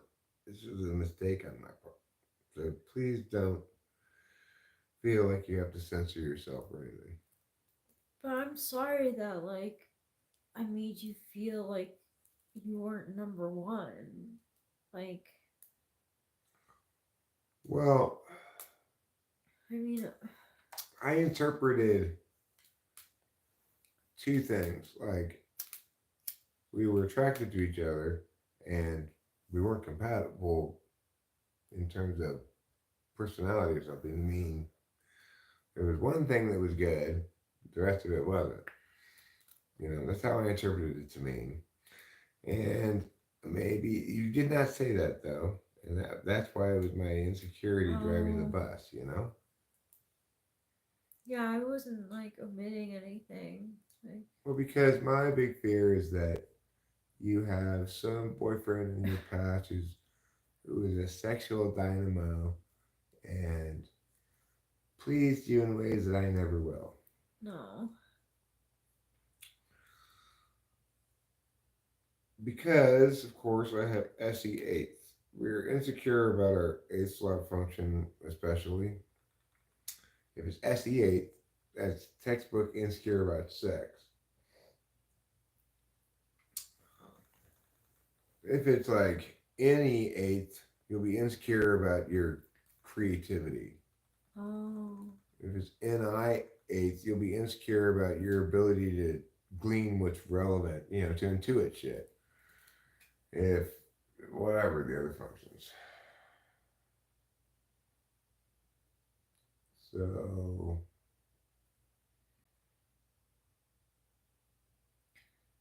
Like, if you had been crying about, like, you know, if I caught, like, you crying or whatever, like, just like, I don't know, upset over Kimberly, of course, I would be like, I would definitely want to talk to you about it too. Like, hey, like, just so, like, we're clear, like, you're just venting, right? Like, there's no residual. well, the point here is that you weren't really crying about him. You were crying about being required unjustly and without cause to defend your behavior. In other words, the person wasn't operating in a way that said, I'm accepting that you are a reliable narrator, Yeah. right? But you are, of course, a very reliable narrator, and since he has no other access to any information about the thing except that which you say, to presume that he knows better about the situation than you did is obviously very unfair. So I get it. I get it. I I know I wasn't gaslit, but it was like I felt like just I invalidated. Like my experience wasn't real. Then he felt bad. And he gave a $1.99 tip. I don't think that's not a love language. Um, and probably not, you know. because we're both so intuitive, and because like this conversation happened, for example, there's no way for Rachel to do that without it seeming that seeming to be done as part of an agenda or something, or plan, rather than because it was authentic. That would be not good. Yeah, because if there's any doubt about the authenticity, well, then that's doubling down on the insecurity, right? Like she has to execute a plan to convince me of my adequacy because she loves me, but in actuality, it's just a plan because she's trying to protect me from the truth, you know?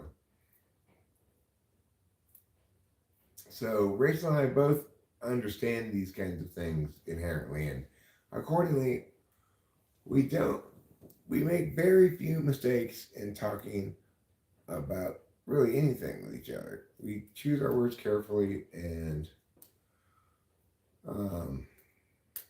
that's a wonderful thing.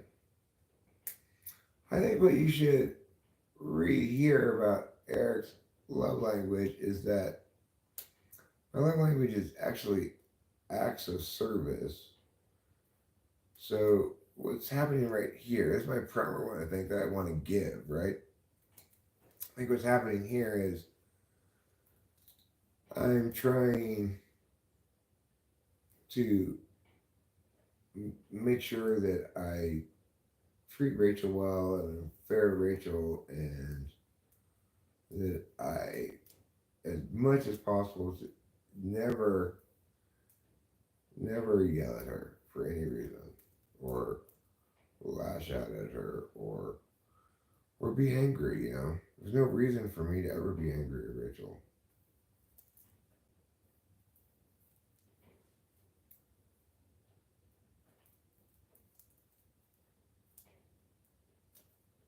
Not perfect, but No, you're not perfect, but you're perfect for me. you're perfect for me, and I love you so much. I love you so much too. I love you with 94% of my emotions. All the other emotions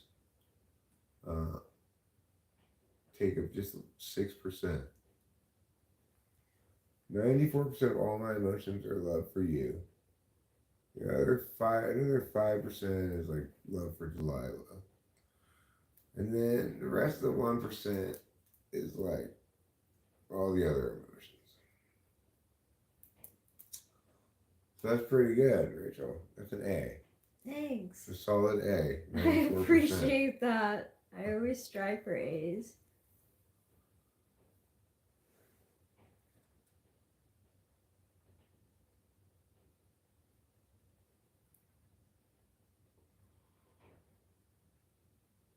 No, I don't need my ego stroked very much in that area, because it's like what Rachel says. We need to have sex a certain amount of often-ness.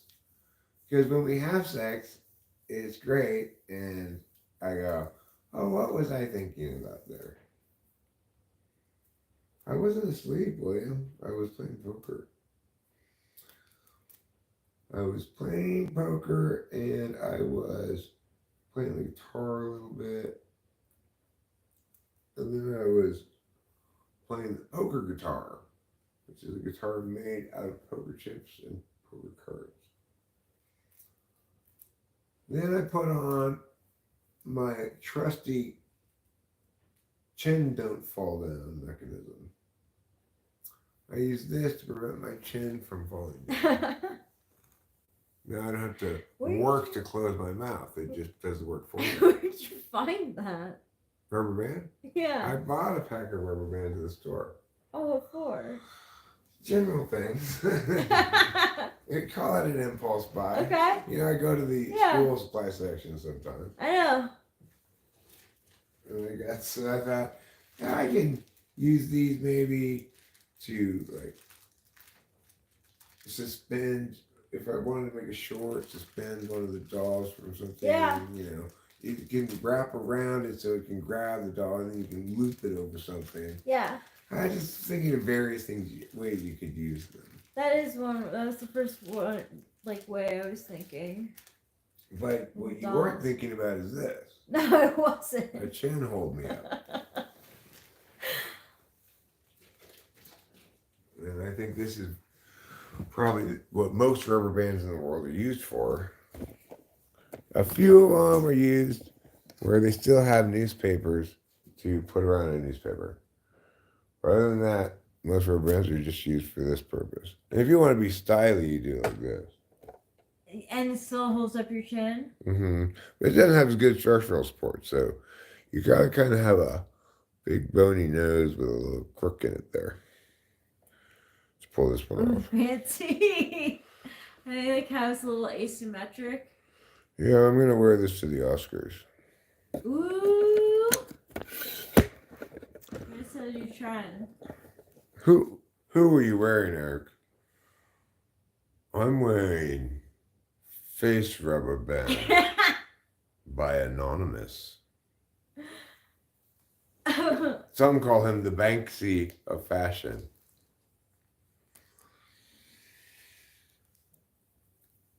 If we put it like this, then we've got ear support to help keep it in place.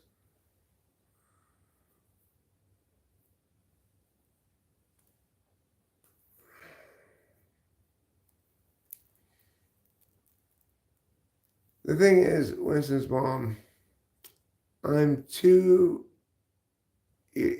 very bad idea to try to game my perceptions.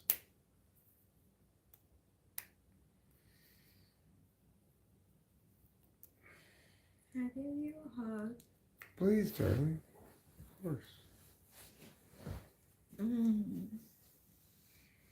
I love you. I love you too.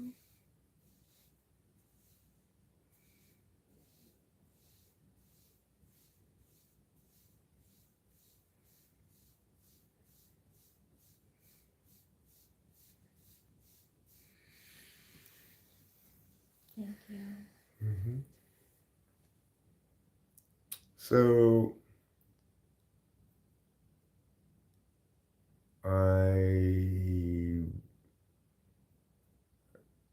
do you want to keep streaming right now? Yeah, I kind of do. Okay, well, then take it into the bedroom. Stream for a while longer. And I'll touch base again like at 8 o'clock with you and see where you are in your process. Okay. Yeah. Okay. Sounds good.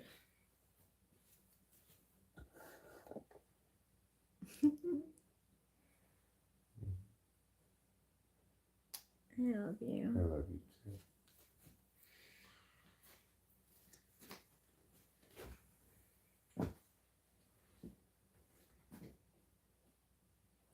You might need to start plugging that in pretty soon. Okay. Yeah, probably. Doesn't have Would- it. I think I have. It should be in the Okay, you left it in there. socket. I think. That one left. Yeah, it's probably left in there.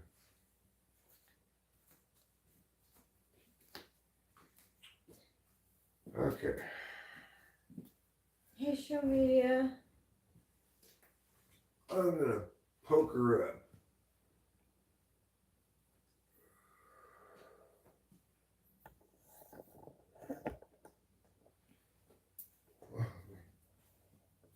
It needs a more clinical sounding name than rubber bands, though, Shauna. We need to work on that.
Ugh.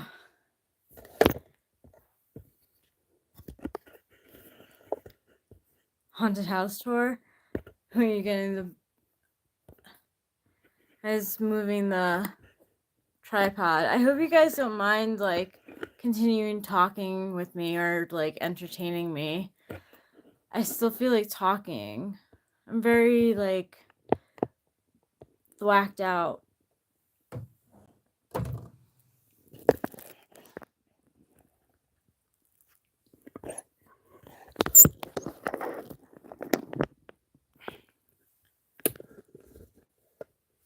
And I'm feeling chatty. Oh shit.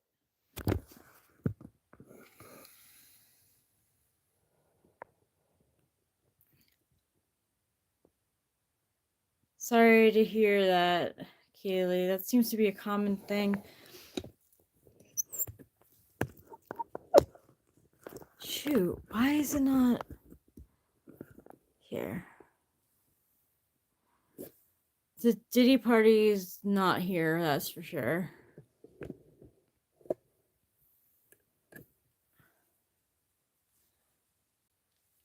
This is an anti-Diddy home.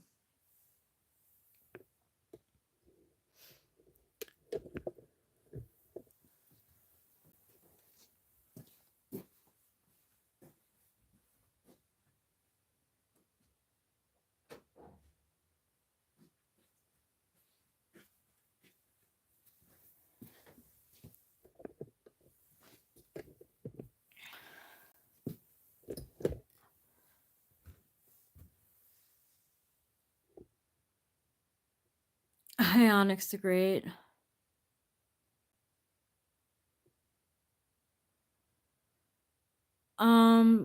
We were talking about how opposites don't like attract, but they repel. And I was talking about an instance where I was in a relationship or like a thing. It was like I don't know what it was. With and like my opposite, like literal opposite ESTP. I think he was ESTP. And like I was telling my story about how like we would repel, and like someone was like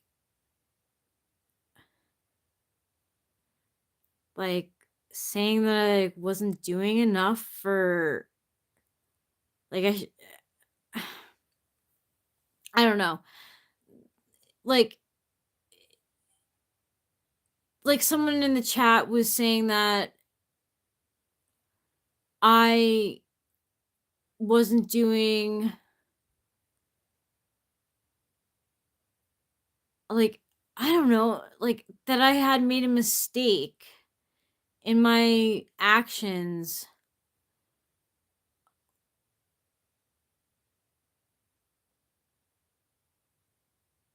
Yeah, we got cereal. Yeah, so like I felt like I kept on defending myself, like, but I didn't have it in me to like I didn't understand why he was fighting me on my story. We're in California, Mariposa, California.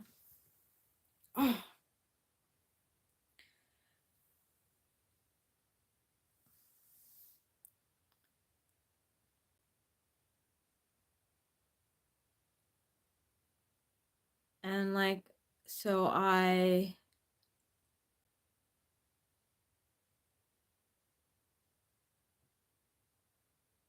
felt like I couldn't defend myself anymore, and I just like started to cry. Like brought up like all these like feelings.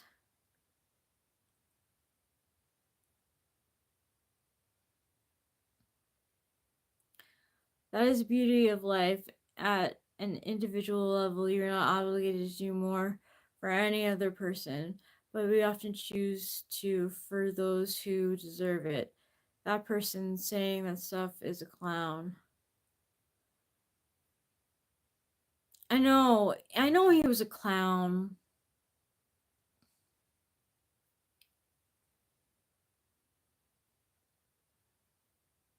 I don't know why, like,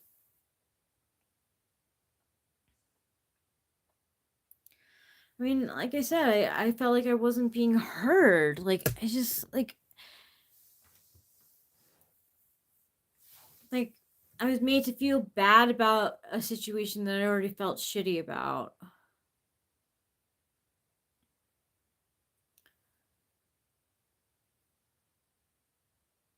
No, he did mean it. And then he apologized. It was unexpected.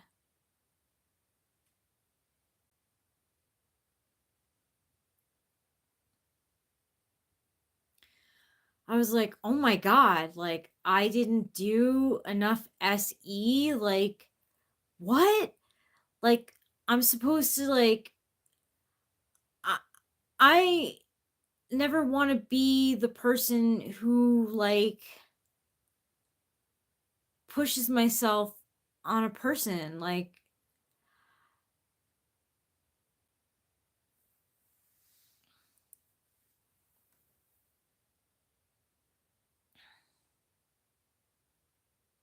that would be crazy if it was him. I mean, if it was him, that would be crazy. He definitely got the response he wanted out of me, that's for sure. And then felt bad about it and tipped the chat.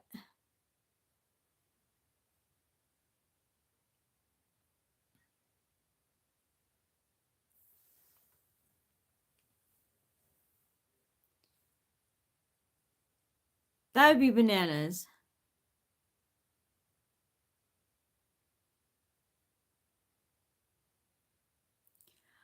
Well, here, honestly, I think the person was an SE Dom, like who themselves like would,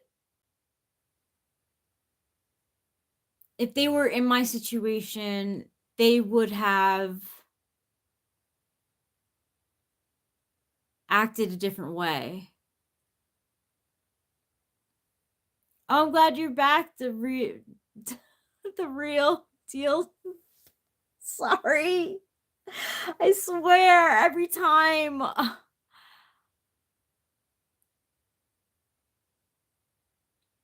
Yeah, he left a super chat.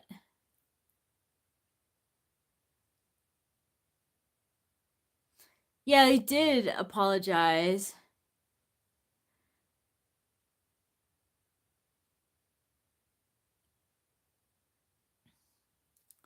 Cause like the person's advice to me, the name was Catalyst. I'd never seen like the person here before. Like was listening to my story and was like telling me that I should have acted a different way.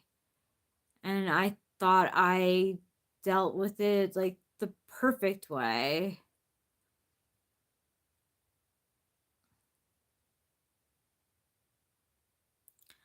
I'm thinking that now that I'm thinking about it. Now, so in the situation that happened, right, with me and this guy from college, he invited me. Okay, so say Monday, he invited me to go out with him and his friends for wings on Saturday. Saturday rolls around. I text him probably like in the evening, maybe say like 6, 7 o'clock to be like, hey, what time are we meeting up?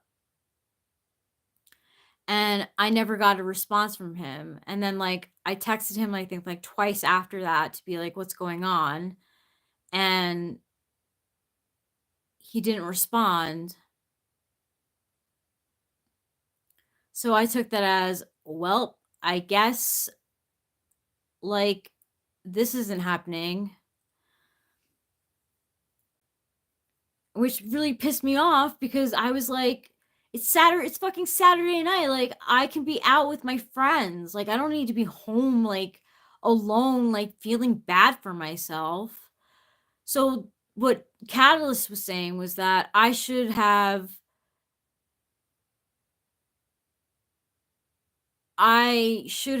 gone to the bar anyway because he invited me in the first place. So I already had an invite. I didn't need to text him. Forget the texting. Just go to where he invited you. And I was like, no, like, what do you want me to, like, just show? I mean, I thought about just showing up, but like, what? I'm not desperate.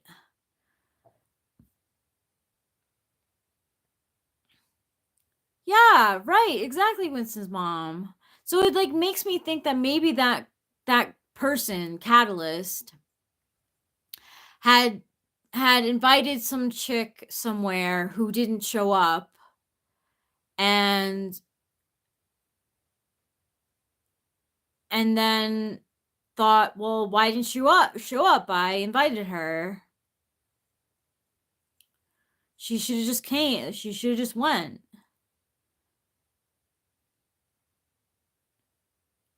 Thanks, the deal.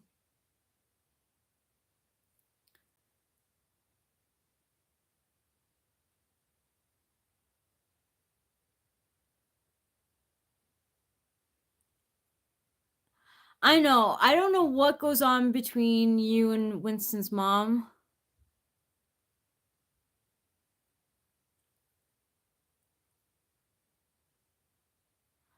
I'm not talking anything sexual. Nothing sexual was involved. Like,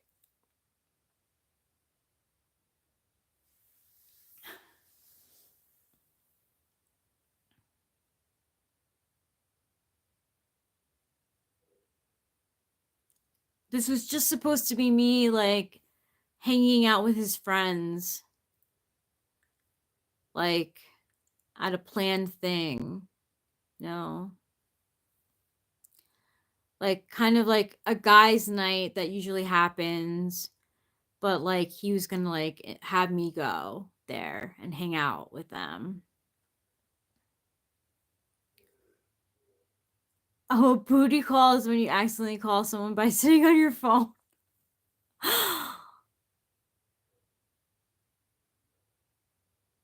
Okay, I'm glad Winston's mom.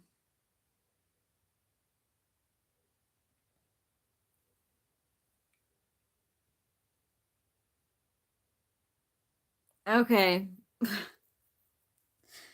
I don't see why you need communication and confirmation. It literally was just like hanging out at the bar with his friends.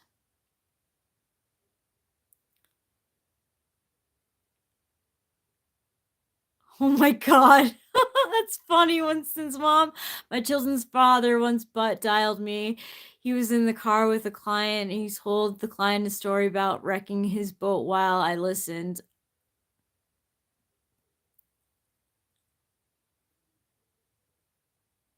Thanks, the real. I didn't do anything wrong. That's the thing too, like, I like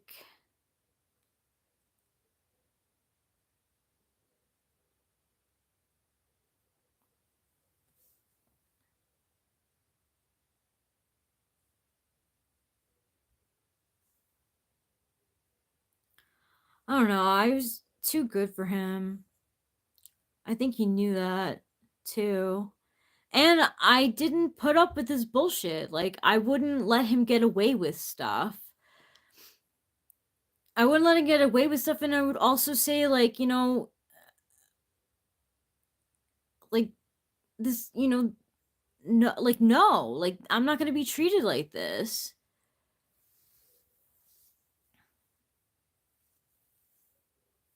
But I mean, it didn't matter how I treated him, really. I mean, I think he was always going to cheat. I don't think he expected me to find out, though. Or to, like, hold him accountable for it. Like, of course, like, dude, if you wanna date other girls, like, go ahead, but don't, like, drag me into it. Like, leave me alone.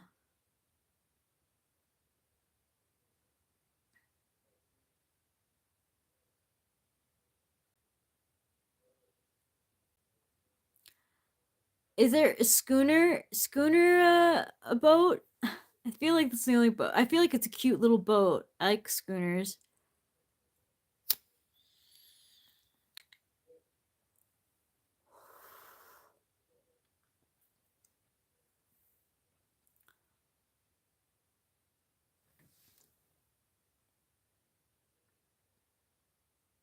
Boats are expensive too. My parents always would say that. Always. Oh, boats are so expensive. I don't know why I said that with like a.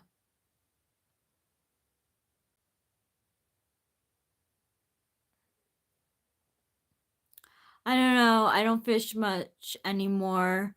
And if I was arrogant, I would say a yacht. So for me, it would probably be some kind of power boat with a V drive. The cabin thing is nice, though, for the cabin cruisers. Maybe I just got a need for speed. They are expensive, G says. Whoa, the boat was a deep sea fishing boat. It truly was too big for me to captain. I would love to have had a tiny Johnny boat or pontoon boat that I could handle, but ESCP gonna ESCP.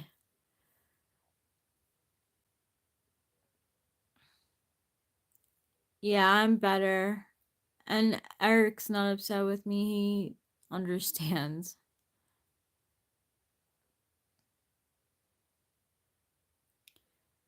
Thanks for asking, Rotten Apple.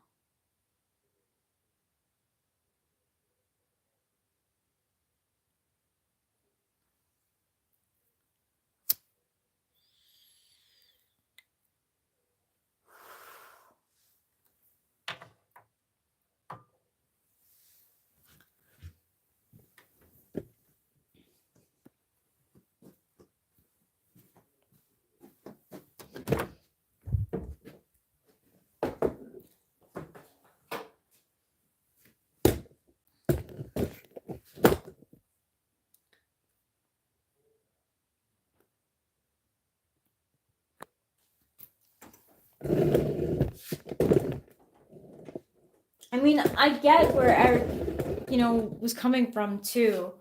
Like, if he was still crying over, like Melinda or something. I don't know, he wouldn't cry over an ex, but if he, like,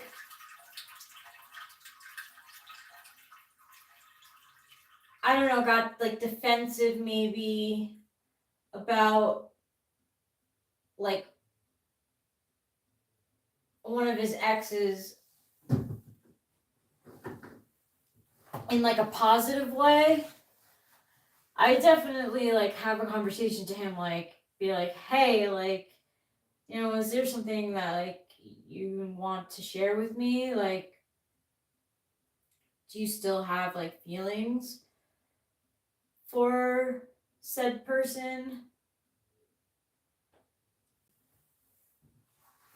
But I just felt like Catalyst, like, wasn't listening to my story. It was, like, telling me, like, I don't know, telling me how I should have done things, which is so weird.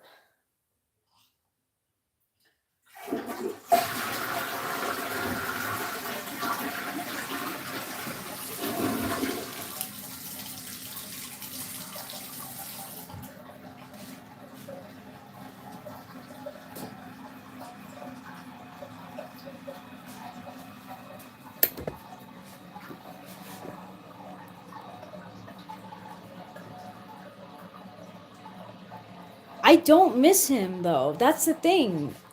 He was not a good he wasn't even a boyfriend. We never were a thing. Like I was only his girlfriend when I was in a relationship with someone else.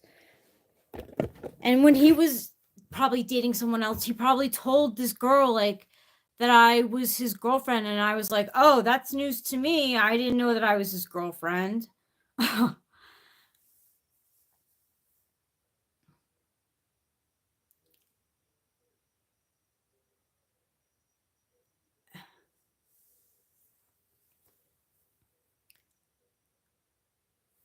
Like, I mean, I was talking about opposites and how they can attract but repel. And then I got told that I should have basically like forced my way to the bar and showed up uninvited. Like, no, it's not my style. Like, I kept on trying to tell him, like, I tried to defend myself and I ran out of things to say, and it got me emotional. It got me crying. Like, why the hell like would you tell me, like, why are you telling me this right now? Like, why are you saying that like I should have handled things differently? Like, I thought I like dealt with them very well, actually. I was so pissed because I like lost my weekend night. Thanks, Matt Miller.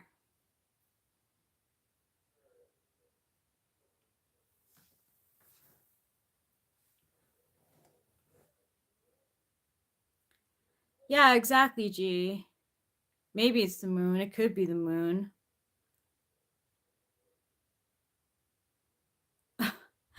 Thanks,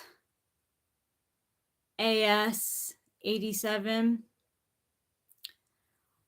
Argilla Singh Corey 87.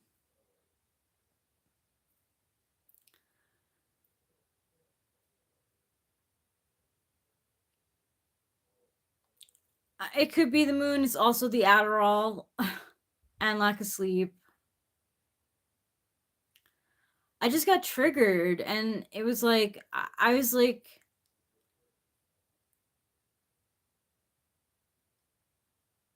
I don't know. I just whatever catalyst like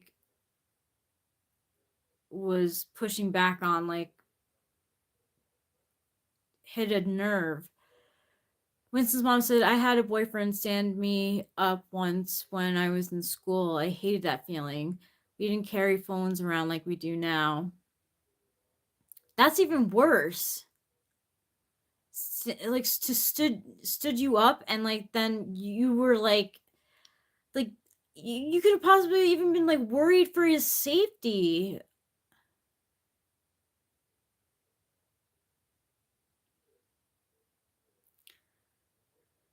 I guess I know what time I decided to give up. It was 10 p.m. I was like, all right, it's 10 p.m., which is like already late. I texted him at 7, waited till 10, and I was like, all right, this night is fucking over. Both my roommates were out already. I was so like, I felt so alone. Like,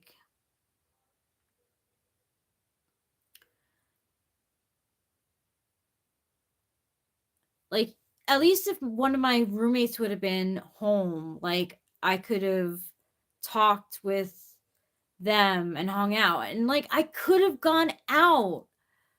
Like, it was just a waste of my time, and I don't like that. Like, I like my time to be respected.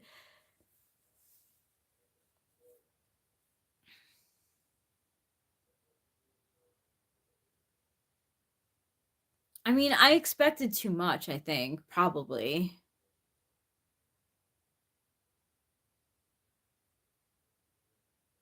I don't even know.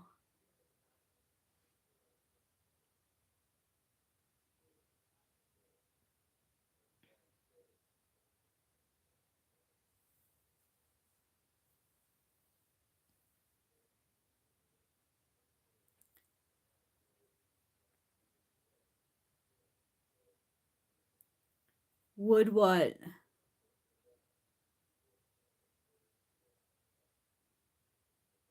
I don't know what I said there, Shorty.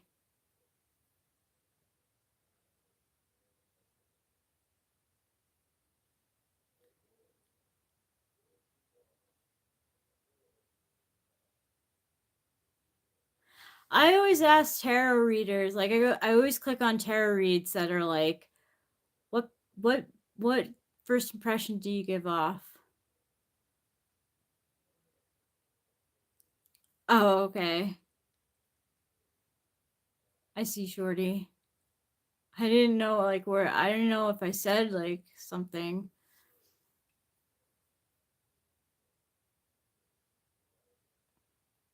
And you're referring to that.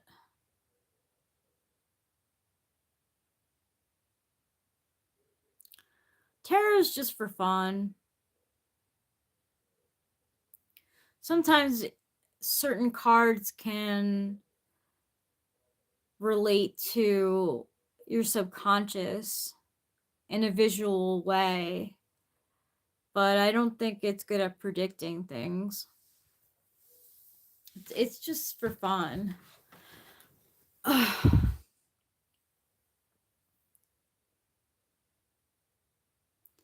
Yeah, it is a snapshot of energies.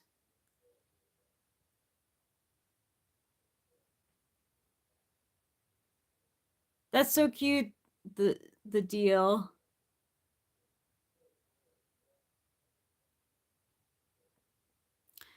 That's true. What do you think or feel the tarot is, King Mufasa? Do you think it's like witchcraft?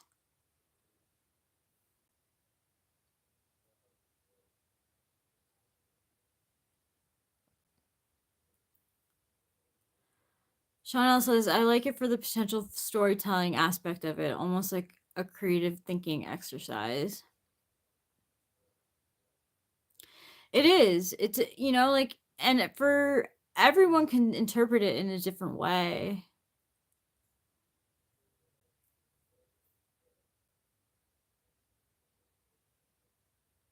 I don't use it to predict the future, though. I tend to find that the cards that I use when I try to predict something, it never gives me what it always gives me the opposite answer. And it's like, don't fuck with me.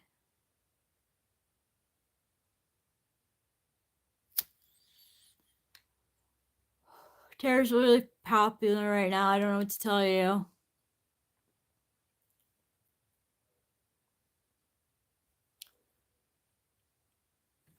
I haven't heard that term. Everyone and their grandma is doing it in like the longest time.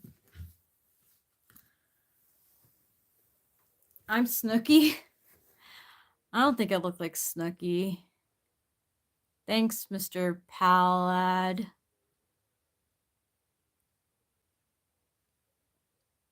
My name is Rachel.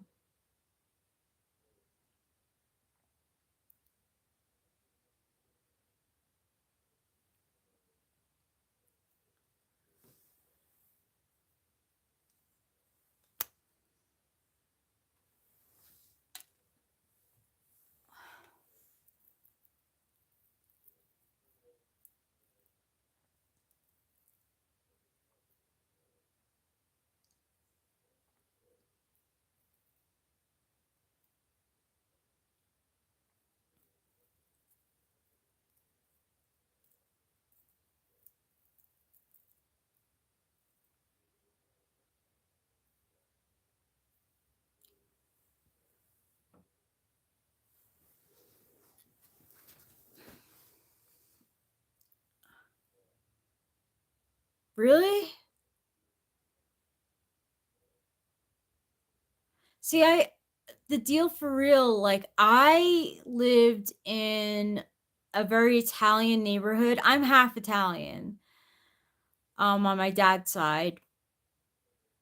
But I lived around a lot of Guidos and Guidettes.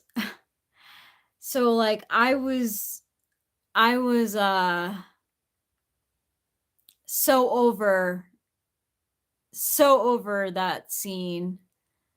Like, the fireball haircut, fake tanning, gym tan laundry. So, like, I watched the first season of it, but I didn't continue watching it because, like, I'm like, I can't stand these people. They remind me of people that I grew up with at school. I don't need to go back to I don't need to go back to high school. All the Guidos and the Guidettes were like extremely popular in my school. They got away with like everything. They were not nice people. Terror is like this, says Winston's mom. A certain message emerges from the symbols that sticks with you. This is your personal unconscious. Chanel says, I've given up trying to predict the future. I've fully given into the multiverse theory, which, if correct, would imply total lack of free will. Thus, everything is already destined, and I take it as it comes. In other words, the universe will present an answer when it is meant to be received.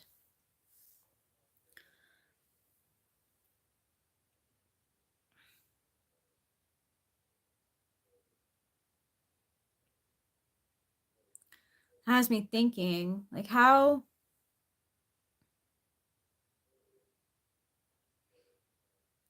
I mean, I often say that everything happens for a reason. Like, you have to, like, I've gone through so many like things that like led me to Eric, and it was like meant to be. Like, it's not ideal, but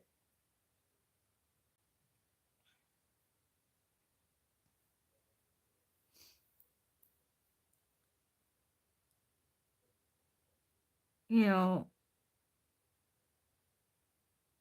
I grew up a lot in relationships and in my personal self too, like I spent time being single and like getting into touch with like things that like were important to me. Um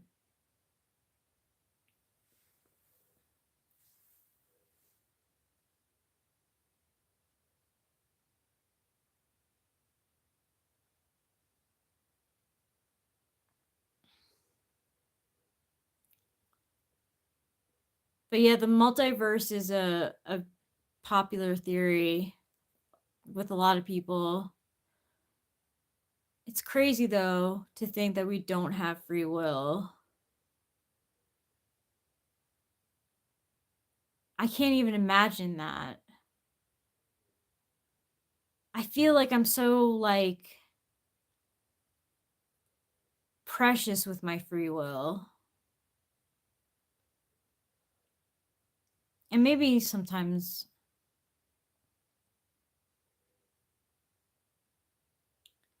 not.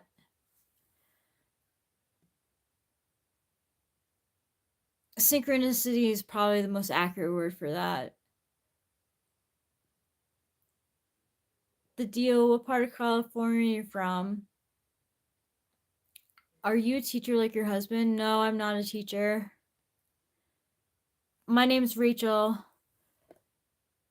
The deal for real says, there is this Asian chick I watch that does tarot. She's pretty cool, even though I believe little of it. Please get off that zoogly hoogly toogly boogly, bro. Mrs. Mom, are you into it?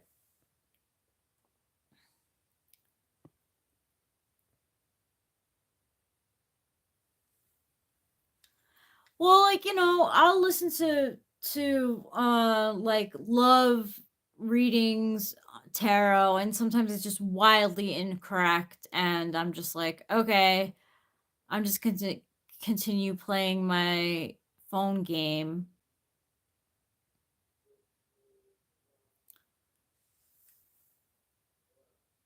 I can't see it being positive. Nietzsche was not, he was very cynical.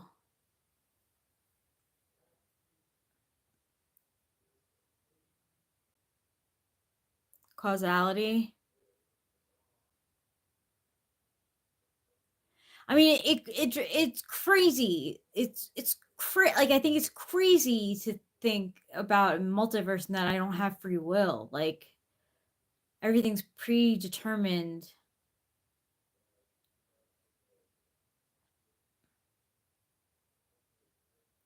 Ah,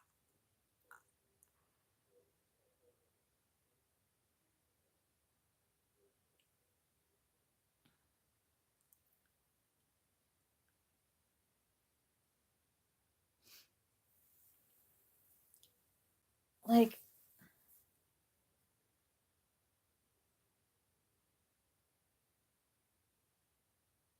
like, was I like supposed to get so high last 2 weekends ago when we hung out with our neighbors and I ate a lot of edibles and took my regular like sleeping medication and like woke up thirsty, like barely made it to the kitchen, felt like I was gonna pass out, and then like put my head between my legs, but like fell on the floor.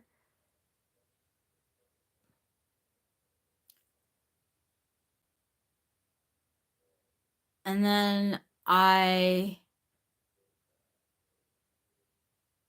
like came to and realized that like trouble like wasn't even like fucking worried about me at all. He was just like waiting for me to watch him eat. It was nuts. So crazy. It was crazy passing out. I didn't know it actually happened. And like I came to and I was like, where am I? And then I realized what happened. And then I was like, no, I can make it. Like so like stubborn. Like, no, like I can make it back.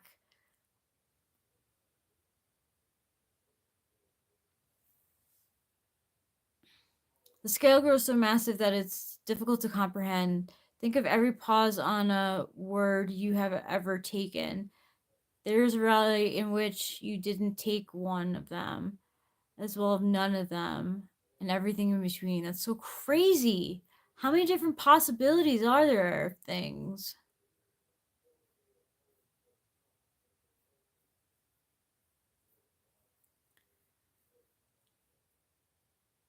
Crazy. That's crazy. Crazy, crazy. It blows my mind because I can't think that far.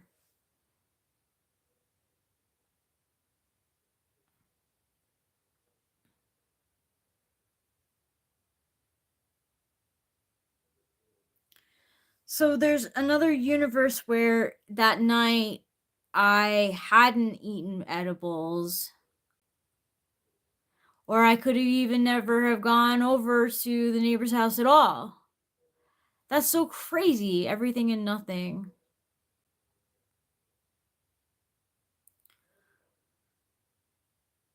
And everything in between. So why do we like consciously anyway understand the universe that we're currently in the present?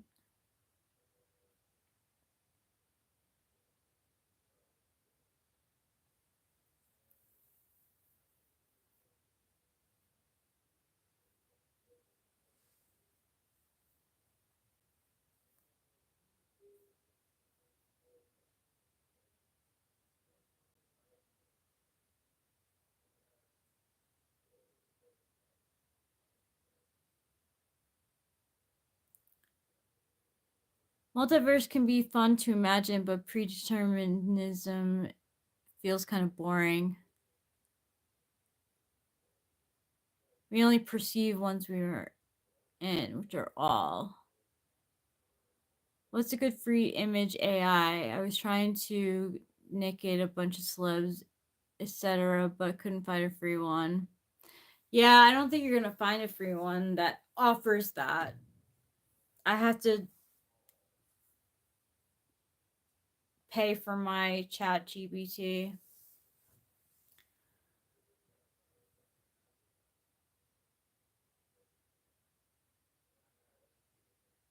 I wonder if in a different universe that scene would have gone different in the book This Dead Zone.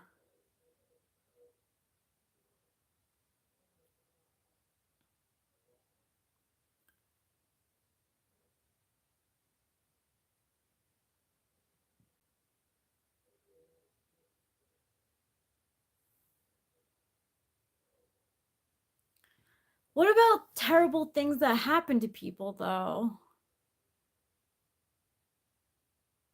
Like, I don't think that they would like to hear that they had a part in causing that to happen to them. That's where the physical world really gets like real and starts to shake up, like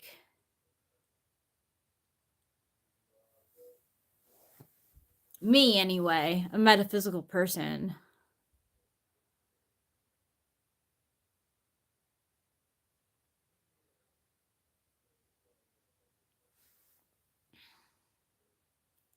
You think Trump is a good man? How? I mean, he's clearly not.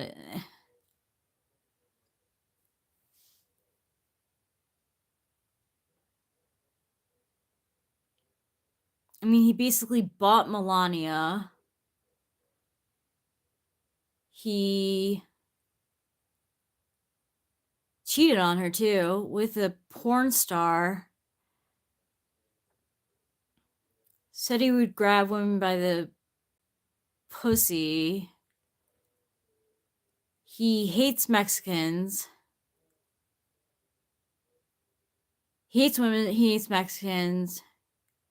What was the most? Oh, he hates trans people.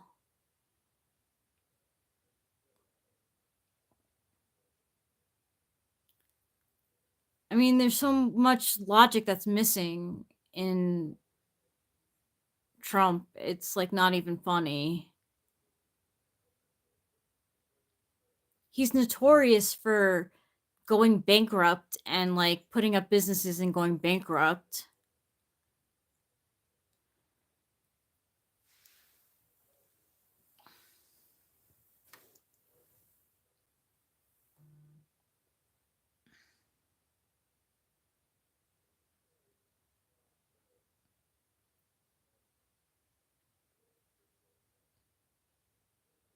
I mean, you're entitled to your opinion. I just disagree. His father gave him his money. There's a quote from his mom that says, "If my son ever becomes president, God help the USA." Something like that.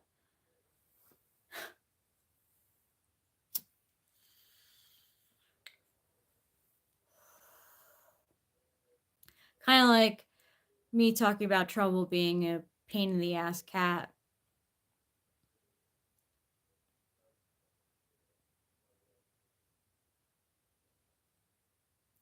Like, I wouldn't recommend any female cat. If I could talk cat and you know have conversations with them, and trouble was about town and he wasn't, you know, neutered,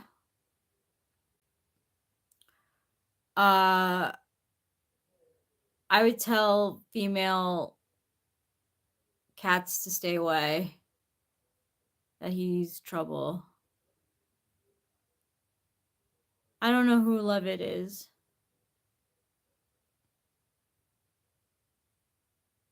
They're both in the 24-hour formula? What the heck was going on? What year were you born, though? They must have changed that at some point. They must have changed that maybe in the 80s because I was born in 85 and my birth certificate says 10:40 p.m.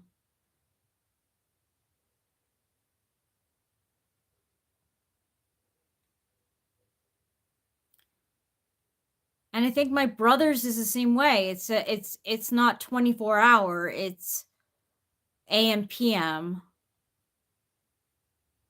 They must have changed it. New press lady. Well, that was smart.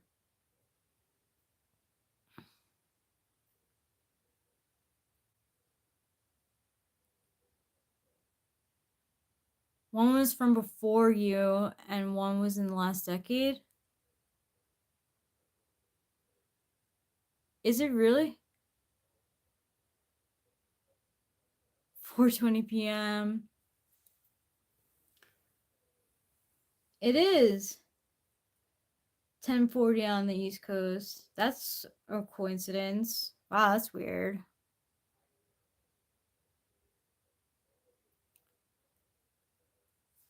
I mean, I don't agree. I just don't agree. There are things. I don't think fair trade is bad. Free market ideology is not bad. Border enforcement, he's not even doing that. He's going way above it. I can't even talk about Trump because I don't know enough about politics. I don't think he knows enough about politics, and he doesn't give a shit about any government laws that are in place so that a president can't become a dictator. He doesn't give a shit. Like, he doesn't. Trump is Trump.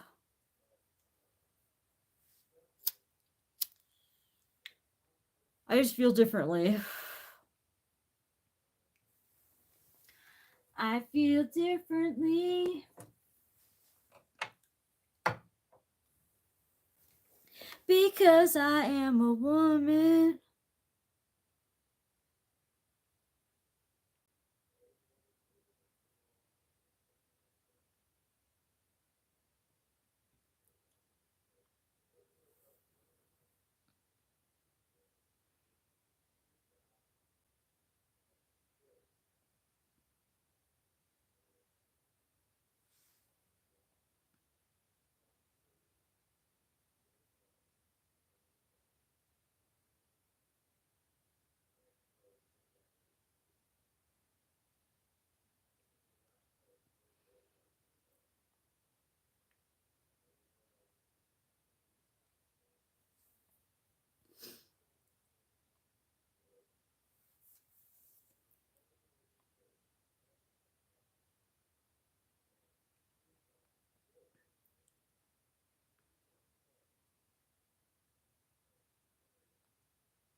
Yeah, but both sides are totally biased, like so far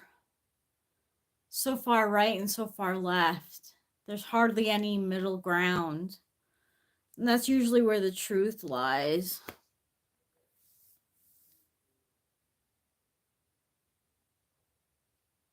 You know, when it's so polarized like that. I mean, it's so polarizing that people who have family members who aren't in the same party as them don't even get invited to family events. Like,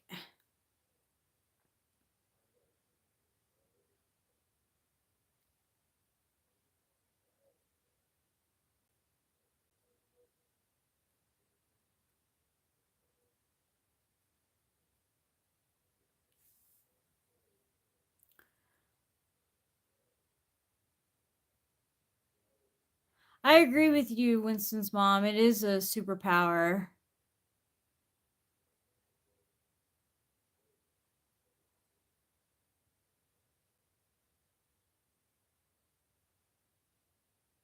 If it's an illusion of choice,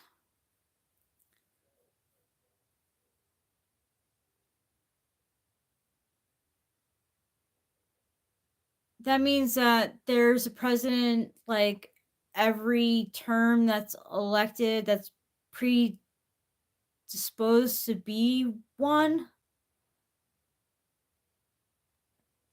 What do you consider your superpower?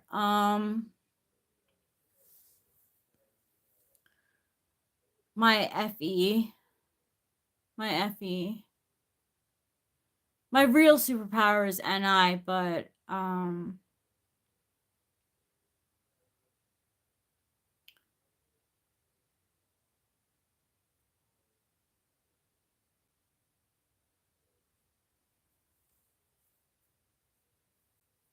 I like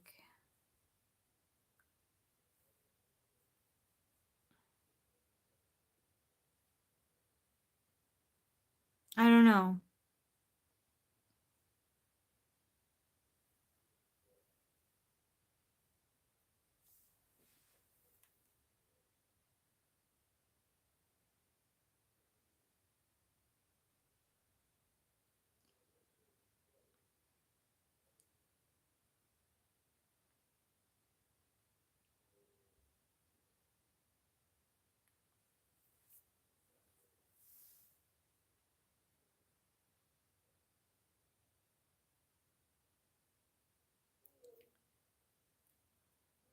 So yeah, I consider my FE my superpower. So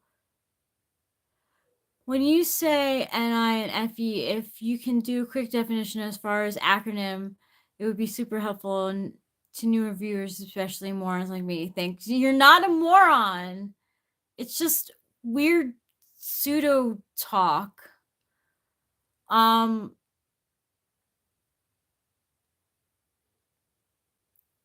So okay. In cognitive functions, there's four slots in your mind, in your thought process that is conscious. My NI is what I lead with, and it's intuition, internal intuition.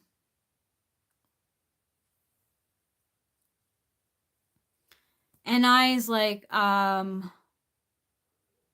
noticing patterns and things and being able to come to a conclusion based on those patterns. FE is, yes, extroverted feeling, which means I can read a room really well. Usually. I'm very socially aware. It's how I get by, by schmoozing a bit. And yeah, so my superpower is being able to schmooze to get what I want. Not even, just, small talk, being nice to others, thinking about others, managing perceptions a little bit. But like, I think my real superpower is in intuition, but it's not as well developed as FE because I learned to extrovert my feelings. It's not even extroverting my feelings. I learned how to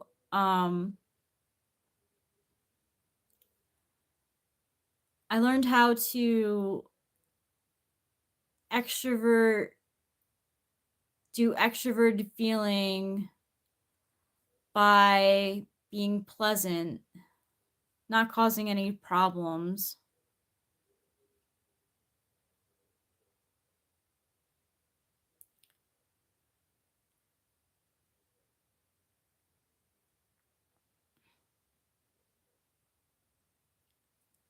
But my NI is actually where my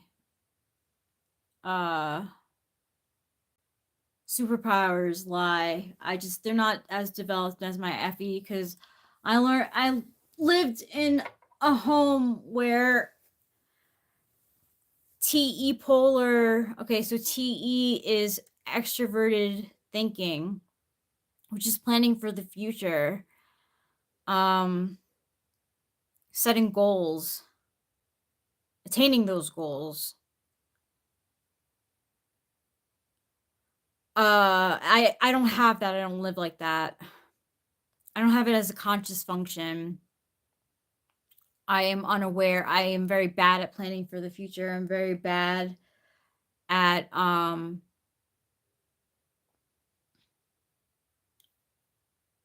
like preparedness. And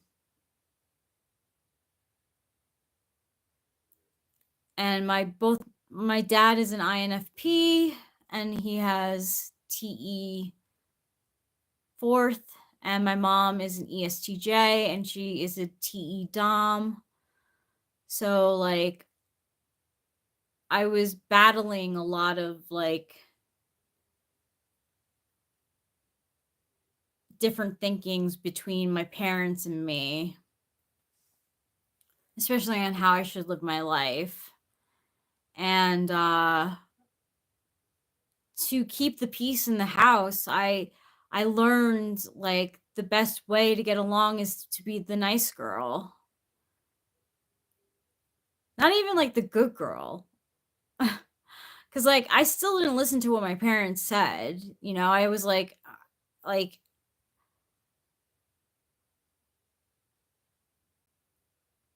I'll respect you when you respect like me. But like being pleasant and going along with things, that's FE. But yes, I did feel like no one was able to understand me.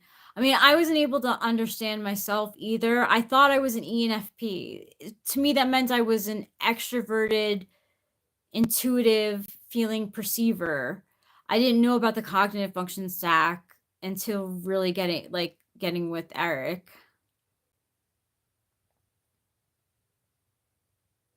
Oh my god.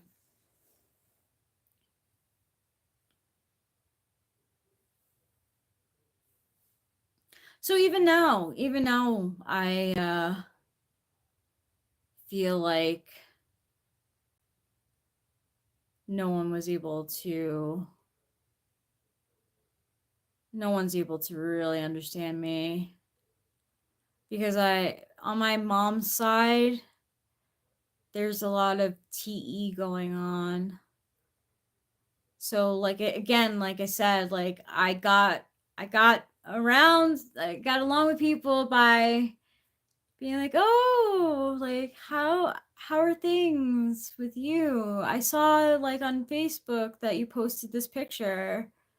Look great."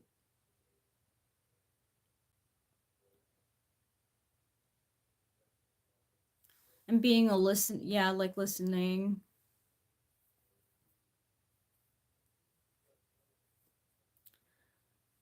And I was not valued at all.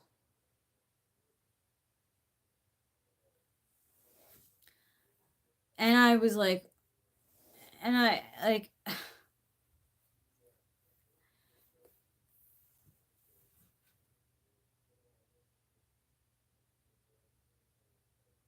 I'm married, Joel Millard.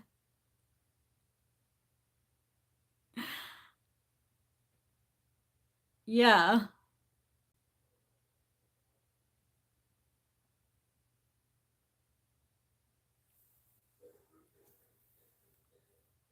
It's okay, I guess.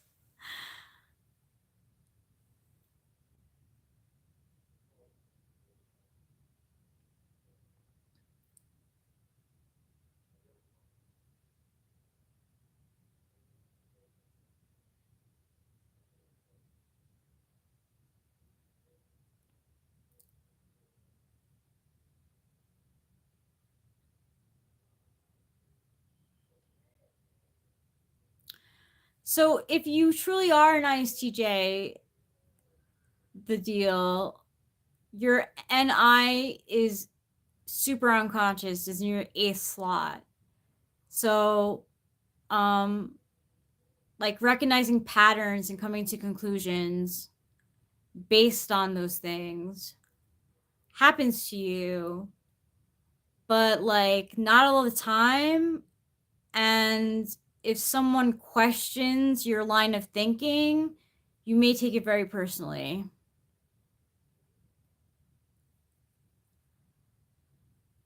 I don't know. I mean, it's hard because Eric and I, you know, INFJs inherently want to know more about themselves. So, and they're knowers, but they're not knowers by their own experience. They're knowers by, again, like patterns and stuff. So,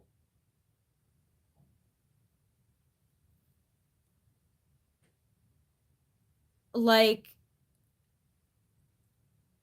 we might know something, but we don't know why. So we go searching for the answers of why. Am I answering your question?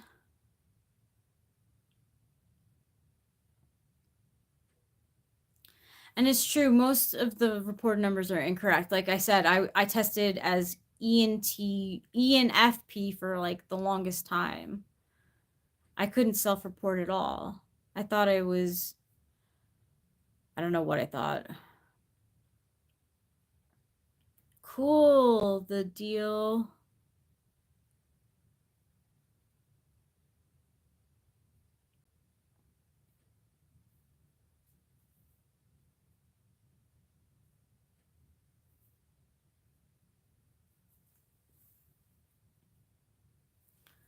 I've learned a lot about cognitive functions like since being with Eric. It really helps me.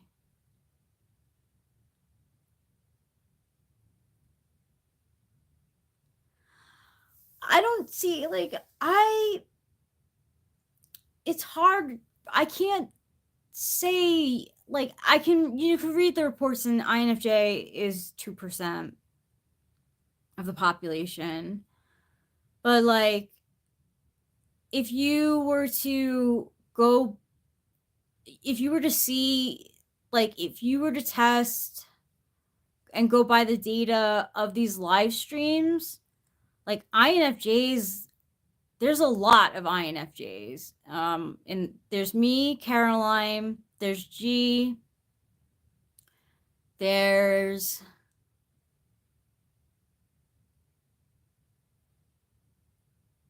okay, so maybe there's just 3 of us. I don't know why, it always seems like more.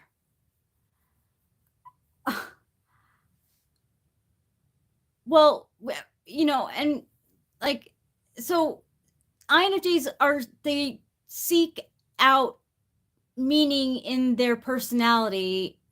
So they'll find it through different sources. And one of the sources is typology. Could you check my question up in chat a few comments, please, just in case you missed it? Or I could report it if you don't want to hunt. Let me see.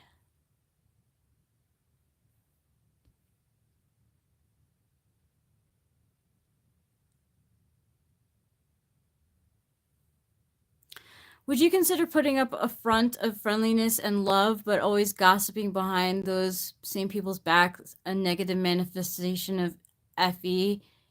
Sure. Yeah. It's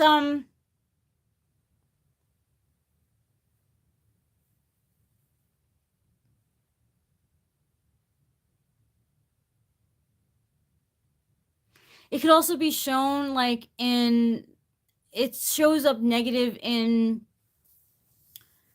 people who have it like unconscious too. like in like I would say like 7, 8 can also look like bad FE.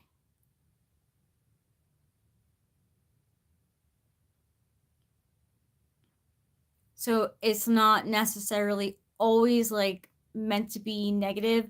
Like I do know like, you know, I gossip about celebrities and stuff. But I don't like to gossip about people that I know. Cuz it's like their business, not mine. But I have known Effie Doms that like ESFJ in particular who gossiped a lot.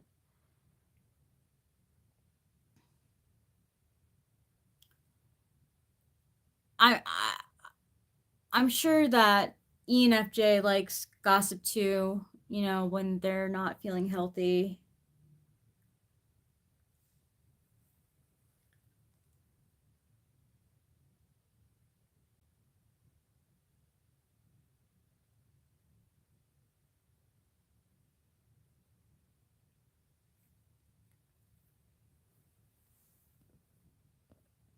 But I think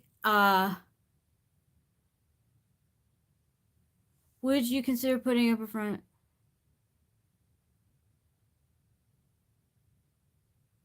Yeah, you know,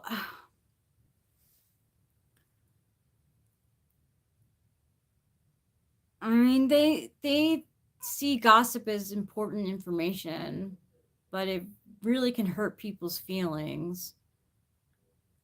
Like when my ESFJ friend Alana used to gossip to me about other friends of ours, I would think to myself like, what are you saying to others about me?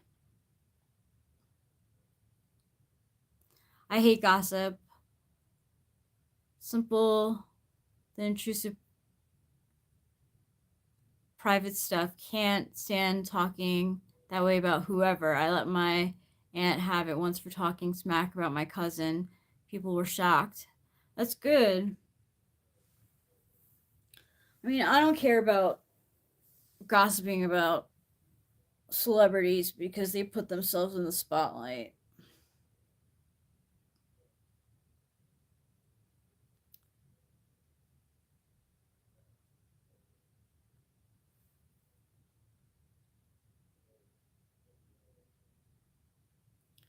Sean L says, plus side of growing up in such an environment is that I'm hyper aware of manipulation tactics, perhaps even to a fault or paranoia. Oh, that's tough being around that kind of energy. Yes, Cindy Prim. I'm like super chatty.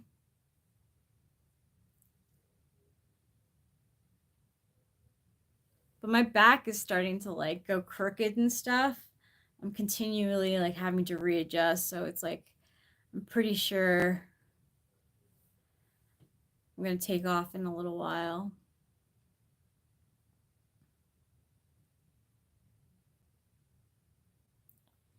Being ISTJ, T does that mean I'm like a normie or like difficult person to be around or simply predictable or something? It does mean you are pretty predictable. I most SI DOMs from the SI DOMs that I know like to be able to predict and have their routine. And a lot of ISTJs know that I know, like when they say they're going to be somewhere, they're going to be there. And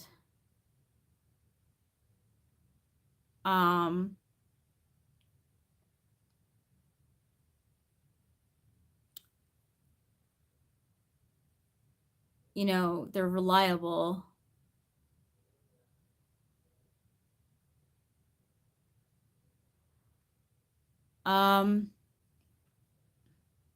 I wouldn't call ISTJs normies, but like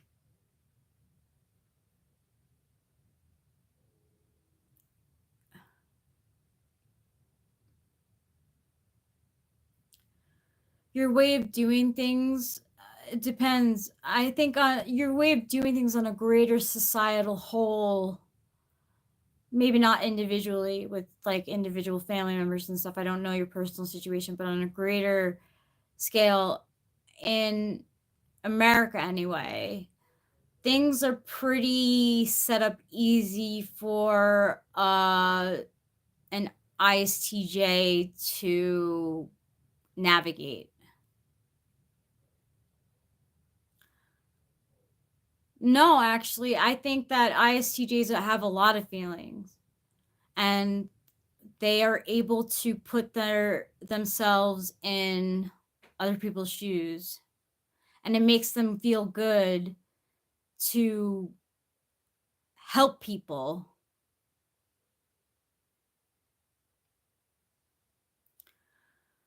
Well, he says that autism is really like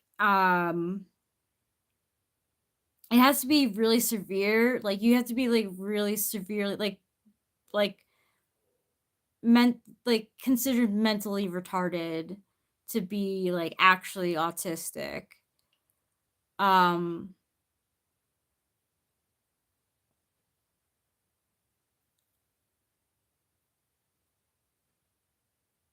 no, so no, it doesn't take in to consider autism. Although I think he said that FE polar people will seem more autistic.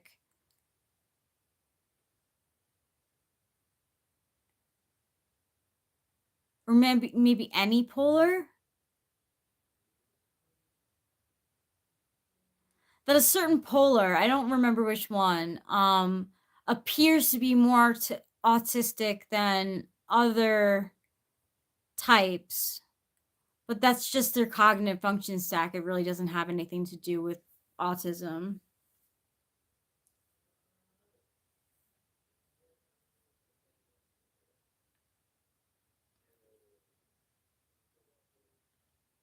Yeah, they are the bedrocks of our foundations. It's true, Winston's mom.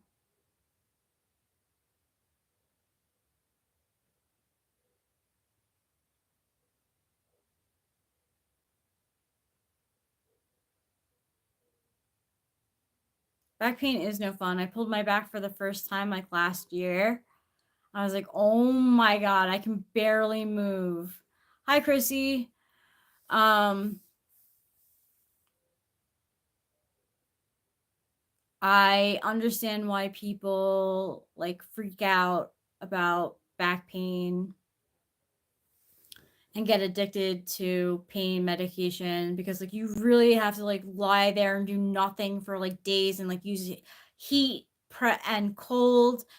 And well, it was tough because what was happening was Pee was sleeping with me and she would wake me up in the morning and want to be pet. So like of course I'm going to give in to her. So like one day I get down on my knees and I pet her and stuff. Like I'm not in the healthiest positions when I'm petting her, but I love petting her, so I don't care. But like she just like I kind of rushed to get out of bed and then boom, my back like right out. Yeah, I bet you did miss school because of it. Because you really like you have to like actually take time to rest for it to go away. Because if you like one day like think you're gonna be okay and like rush it, you only make it longer.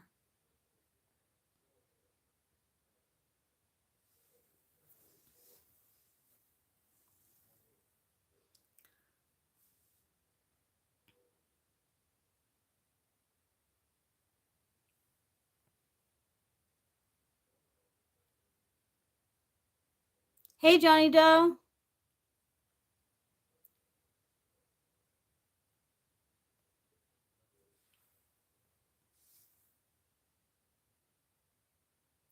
Oh, I hate when I've had that happen. Were people asking you, like, what was wrong?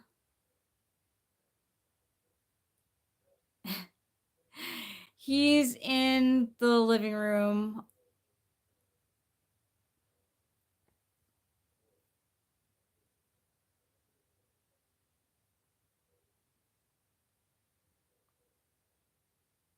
I've gotten whiplash and had, like, my face like this.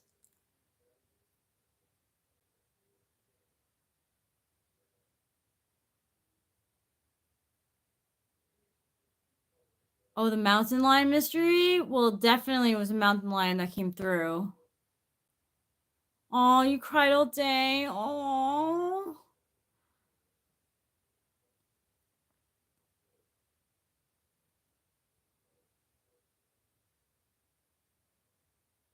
Oh, you don't want to get in trouble for testing for THC. CBD, I felt like made me calm. It didn't really do much.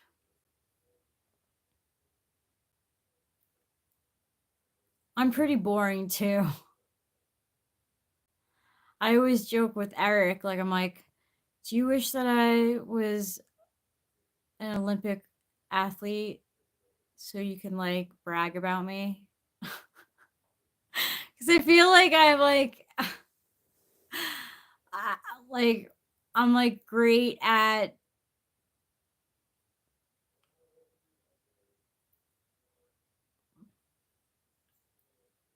I don't know, like, I'm not sure what I'm great at. I'm great at listening.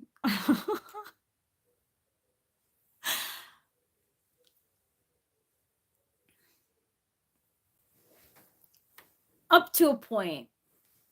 Because INFJs are any ignoring fifth slot. So when there's a little bit too much any, then I'm like, I just automatically tune out.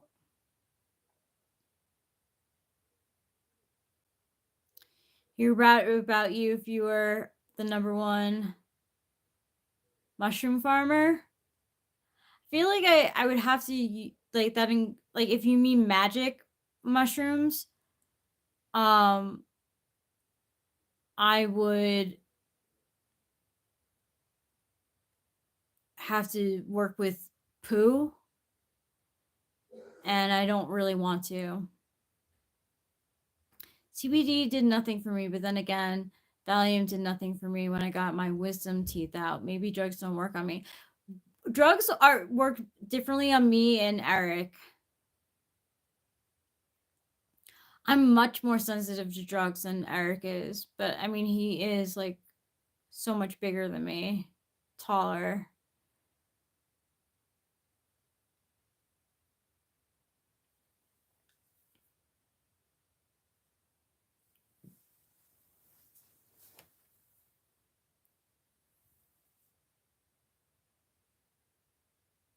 CBD doesn't really, it didn't really do anything. It's like, what do they call it? Placebo effect.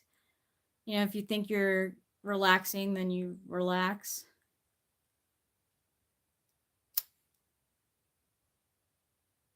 Interesting. Upper cervical license. So you go to a chiropractor how often?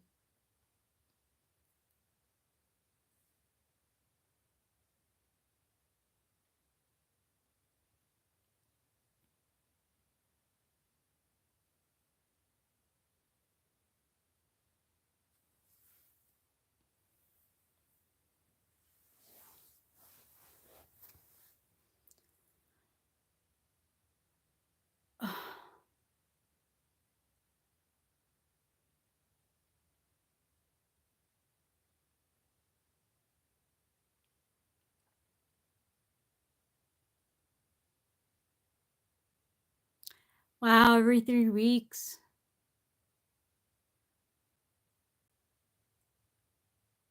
How did it happen?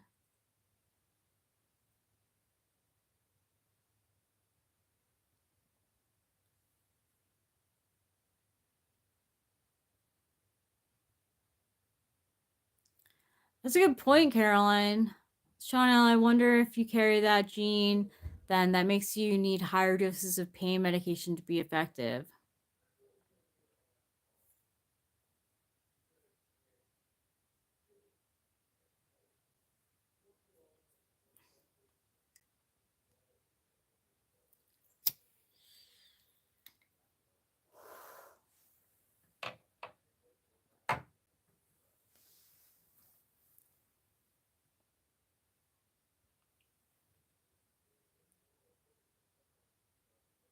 Oh, I'm sorry, Chrissy. It's good that you're doing something about it. That was mentioned to me by the dermatologist, says Sean L., with the numbing agent once. Haven't experimented enough to know, though.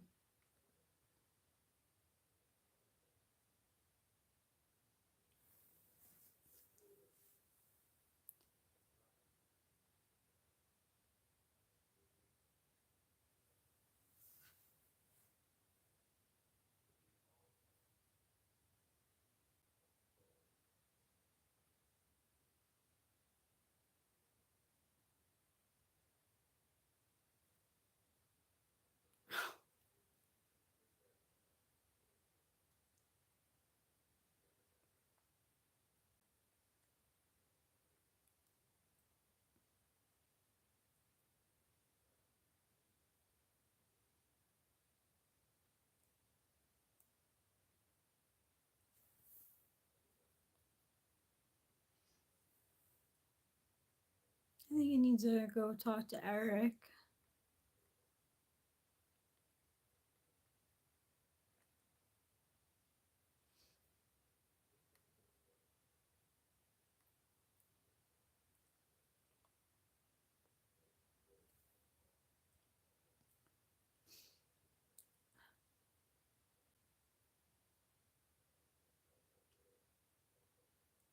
No, he never went to shower.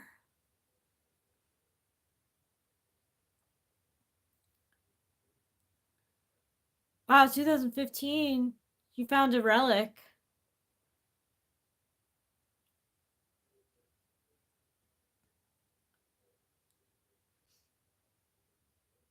Yeah, but he'll stop.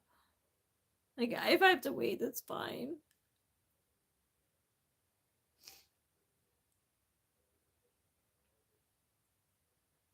He, like, got into an argument before.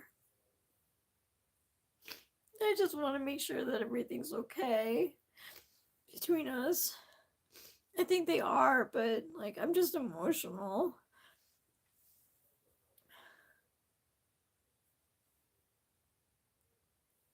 It wasn't even an argument.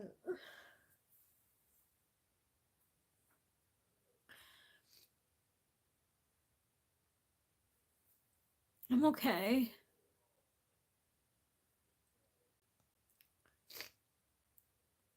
I just have to get, like, I need some, like, reassurance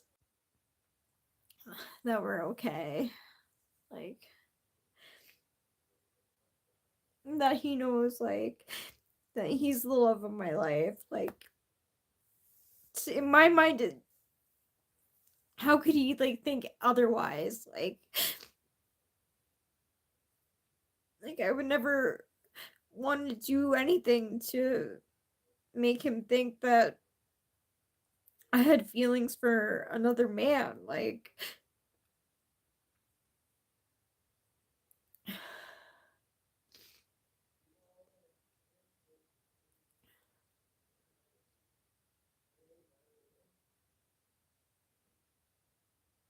I've been eating chips.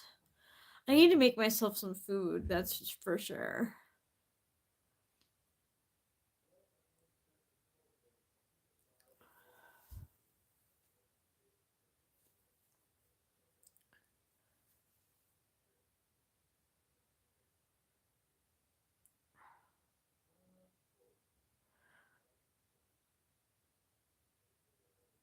Like, I have to talk about this with him.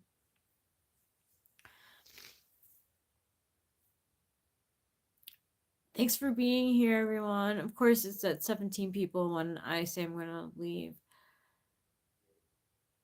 Yes, hugs, food, sleep.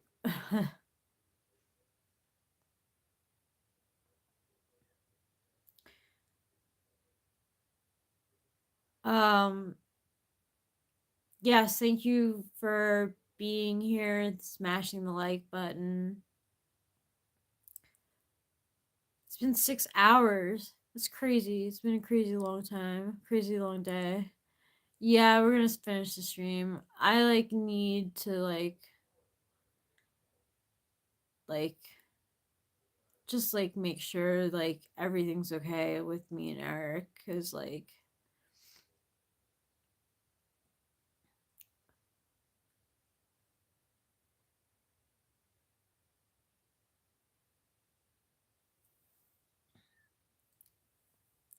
I do need to get stoned. I have had not too many tokes since I've been on the stream, so, and my back is starting to hurt me. It's just the right time. I need to talk to him and make sure I need to get some reassurance, and if he needs some reassurance from me about us, like I just he's in the living room. I'm gonna go talk to him now. Thanks, Chrissy. Hope you guys have a good night. I'll see you soon, and I promise you the next time it won't be so emotional. I promise. It's not usually like this. This is not common for me at all.